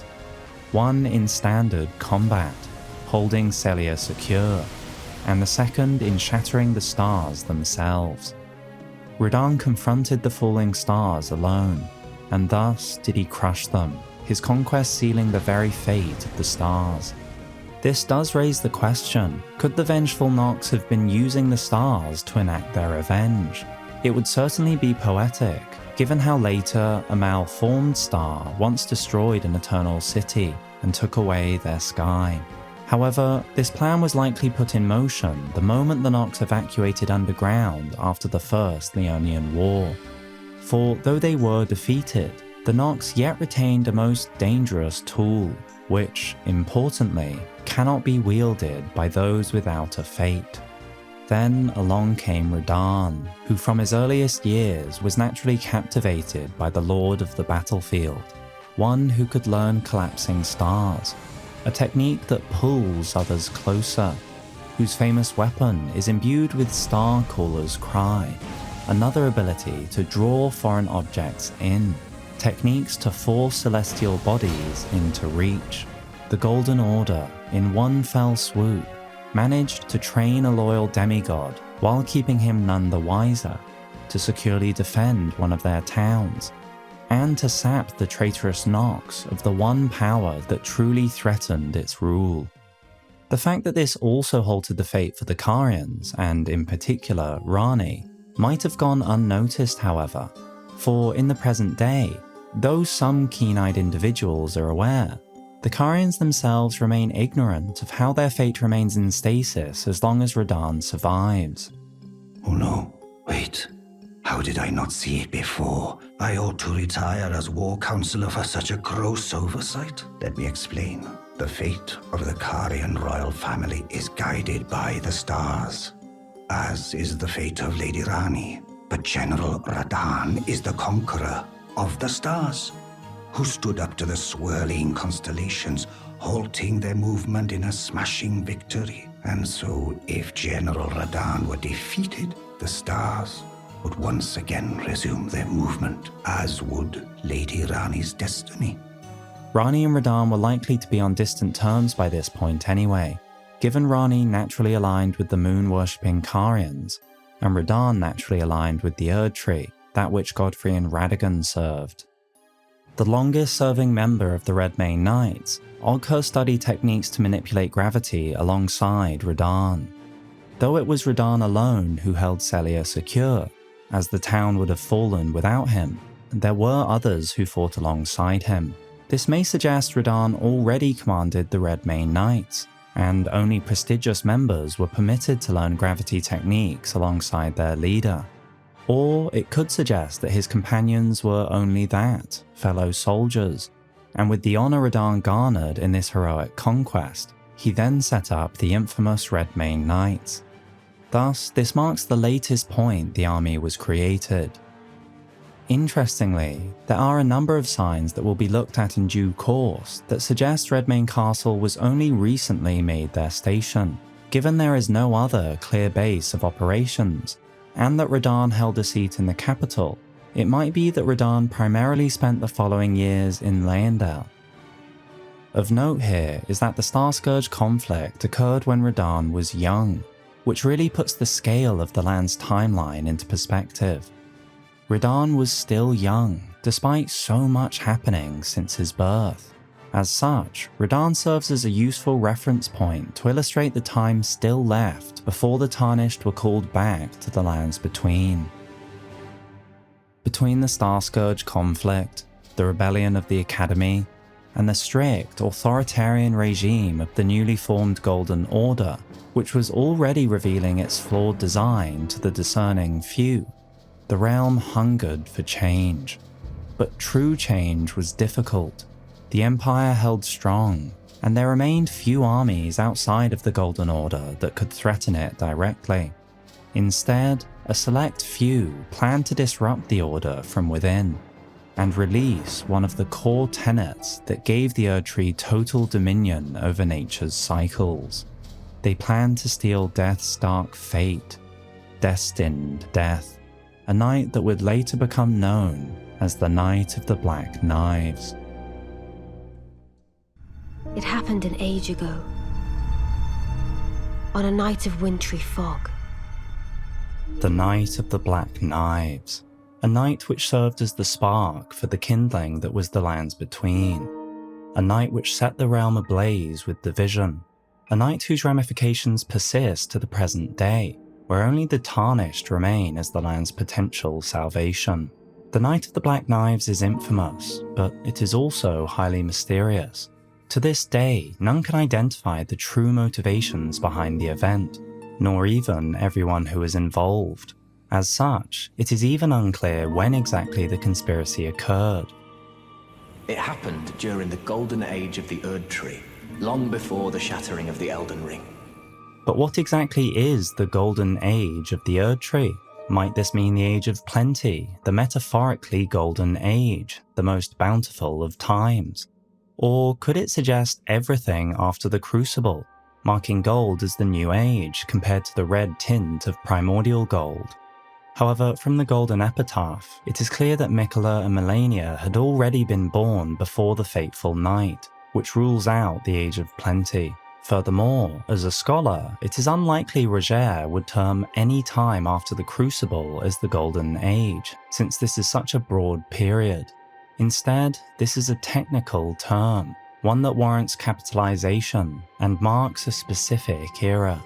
Thus, this must denote the age of Radagon, or in other words, the age of the Golden Order, the order that followed the age of the Erdtree. Indeed, Ranni is described as a demigod on this night, further confirming this timeline since she and her siblings became demigods only after Radagon married Marika. The siege of Caria Manor surely came before the Starscourge conflict, such that Ranni could wield such power as shown in the Grand Library in the present day. But it seems the Night of Black Knives came after the Starscourge conflict in turn. For it seems very strange that Ranni should undertake this night to slay her Empyrean flesh, and then over the many intervening years do little of note, especially since the Shattering. Ranni's whereabouts since the Shattering are a well-kept secret. She hasn't been seen even once. Unless Ranni's fate had already been halted and restricted her from before the Night of Black Knives, which as previously established is something she remains ignorant of even in the present day. Thus, this is the most likely time for the conspiracy, and importantly, it was only the one night where everything pertaining to the plot took place. On the Night of the Black Knives, someone stole a fragment of death from Malekith the Black Blade, and imbued its power into the assassin's daggers. These assassins, on the night of the plot, imbued their knives with the rune of death and slew Godwyn the Golden. However, 2 demigods perished at the same time. Ranni was the first of the demigods whose flesh perished, while Godwyn perished in soul alone. So who organized the conspiracy? The person who orchestrated the Night of the Black Knives, Lunar Princess Ranni. Then, the assassins were all women, rumoured to be Newman who had close ties with Marika herself. The Newman are said to have come from outside the Lands Between, and are in fact of the same stock as Queen Marika herself. So what exactly is this rumour? That the women were Newman, or that these known to be Newman women specifically had close ties with Marika? The phrasing would imply the former, since otherwise it would say they were all women, Newman who were rumoured to have close ties with Marika herself. The technique behind the concealing veil of their armour is very similar to veils Marika makes use of, which further hints at their shared origins.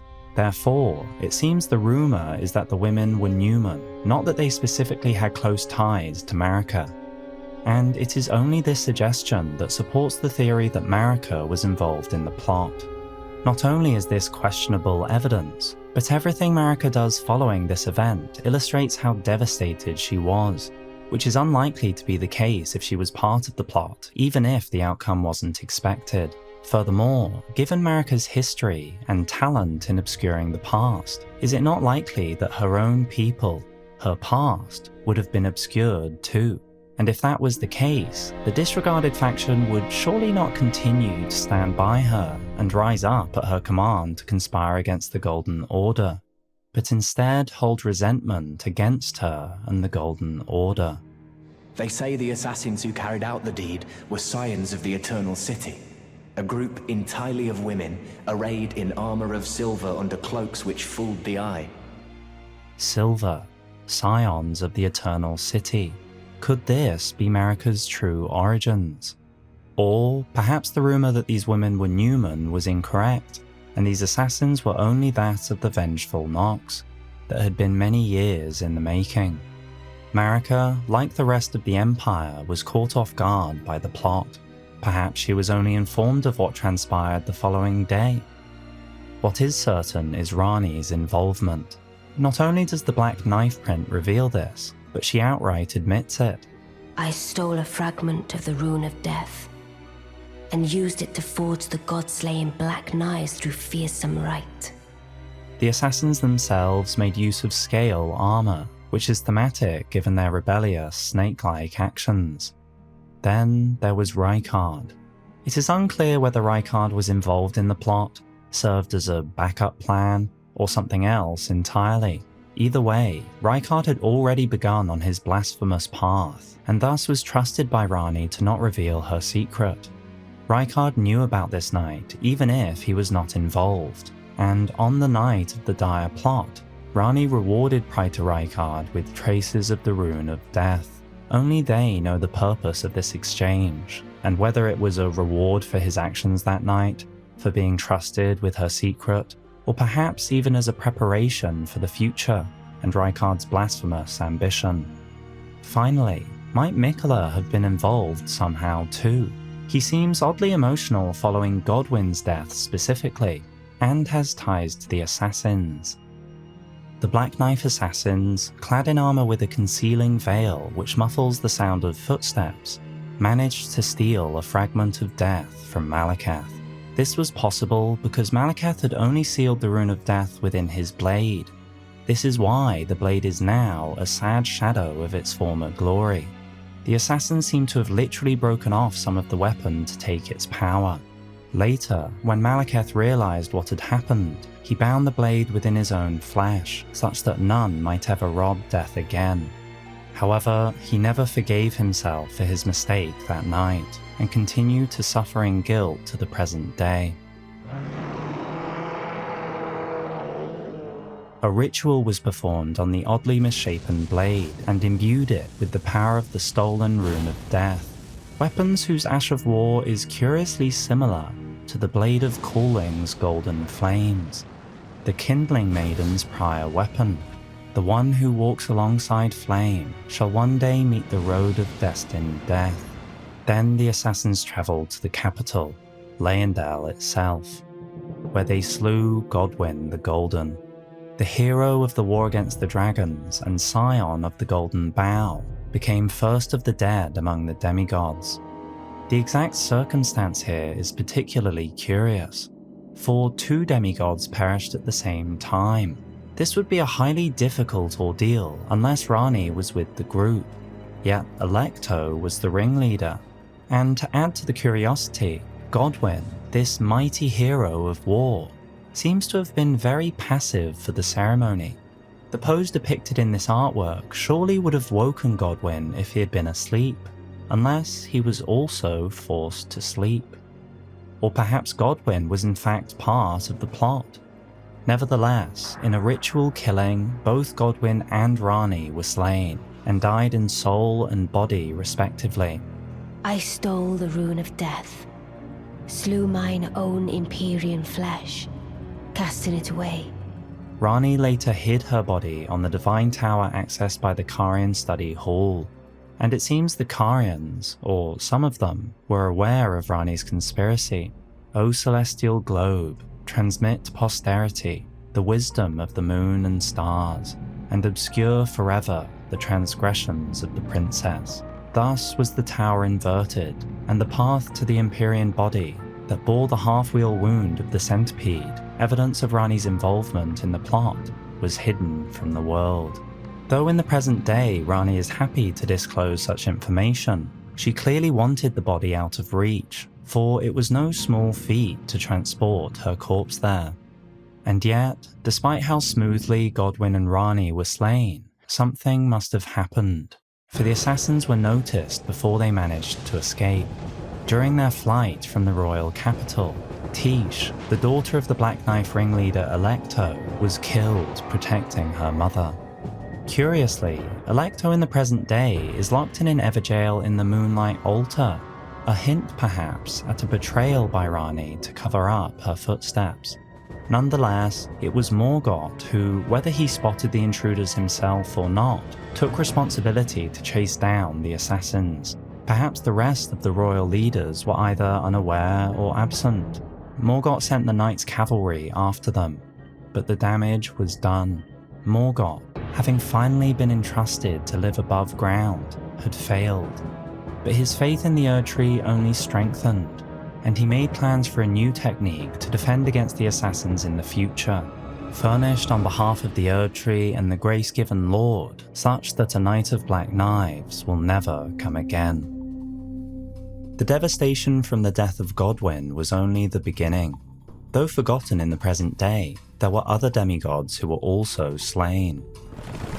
The rune of death was stolen, and the demigods began to fall, starting with Godwyn the Golden. The mausoleum is where the bodies of soulless demigods are lain to rest. It is certainly interesting that all the demigods who were slain seem to have lost their souls, except Rani. There are 7 mausoleums scattered across the lands between, which suggests 7 other demigods fell that night. Perhaps there was even an 8th, the soulless king. But most impactful of all, later the rune of death spread across the lands between, sprouting in the form of Deathroot. After the night of the plot, Deathroot appeared in the lands between, and those who live in death soon followed. Those who live in death will continue to rise again. This is the grotesque fate of those who come into contact with Deathroot. These souls have committed no offense. They have every right to life, only they happen to touch upon a flaw in the Order. The Golden Order had once taken total control over the cycles of life, but after the Night of Black Knives, the population was able to resist returning to the Erdtree, and due to this fault in the Golden Order's artificial cycles, they simply persisted, even in death. Naturally, the Golden Order has no mercy for those who trespass beyond life's bounds, and soon established the Hunters of those who live in death, whose role is to stamp out defiled reason, all for the perfection of the Golden Order.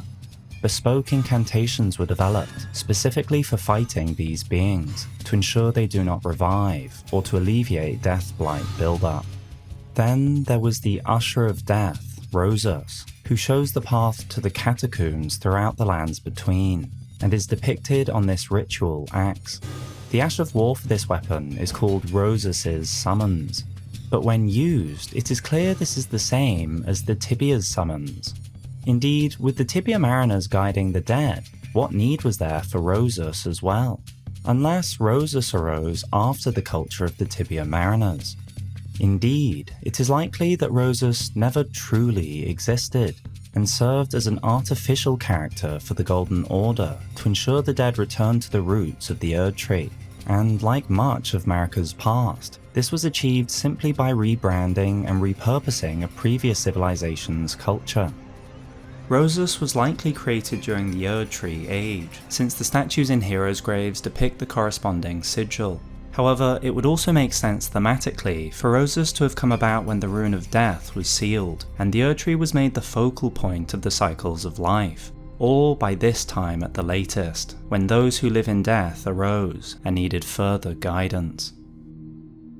It is difficult to discern what state of control Godwyn retained throughout this all, whether he was simply a vessel through which such power channeled, or otherwise. Godwyn the Golden became the Prince of Death. His friend, the ancient dragon Fortisax, was not happy with this, and fought long and hard against the death within its companion. Alas, victory was never achieved, and its only reward was corruption. It seems that the act of killing Godwyn in soul alone set in motion that which could not be stopped without a complete overhaul of the order of the land itself. Thus, this quote of Marika was most likely as a result of seeing the effect the flaw of the Golden Order had on her firstborn child and beyond. I declare mine intent to search the depths of the Golden Order through understanding of the proper way. Our faith, our grace is increased. Those blissful early days of blind belief are long past. My comrades, why must ye falter? Marika was finally driven to move on from blind belief. and research and question the state of the world, questioning the Golden Order itself, heresy, a dangerous place for her fellows, but one that began Marika on a path to understanding. Marika questioned, the Golden Order persecuted, Morgoth and Malekith repented, but some embraced this era more actively. Some soldiers sought to continue to serve their fallen soulless demigods, and became Mausoleum Knights. These soldiers followed their masters into death by severing their own heads from their bodies, and though this was a form of fighting death, just like those being persecuted, this seemed to be sanctioned by the Golden Order. Lutal sacrificed her life so that in death she could continue to protect a soulless demigod until their revival, earning her the hero's honor of Erdtree burial. These knights drew power from the eclipsed sun, drained of color, which is the protective star of soulless demigods. It aids the Mausoleum Knights by keeping destined death at bay. However, in contrast, it also seems that the eclipse is able to grant life to soulless bones. So perhaps the role of the eclipse isn't protection against something in particular, but from any external influence. Whatever the case, Miquella refused to accept Godwyn's death, and sought to imbue Godwyn with a soul once more, but with no success. Lord Miquella, forgive me. The sun has not been swallowed. Your comrade remains soulless. Miquella, like Rani, had his plans fail due to the hold Radahn held on the stars. And though Miquella likely researched every option, he could find no solution, at least for now. But the cracks across the lands between had begun to form, and with time, the unity the land once saw began to fracture, little by little. In fact, it is likely that the first outright warfare against the capital occurred before the Shattering. The first defense of Leyndell, a sovereign alliance rots from within. Traces yet remain of bloody conspiracy. Conspiracy is hardly the word for after the Shattering broke out, where the Empire splintered and the demigods each vied for power. The mad taint of their newfound strength triggered the Shattering. The subtlety of a conspiracy and the slow disintegration of a sovereign alliance couldn't have taken place after the outbreak of the War of the Shattering, and instead stood as one of the first major events that illustrates the instability of the realm. Furthermore, Godfrey's thematic links to Godric suggests he too had a cowardly nature, and sought external measures to grow in strength. Thus, this had to be after the Black Knife conspiracy, such that the capital and Golden Order was vulnerable. Indeed, with Marika questioning the Order itself after the Night of Black Knives, there was no sovereign holding the alliance together. This alliance, on the surface, held 6 seats: Godric the Golden, the twin Prodigies Miquella and Melania, General Radagon, Praetor Rykard, and Lunar Princess Rani, whose smaller-sized seat akin to Miquella's illustrates how Rani escaped notice during the prior plot, and was likely seen as simply another demigod victim who had to resort to using a doll for a body. But there was also Morgoth, Godfrey, and then Mog remained below the capital. The alliance rotting from within certainly describes this group well, for every single demigod other than Radagon and Morgoth had already begun to act counter to the Golden Order in some manner. Despite this marking the first realized warfare between demigods, there is little that references it. Perhaps this is because the capital warded off the feeble rebellion with ease. After the first defense of Leyndell, Kristoff earned the hero's honor of Erdtree burial for the feat of capturing Godfrey the Grafted. A lowly knight capturing a demigod illustrates the sad state of the attack. His reward for the ceremony of an Erdtree burial further dates this battle as pre-Shattering, where such societal order likely fell by the wayside. Godfrey was imprisoned as punishment and placed in the Golden Lineage Everjail outside the capital. His appearance therefore dates the grotesque act of grafting this early too, though it is unclear when Godric began grafting in turn, or whether they both began grafting at the same time. Their similarities may suggest that Godric was involved in the siege of Leyndell. Traces yet remain of bloody conspiracy does suggest that the whole conspiracy was not found out.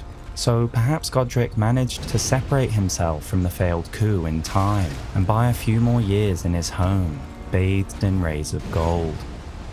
Related to the Evergaols are these mysterious stone beings. In the present day, there is no reference to them, and thus it is difficult to place them in history. They appear to have a strong connection to the Evergaols, often appearing outside them, but it is unclear what relation there is. For they do not protect the Evergaols, nor do they power them, since the Evergaols remain strong whether or not these creatures are alive. Furthermore, they are found in some locations unrelated to Evergaols. They possess power over gravity, but a little like the ancient dragons, they do not seem to abide by the normal rules of nature. Many simply explode. However, though the stone beings seem ancient in appearance, the Evergaols seem to be a more recent development, all with ties to the Erdtree affairs in some manner or another.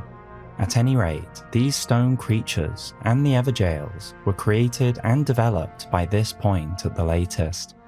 This is likely the latest time Melina could have been born, one of the most enigmatic characters the Tarnished meet in the present day, despite her travelling alongside them for most of their journey. A character who has strong opinions surrounding the Flame of Frenzy, one who casts an incantation unlike any others, and one who wields the Blade of Calling, dagger given to one who set out on a journey to fulfill her duty long ago. The power of its former owner, the Kindling Maiden, is still apparent. I was born at the foot of the Erdtree, where Mother gave me my purpose. I have to ascertain for myself the reason for which I live, burned and bodiless. Thus, though Melina could have arisen many years earlier, her relation to the Erdtree Empire suggests she couldn't have been born after the Erdtree's decline during the Shattering. And as previously established, though she later gains a Glowmide power, she arose specifically post-Erdtree, where the Glowmide Queen existed well before. Dragon communion had become established to the point that there were now dragons who devoted themselves towards enacting revenge upon those who would defile them so. Exike's Dragon Communion Revenger did not forget his hatred even as he succumbed to the Scarlet Rot at the end of the Shattering. Finally, Marika came to a conclusion. Though there can currently be no certainty as to its exact nature, the result was regret. She no longer believed in everything she had created. She saw the rampant flaws in the world she had formed during her reign as queen. After doing away with faith and genuinely examining the world, she sought to rectify her mistakes. The world was not lost, yet. However, Marika no longer had complete autonomy. She shared her body with another, one who was even more pivotal in the establishment of the Golden Order, one whose faith would never falter, and should she act against the Golden Order, one who would fight against her. While Marika and Radagon were each immensely powerful, if they were to compete against the other's will, as gods they would be evenly matched, and end up almost powerless. Perhaps for this reason, perhaps for any number of reasons, Marika hatched a plan that would require only one act, one moment, one strike, such that even if she remained unable to do much of significance afterwards, the damage could not be undone. It was a ruthless plan, but what choice did she have? To her loved ones, she warned them as best she could without revealing her true intentions. Hear me, demigods.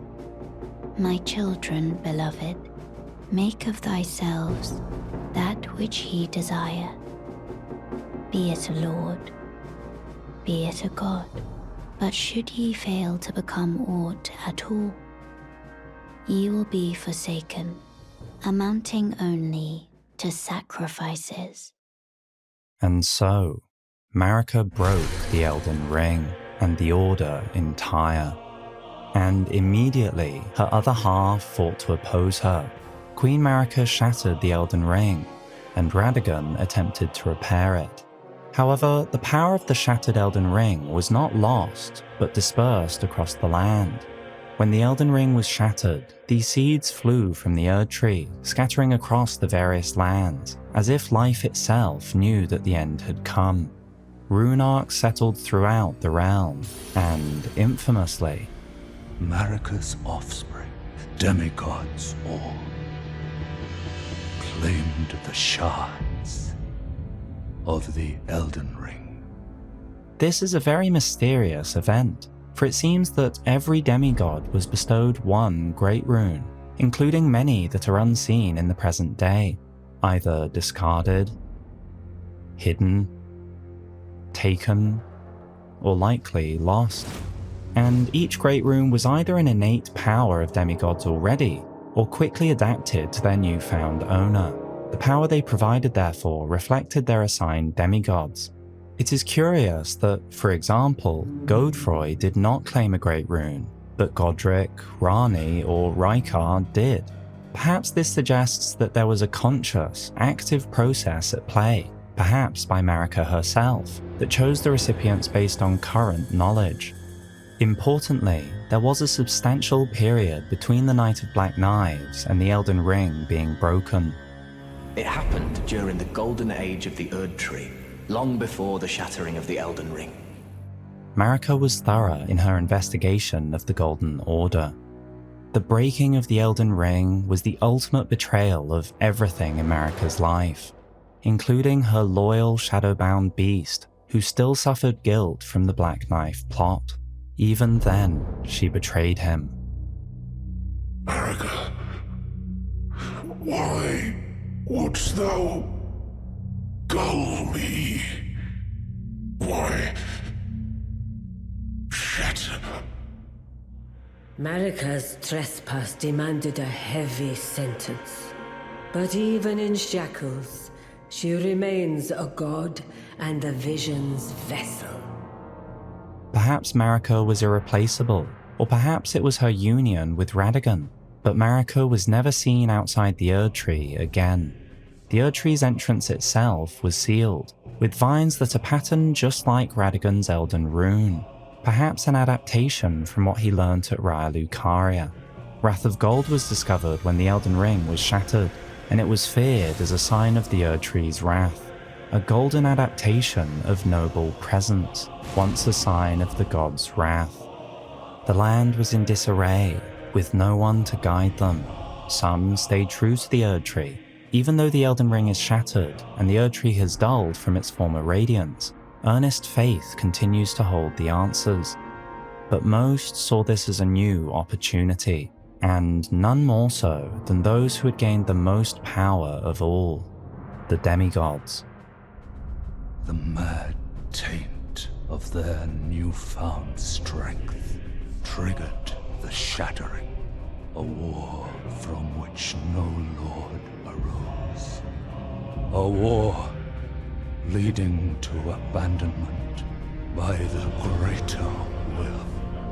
These demigods sought to realize their own new orders, and this time the Sovereign Alliance truly broke, and the Erdtree Empire that had unified the land for so many years splintered as the most brutal war in history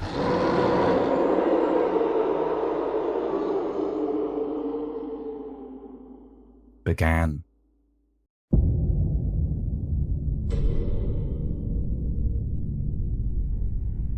The fallen leaves tell a story.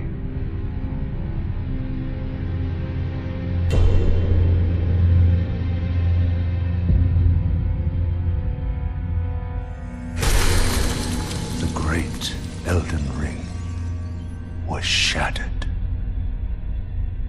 Soon, Marika's offspring, demigods all, claimed the shards of the Elden Ring.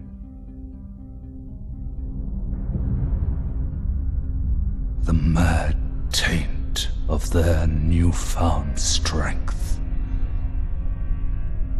triggered the Shattering.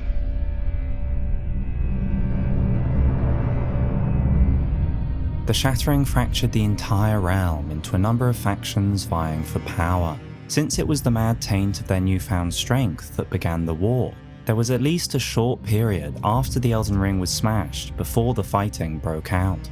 Indeed, not everyone turned to violence immediately. Miquella and Malenia returned to their Halig tree. Malenia remained absent during the Shattering until its infamous conclusion after marching to Caelid and confronting Radagon. However, much was yet to take place until that battle, and so the twins kept to themselves once again. Rykard retreated to the Volcano Manor, illustrated by how the forces of the capital later brought the fight to him. Ranni most likely stayed out of the war entirely, unless she worked with Miquella for a time. However, there is no evidence of how she spent these years, which aligns with her stalled fate. Even in the present, Ranni finds the doll's body surprisingly draining and must slumber periodically. This doll's body is not without its hindrances. She even mocks the other demigods for their fruitless violence. What could the demigods ever hope to win by boring? Godfrey remained locked up to the present day, and Mog remained beneath the capital, but for the first time began to stir, and soon escaped from his prison and ventured even deeper underground. Godric remained at the capital, which he would later be hounded from alongside his army. Godwyn survived only as the Prince of Death, and Deathroot continued to spread through the land. Morgott served as the Omen King, or as he was publicly known, the Veiled Monarch, eternally loyal to the Erdtree. Lucaria acted as they had previously with wars beyond their borders, and shut themselves away. After they declared they wouldn't interfere with the Shattering, the Academy cast repelling seals on the east gate leading to the capital, and the south gate leading here. However, not all remained in the Academy. There were the Heimer scholars, who refused to let war inhibit their pursuit for discovery. The Knights of the Cuckoo continued to roam and fight across Liurnia, and numerous marionettes remained where they were presumably already stationed.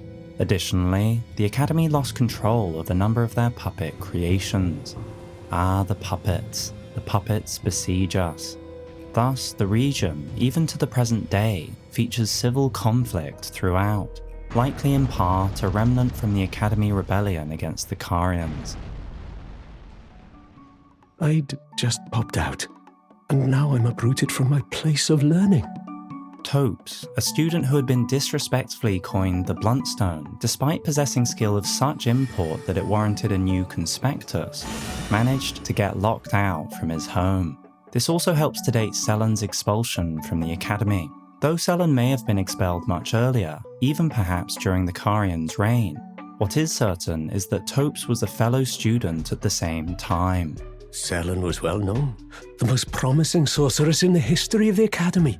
I followed her at school, but Selen was expelled from the Academy, accused of unthinkable treatment of certain sorcerers under the name of the Graven Witch. I still don't believe the accusations. The illustrious Selen would never do such things. The fact that Topes distrusts the information, however, may suggest that this all happened since Topes got locked out. Either way, Selen was kicked out of the Academy during the Shattering at the latest for the then banned practice of collecting sorcerers to fashion them into the Seeds of Stars, which, interestingly, suggests that before Selen's actions in the present day, she had only carried out such practices on other sorcerers, and not herself. Finally, there was Radagon. As previously established, it is unclear where his base of operations was during the Age of the Golden Order. However, it seems he was stationed outside the capital, since Radagon, the mightiest hero of the demigods, was in all likelihood responsible for the first outright warfare of the Shattering, the second defense of Leyndell. There is conflicting information regarding which faction attacked the capital. This scene in all likelihood depicts the siege in question, but while the soldiers marching forwards wear the colours of Redmane's soldiers, their armour's heraldry is of Godric's army, and their helmets are the same as Godric's soldiers, lacking the fanged visor of the Redmanes. Perhaps this suggests that Godric and Radagon united forces for this attack. However, this seems unlikely for numerous reasons. Not only did Radagon later attack Godric, but when Godric fled the capital, he hid amongst the womenfolk. If Godric was a leader besieging Leyndell, this would have been a pointless act, since he could have easily just retreated. Instead, the situation may highlight that this depiction of the battle is more artistic than factual. Thus, the second defense of Leyndell was in all likelihood a fight between Radagon's and the capital's forces, who were led by the veiled monarch, Morgoth. There is no reference to Radagon's motivations during the Shattering, and in his current state, such knowledge is surely lost to time. But perhaps Radagon saw himself as the most worthy of rising to assume the throne of the capital. He was, after all, the most heroic and pure, epitomizing the best of both previous Elden Lords. This would explain how the conflict concluded before either side was completely defeated. Indeed, perhaps this is how Morgoth seemed to come out on top when facing Radagon in combat, likely under the name Margit. They were not fighting to the death. Radagon did not seek to destroy the capital or kill its armies, but sought to do what he thought was best for the faction.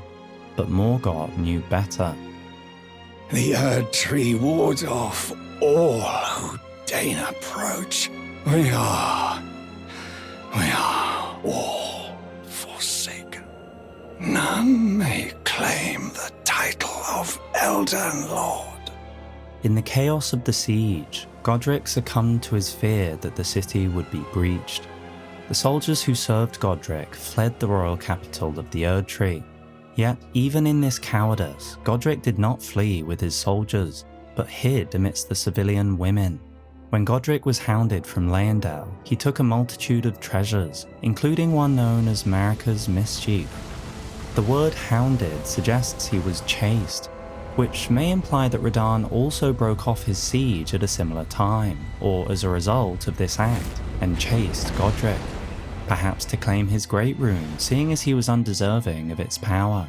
This chase went through Liurnia, and likely culminated at Stormvale, where Godric only survived by hiding from Radagon behind its impressive fortifications. Fortifications that had, over time, been gilded with a golden finish celebrating the golden lineage. Finally, after what seems to be a heavy assault on the castle, especially on the waterfront-facing side, Radagon retreated for a second time over to Caelid. During the second defense of Leyndell, Morgoth reorganized the capital's forces for war. Armaments like the heavy crossbow and the brass shield became commonly used across the land.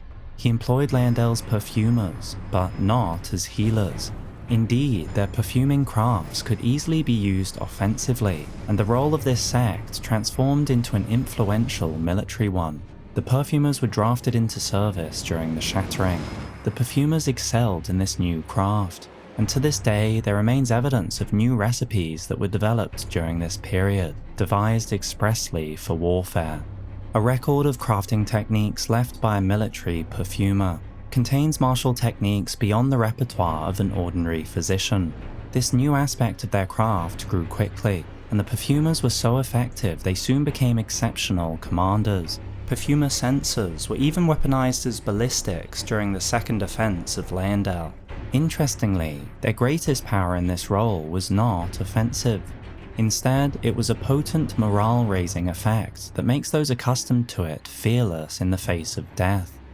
In a way, it was still their healing that was at work, and with it they could strengthen a unit of troops under their command by many factors. These perfuming arts, though once jealously guarded in the capital, likely leaked, and they became widely practiced throughout the lands between after the perfumers were drafted into service during the Shattering. And as time went ever on, there were those who had fewer qualms about exploring the darker side of the craft. These heresy-inclined perfumers imbibed their own spices to alter body and mind.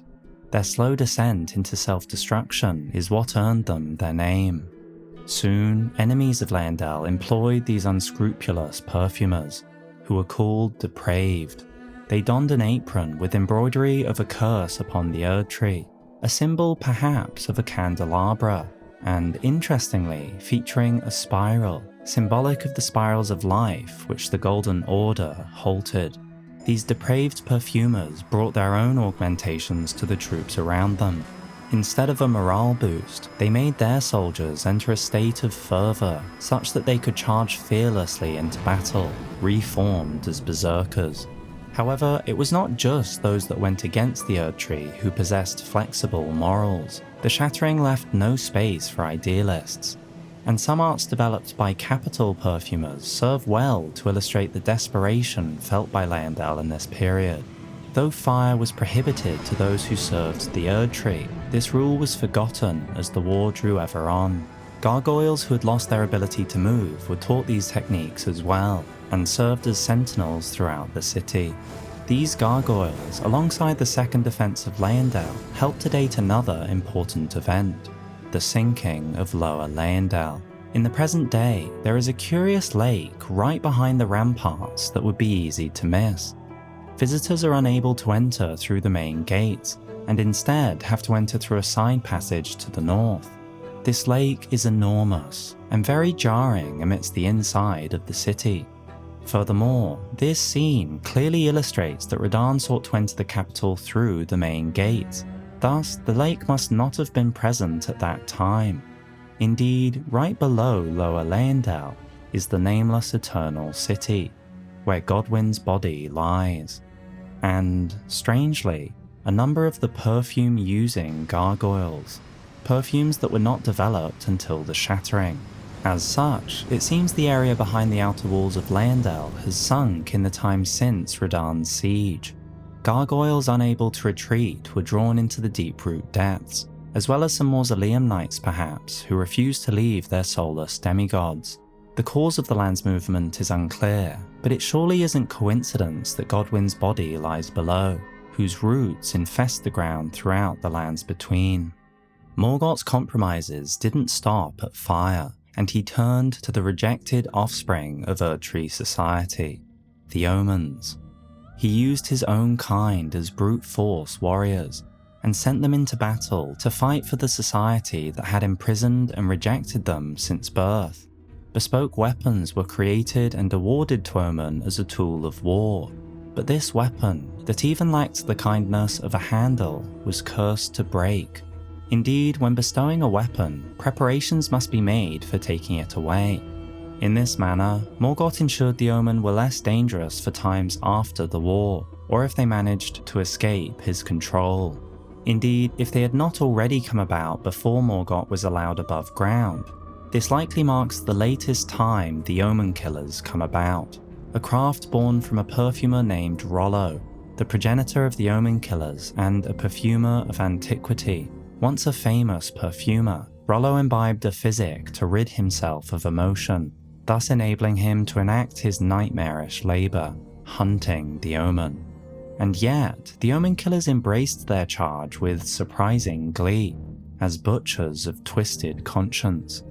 The blade of this huge, loathsome cleaver comprises a row of amputated Omen horns, which cause blood loss, adding vibrant colours to the ongoing mayhem. And perhaps the most merciless technique was wearing the Omen Smirk mask. This visage is carved in the image of the evil spirits that haunt the Omen in their nightmares. After fighting off Radagon, Morgott heard news of the growing blasphemy in Mount Gelmir.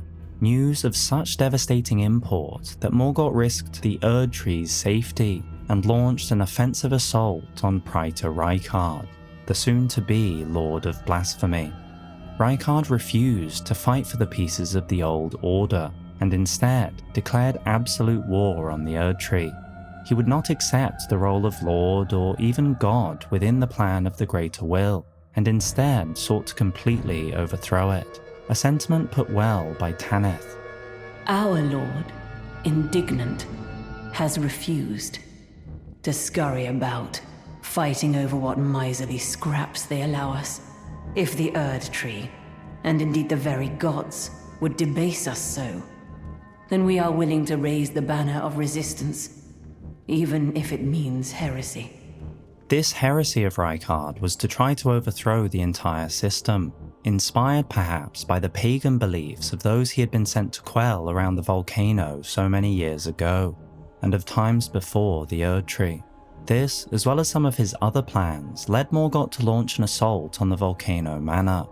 And these plans, to become one with the god-devouring snake, were likely just plans at this time, yet to be realized. There is no evidence of snake men on the actual battlegrounds where the forces of the Erdtree and of Gelmir met.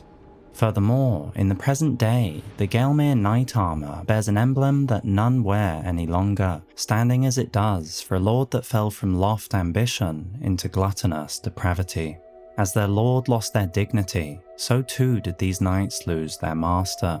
Though there was likely some overlap between the ongoing assault and Rykard feeding himself to the serpent, there must have been enough of a delay between the beginning of the assault and his descent into gluttonous depravity, such that the battle became a deadlock. Indeed, the battle was so evenly balanced, and the tactics so base, that it is called the most appalling battle in the entirety of the Shattering. Even an experimental firearm was considered, until it was discovered that no one knew how to use it. A war that dragged on, and in which both sides suffered appallingly. The assault on Volcano Manor, the squalid, the sick, the blasphemous, a wretched, unending war with no glory. Fighting continues in the present day, and the flame of frenzy has even burst forth in the eyes of some Leyndell soldiers who remain. Long before the assault on Volcano Manor, Rykard had met Tanith, a dancer in a foreign land, and soon he made her his consort.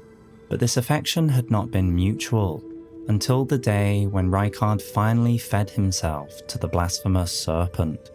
She was the only human to remain by his side when he became the Serpent of Blasphemy. In that moment, Tanith was truly charmed by him.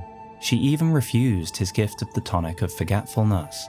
"My lord, there could be no greater distress than to forget you."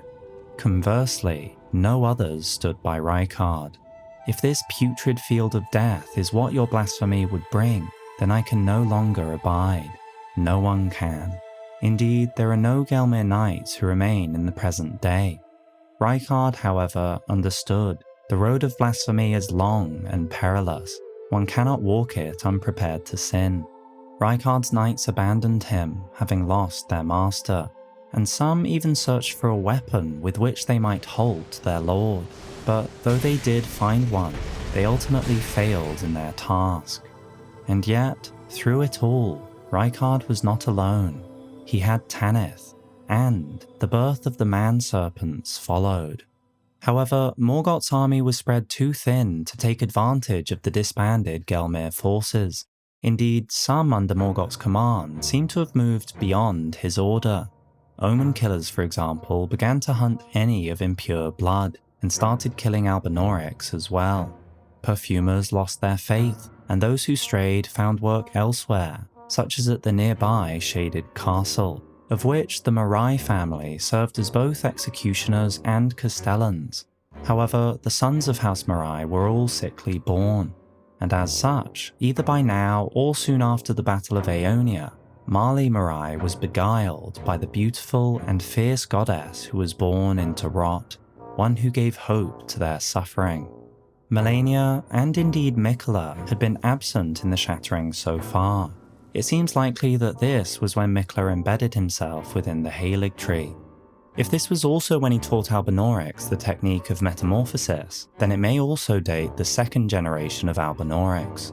For though these frog-like Albinaurics clearly wished to visit the Halig tree, shown by their numbers in the consecrated snowfield, and their use of Miquella's incantations, there are only the male, first-generation Albinaurics within the Halig tree. Thus, it is likely the second-generation Albinaurics, and perhaps even the female Albinaurics, arose after Miquella embedded himself in the Halig tree, cut off from the rest of the world and the roots of the Erdtree. However, Melania did eventually move through the lands between. She led her Clean Rot army southwards, which may indicate she passed through the capital peacefully. She marched down through Liurnia and past Godric, who, after throwing insults, "Lost to her in battle? only to lick her boots rather than die like a man. Literally on his knees, begging for mercy, until finally, in Caelid, The Conqueror of the Stars, General Radagon.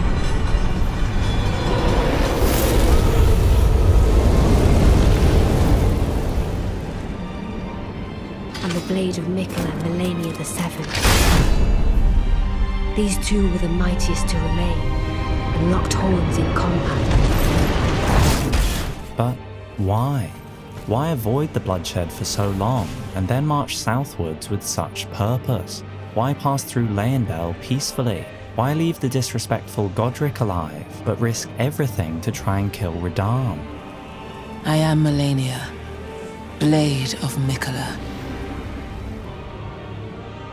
As previously established, Melania served only as an extension of Mikkela's will. Thus, Mikkela sent Melania to kill Radagon specifically, perhaps so that the stars would be released to allow Godwyn to regain his soul, though there could be other reasons. In the present day, Mikkela is found deep underground, coincidentally below where the Battle of Aeonia took place. However, how would Mog have taken Mikkela before Melania had left the Erdtree with her army? Surely none could have gotten close to Mikkela while his twin sister was by his side. Furthermore, had Melania been seeking her lost brother, she would not use the phrasing, As I awaited his return. She would be active in seeking him out, not passive in waiting. Instead, Mikkela embedded himself in the Erdtree, sending Melania to fight Radagon in the meantime, and it was Melania's absence that left Mikkela vulnerable. After retreating from his assault on Stormvale, Radagon had in fact undertaken a third siege, for though the castle in the present has been named Redmane, on close inspection it is clear that the island has in fact only recently been taken over by Radagon's forces. There is siege equipment outside, manned by Redmane soldiers, like those used against Leyndell. There are hangings of the soldiers, who bear armour of the styling seen in Limgrave. There are bonfires of the unarmed locals, and strung up throughout are weapons of exile soldiers and banished knights. The Redmanes ruthlessly took control of the castle and slaughtered the inhabitants who likely had nowhere else to go. However, if they conquered the castle before fighting the Cleanrot army, Radagon chose not to fight there. Instead, he met Melania in the centre of Caelid. Little is known about the fight itself, but both sides suffered heavy casualties, with only few survivors. Unlike Godfrey, Melania did not seek to minimise the bloodshed, and sent her knights on Radagon first. Incredibly, Radagon ended up using this against his adversaries, and converted the spears with which he was stabbed into great arrows that he imbued with his gravitational power. Eventually, Melania did fight Radagon herself, but they were locked in stalemate. Then, the Scarlet Rot bloomed. Melania had but one task to fulfill, and she couldn't walk away with failure, so she sacrificed herself. The pride she abandoned to meet Radagon's measure. The will that was once her own. The dignity. The sense of self that allowed her to resist the call of the Scarlet Rot. Melania removed her unalloyed gold needle that was crafted to ward away the meddling of outer gods, and pushed to the very limit, the Scarlet Rot bloomed. An enormous flower that exploded and tainted the very land itself, the flora and fauna, the buildings, and soon the region. All of it was consumed with rot. Modern dragons were forced to flee and made nest of the plateau to Caelid's north. Thus it was named Dragonbarrow, and none dared to enter. Exikes, however, did not escape and became infested with the blight.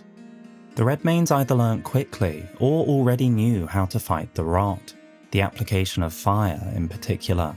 Even today, the survivors of Radagon's battalion employ fire to stave off the Scarlet Rot, and as such, the Flamberge, beloved sword of Jeren, eventually became the symbol of the castle itself. But this was not enough for their leader. eaten from the inside by Melania's scarlet rot, his wits are long gone. Reduced to a beast who eats any he can find. Melania herself entered a deep slumber, but then Finlay, in an unimaginable act of heroism, carried the slumbering demigod all the way back to the Halig Tree. She managed the feat alone, fending off all manner of foes along the way. In the present day, Millicent retreads this path, painting the story even more clearly. Now I'm tracing the path Melania took. Thus, Finlay travelled north to the Altus Plateau via the ruin-strewn precipice, over to the windmill village of Dominula, through the capital and the Forbidden Lands, all the way to the Halig Tree. Unsurprisingly, earning the status of legendary Ashen Remains. Who was truly the mightier demigod will never be known. The Redmanes were driven to defeat in the end, but Radahn was the last man standing, despite Melania's bloom. Then again, Melania in the present day has recovered, unlike Radahn, though that was only with the help of Finlay, and yet surely Radahn also had the help of his army even to the present day. One of the eternal mysteries of the lands between. As previously looked at, it is most likely during Melania's expedition that Miquella was taken. I heard speculation Miquella embedded himself in the Halig Tree. But before he could finish, someone cut the tree open and absconded with his infant form. And not just someone, but Miquella's omen half-brother, Mog. For multiple ages, Mog was locked beneath the capital. The cursed blood pot serves as a childhood memory and caused summoned spirits to assail him with a rabid fervour. But finally, Mog had had enough. Unlike Morgoth, whose opinion aligned with the Erdtree, agreeing that the Omen Curse was a dangerous thing, Mog took pride in his form. He broke out of his prison and ventured deeper underground, where he found the formless mother. The Mother of Truth craves wounds. When Mog stood before her, deep underground, his accursed blood erupted with fire and besotted with the defilement he was born into. Finally, his curse, his suffering, had purpose, and blessed him with power. He used a sacred spear, both as a weapon and as an instrument of communion with an outer god, who bestows power upon accursed blood. Mog was directed to form a new dynasty, which he prepared for in the ancient ruins deep beneath Caelid. But Mog could not rise to full godhood, and instead looked to one he could serve as consort. And, eventually, Mog chose Miquella, his half-brother. Apparently, Mog managed to take Miquella from his Halig Tree and return to his underground ruins without anyone realizing. For in the present day, none are even aware he is the Lord of Blood, and Melania remains blissfully ignorant that she likely waits in vain for her twin. He even seems to have projected himself back into his prison, should anyone check up on him. Mog wished to become Miquella's consort, taking the role of monarch, but no matter how much of his bloody bedchamber he tried to share, he received no response from the young Empyrean. Miquella did grow substantially in this new cocoon, since he was much smaller when Mog captured him, but showed no response to Mog. However, though he appears unresponsive even in the present day, it seems Miquella himself may not be concerned with his corporeal body, and instead continues to seek answers elsewhere. The Battle of Aeonia marked the end of the Shattering, a conclusion born from destruction rather than order, where organised forces had been left in utter disarray, whether by casualties, losing their master, being spread too thin, or having to fight the accursed Scarlet Rot. The formal warfare devolved into a free-for-all, a situation that worked in the Lord of Blood's favour. Mog began to amass followers by abducting those who had a proclivity for bloodlust, such as war surgeons who were effectively mercy killers, or those who hail from the land of reeds, which has long been locked in a miserable civil war. Little wonder that the entire nation has succumbed to blood-soaked madness. However, none were able to tame the accursed blood. For now, at least. In Caelid, Malenia's very first flower spawned the swamp of Aeonia, and from this swamp, the pests emerged. Though men might recognize the keen intellect of the pests evidenced by this spear's uncanny design, it will never be understood by them. So clearly these pests are more advanced than they might seem. They are also present deep underground in the Grand Cloister, so it is likely that the swamp spawned new pests on the surface, but that this was not the beginning of their kind. They had simply suffered heavy losses since their god had been sealed away. O scarlet blossoms, flourish in distant lands, and return to us, the unwanted children. Since Malenia fought Radagon, and the great scarlet flower blossomed in Aeonia, I have dedicated myself to her. Gowry sought to realize the Order of Rot, primarily through a number of buds that had sprouted, the Four Sisters, and then even a fifth sometime later. Then there was Commander O'Neill. Even after his lord was fled, he continued to brandish this flag in the devastation of the rot-eaten field of battle, the sole veteran who remembers this battle with pride. Over at Redmane Castle, a new tradition was taking shape. A war festival honoring the last battle and death of General Radagon. Jaren served General Radagon as a guest commander, and they are said to have sworn an oath of honourable death to one another. Jaren must therefore have been serving Radagon before the Battle of Aeonia, and so has been bound to the fortress until he could deliver Radagon the honourable death he deserved. Across the lands, havoc reigned supreme.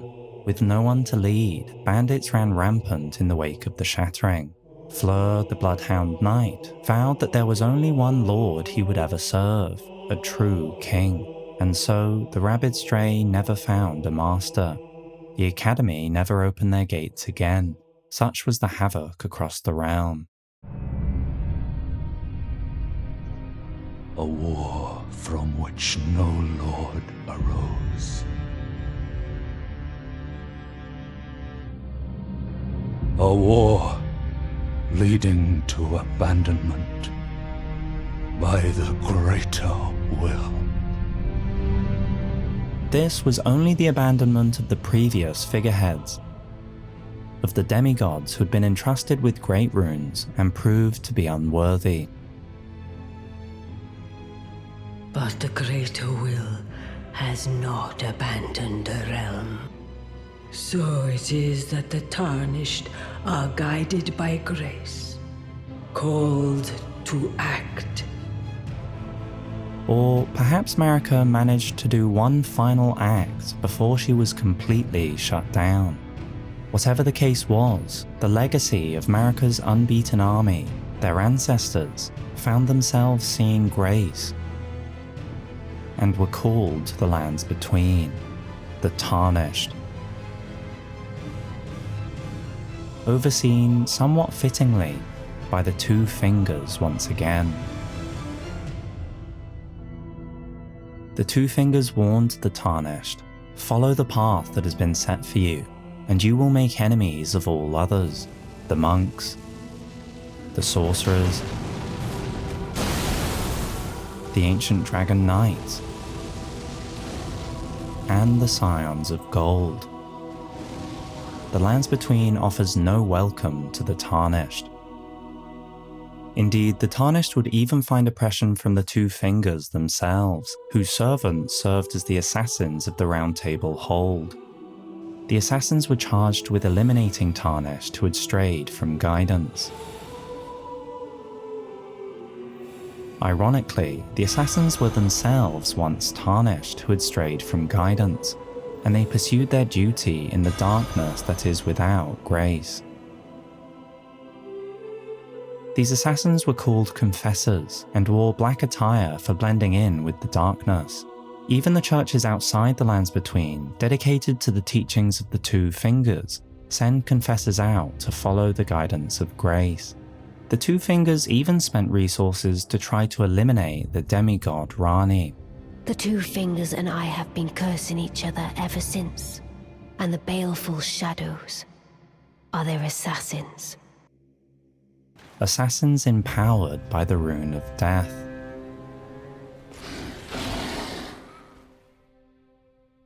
Importantly, though the shadows are naturally obedient, which causes Blythe difficulty in the present day, they are clearly not something under the control of the Two Fingers, despite what some characters believe.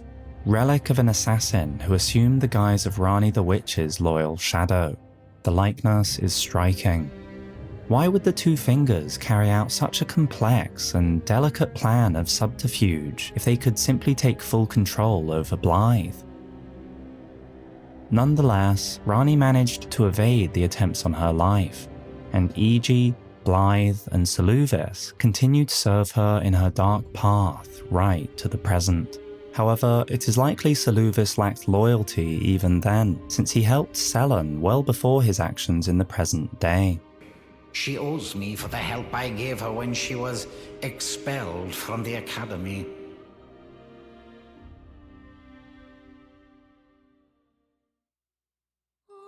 Importantly, the Tarnished were not all beckoned at once, and instead were continually graced over a long period of time up to the present. This is why some Tarnished are first arriving in the present, where others have been stationed in the lands between for some time. Indeed, just as more are continually brought in, so did those who showed little promise have their grace seemingly revoked. The guidance of grace, I mean. I can't see it at all no more. Gideon, for example, has remained at the Round Table Hold for a substantial period. By the present, Gideon has had a long exchange with the Two Fingers,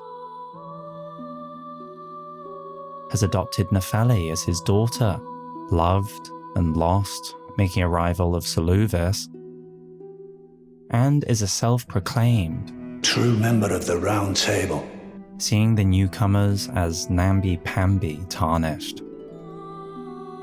One of the first Tarnished to visit the Round Table Hold was Vargrim the Raging Wolf. He earned his nickname from the white wolf pelt that adorns his helm. However, instead of Elden Lordship, Vargrim aspired to become a shadow of the Empyrean, which explains his armor's styling. And later, he managed to acquire the Godslayer Greatsword too.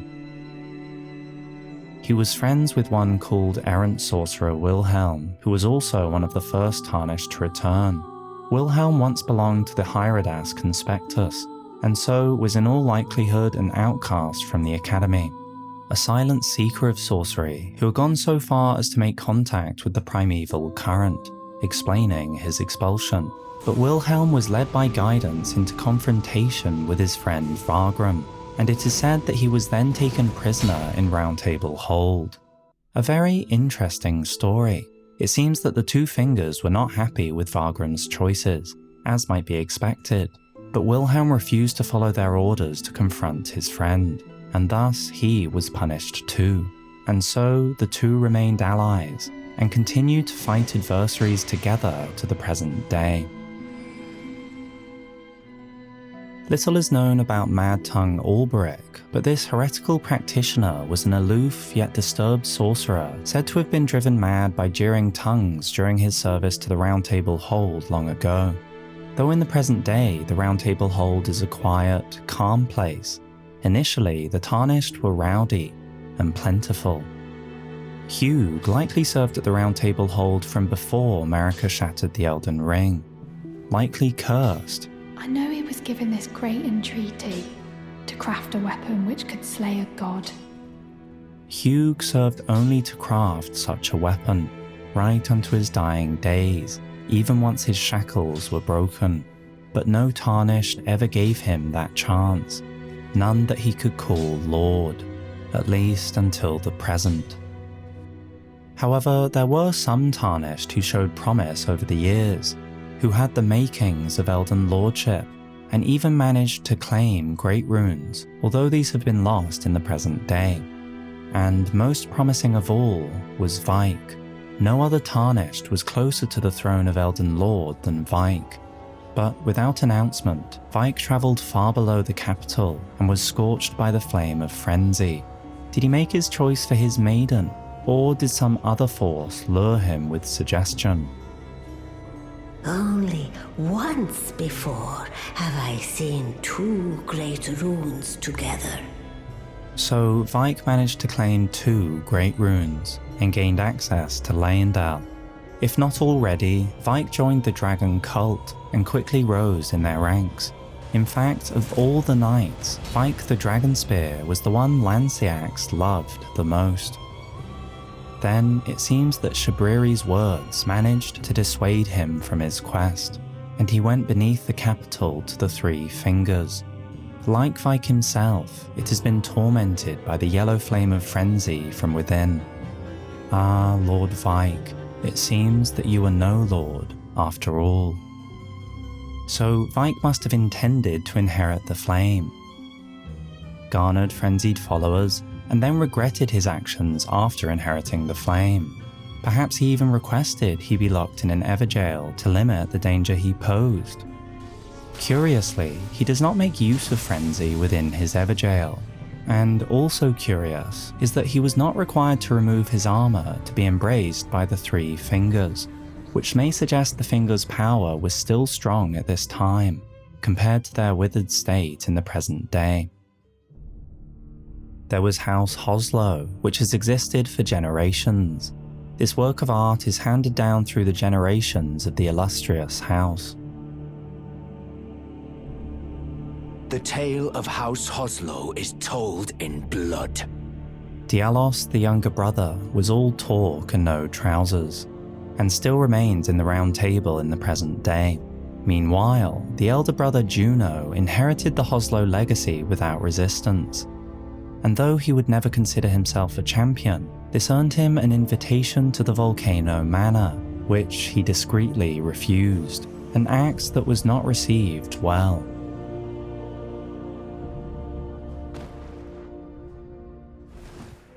Indeed, the Volcano Manor had also begun to stir when the Tarnished had started returning. This furled finger is covered in snake scales, an heirloom of the Lord of the Volcano Manor, bequeathed to Tarnished who have become family. To grow in power, Rykard lured worthy champions with questionable morals to the Volcano Manor to aid in their dirty work. Before you consider hunting any of your own kind, think on that. And if they proved fit, they could join myself and King as family. On Rykard's sword are remains of the countless heroes he has devoured. Now they share the same blood, bound together as family. Rykard continued to grow at a rate faster than his snake body could manage, and his insides, full of these champions, burst from his skin in the present day. Snake people were actively created in repellent birthing rituals, which is how Raya was born. They apparently seem to be able to take the form of humans too. Then there were assassins known as the Formless Serpents, who specialized in deadly poison. Though it is unclear whether they had any true relation to the Volcano Manor, nor exactly when they arose, it is likely at least inspired by the recent snake revival. For news did spread across the lands between, whether good or bad. Troubadours sing tales of champions, both in the honourable service of the Erdtree and the one who spurns honour for blasphemy. Meanwhile, Godric emerged in the wake of the Shattering and took control over Limgrave, acting as the Lord of Stormvale. A feeble man sought power through the grotesque act of grafting. One day we'll return together to our homes, bathed in rays of gold. This is the most likely time Godric began grafting, since it is mentioned in tandem with being outcast from Leyndell. He sent out his soldiers, still loyal to him, to control the lands, and seek out Tarnished for his use. That depraved lot are obsessed with sacrificing Tarnished like you for the sake of grafting. And he recruited outcast soldiers, in addition to the Stormhawks, to man his castle. This place is bristling with Tarnished hunters, you know. Curiously, it seems Godric managed to slightly normalize grafting, illustrated in the present day by Roderica. Oh, you've come to be one with the spider? Well, that makes us 2 peas in a pod. Roderica also illustrates that some arrived to the Lands Between without ever seeing grace. Thus, this was also when grafted scions were born. After falling from grace, the dregs of the Golden Lineage sought power and purpose in the past. Some even went so far as to become royal revenants, whose grafting is so extreme in the present day that healing incantations make the various limbs tear the body apart, causing a ton of damage. Godric even set up a chain of command at Castle Morn. I'm Edgar, warden of this castle, as ordained by Lord Godric himself. Though this didn't last long. Morgott seems at the very least to prefer Godric to the Tarnished and remotely defended Stormvale from intruders right to the present day. Interestingly, though they are all termed willful traitors, Morgott only seems to bear malice when referencing the Lord of Blasphemy. Praetor Rykard. Nonetheless, while Stormvale stood undefeated through these years, deep beneath the castle, a problem grew. It is unclear why this location is so important. Perhaps it relates to the boat's funerary rites here, perhaps the relation of the castle to the Golden Lineage, but a second manifestation of Godwyn's soulless body began to form in the castle's depths, and through this, mottling and thorns spread throughout the castle. A mystery even to the inhabitants. Some say it is the curse of grafting which causes such affliction, while others talk of its root being something altogether more sinister, hidden deep within the castle. Mog continued to recruit for his dynasty, and the Tarnished proved the first to be worthy. None were able to tame the accursed blood. None but Vare, that is, though he was an exception. Then there were those who hailed from the blood-soaked land of reeds. There was Eleonora, whose legacy is stained by accursed blood. And then there was Okina, one who rose above the absurdities of the world. There was only himself, his katana, and its mastery. Before long, Okina became a demon of a swordsman, and then he met Mog in battle. When Mog first felt Okina's sword and madness upon his flesh, he had a proposal to offer Okina the life of a demon whose thirst would never go unsated, a demon who would continue to haunt the Tarnished right up to the present day. And though Mog's dynasty is yet to be realized, he did establish a hierarchy using a medal, proof that one is a glorious knight of the new dynasty of Mogwyn. Over in the north, the Guardians of the Flame of Ruin continued to falter. Some monks had already abandoned their post in favour of the Black Flame, but now they even had a legendary hidden incantation taken. Arganthy, the chief guardian of the Flame, had kept this incantation a well-kept secret until it was stolen by Adan. Fire monks and thorn sorcerers were sent in pursuit, finally capturing this thief in Liurnia, where they locked him in an Everjail as punishment. This must have been a recent development, considering the monks still remain in Liurnia in the present day. And so, even the prelates, the commanders of the fire monks, began to break ranks. The fire of this cauldron has since died out, however. Indeed, one who abandoned their post discarded their red garb, on which was marked the onus of their grave vows as guardians. They seem to have aligned with the blasphemous and joined the ongoing battle against the capital's forces by attacking Fort Lythe. Some Tarnished were recruited to help the numbers at the Guardian's garrison, perhaps because the monks, sorcerers, and even prelates could no longer be trusted. There was Devin and Darian, who were of two bodies and two minds, but one single soul. Curiously, a theme that resonates with that of Marika and Radagon. And the Golden Order was the only institution not to revile them as accursed beings. As such, they became fundamentalists and sought to reinstate the Golden Order. They had been friends with Roger. We found ourselves journeying together for a time, bound by our exploration of death. But our paths have since diverged. Dee saw the disgrace of those who live in death. When grace is sullied, it rots people from the inside. Breaks them. Where Roger saw that these beings had done nothing wrong and felt sympathy for them, eventually forming ties with another Tarnished. Fia, one who was a deathbed companion even before seeing Grace, and who soon bed with none other than Godwyn himself. Goldmask, a widely respected fundamentalist, looked beyond those who live in death in pursuit of true answers. During this time he was seen as a lord and had disciples who followed him, though in the present day only one remains for the time being. Then, infamously, there was the Dung Eater, a Tarnished with the heart of an omen without the body to match, a man of extreme beliefs. The heavy, sun-shaped medallion represents both the guidance he once saw and the ring to which it will one day lead. To this end, the man murdered thousands and defiled their corpses with the Seedbed curse.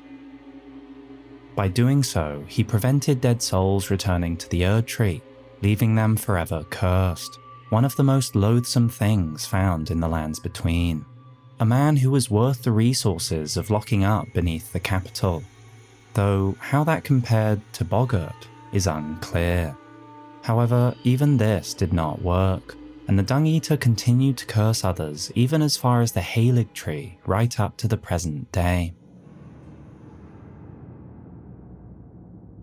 Geraint continued to try and make up for his mistake on the Night of Black Knives, and worked with what remained of the Golden Order to seek out Deathroot to reunite with the Rune of Death inside him. He may have even removed his own eye to aid others in this task. A fruitless quest, all the while fighting against the fading intelligence that was gifted upon their kind, and confused at his master's actions. Marika, why wouldst thou gull me? Why? Shut up.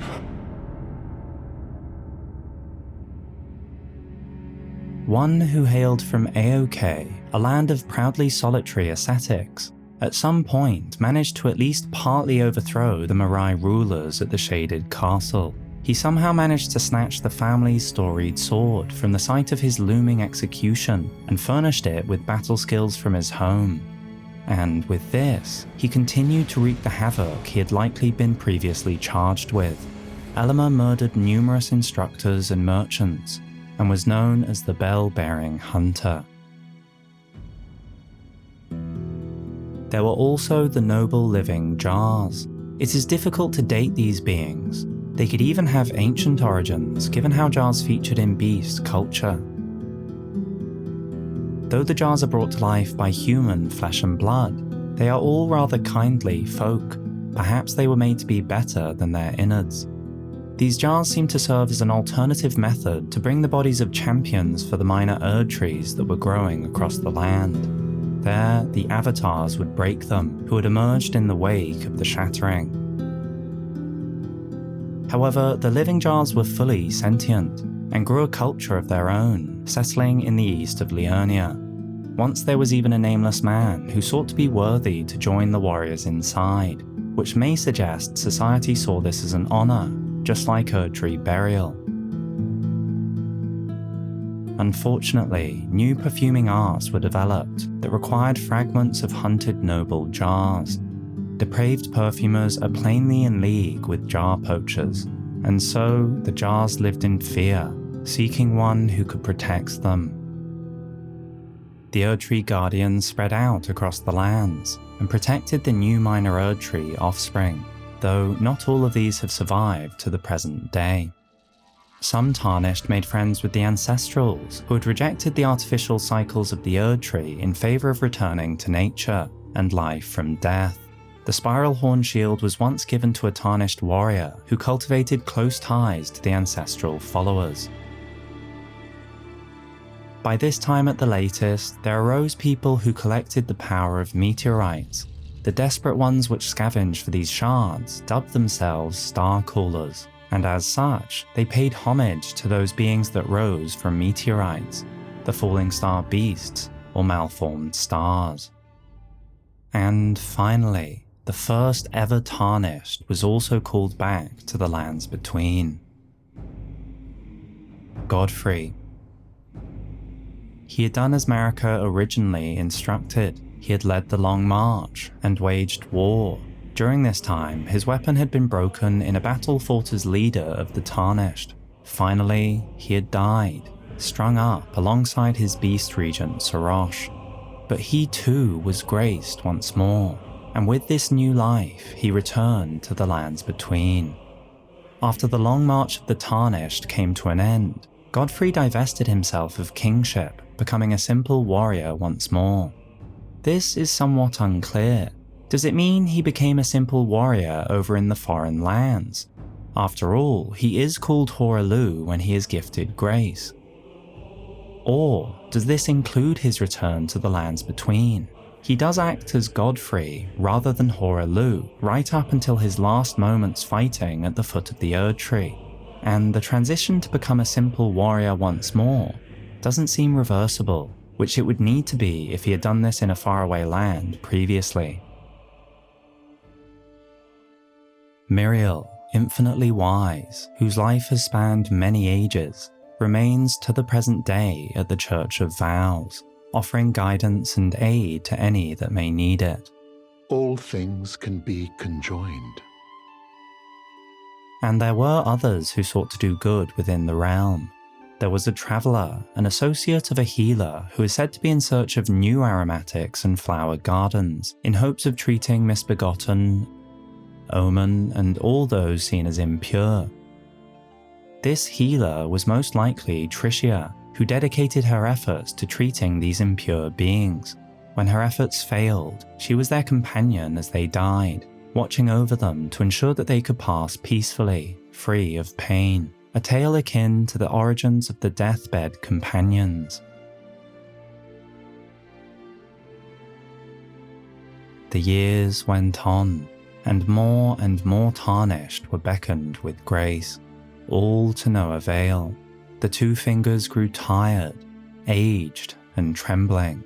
They could no longer speak with ease, and only greeted new Round Table members once they had at least claimed their first Great Rune.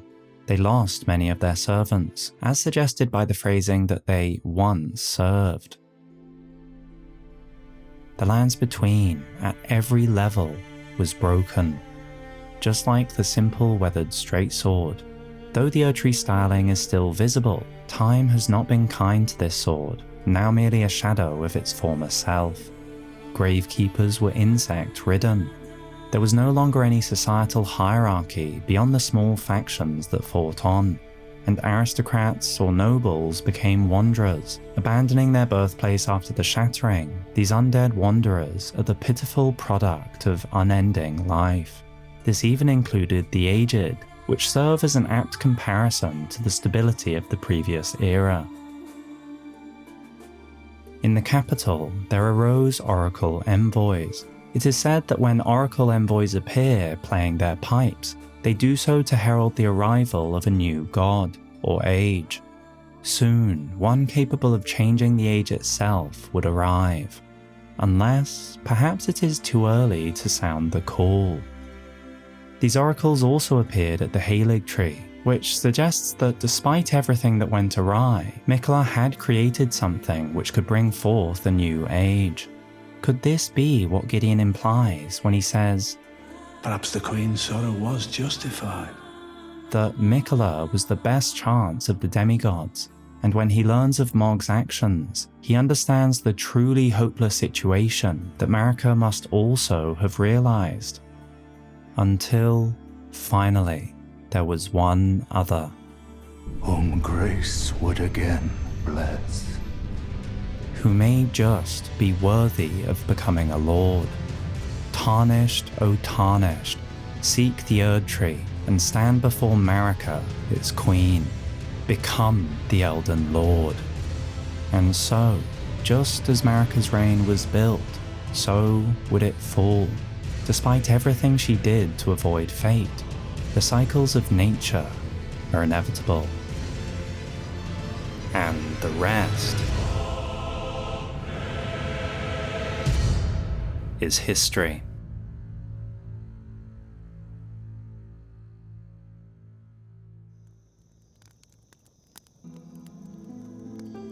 Thank you for joining for this episode on the timeline of Elden Ring. For more, consider supporting the channel and get early access to upcoming releases. You can also have your own theories featured in video format on the channel, or even get access to new Lore Before Bed videos ad-free for less than $1. Your support makes content like this possible, so thank you.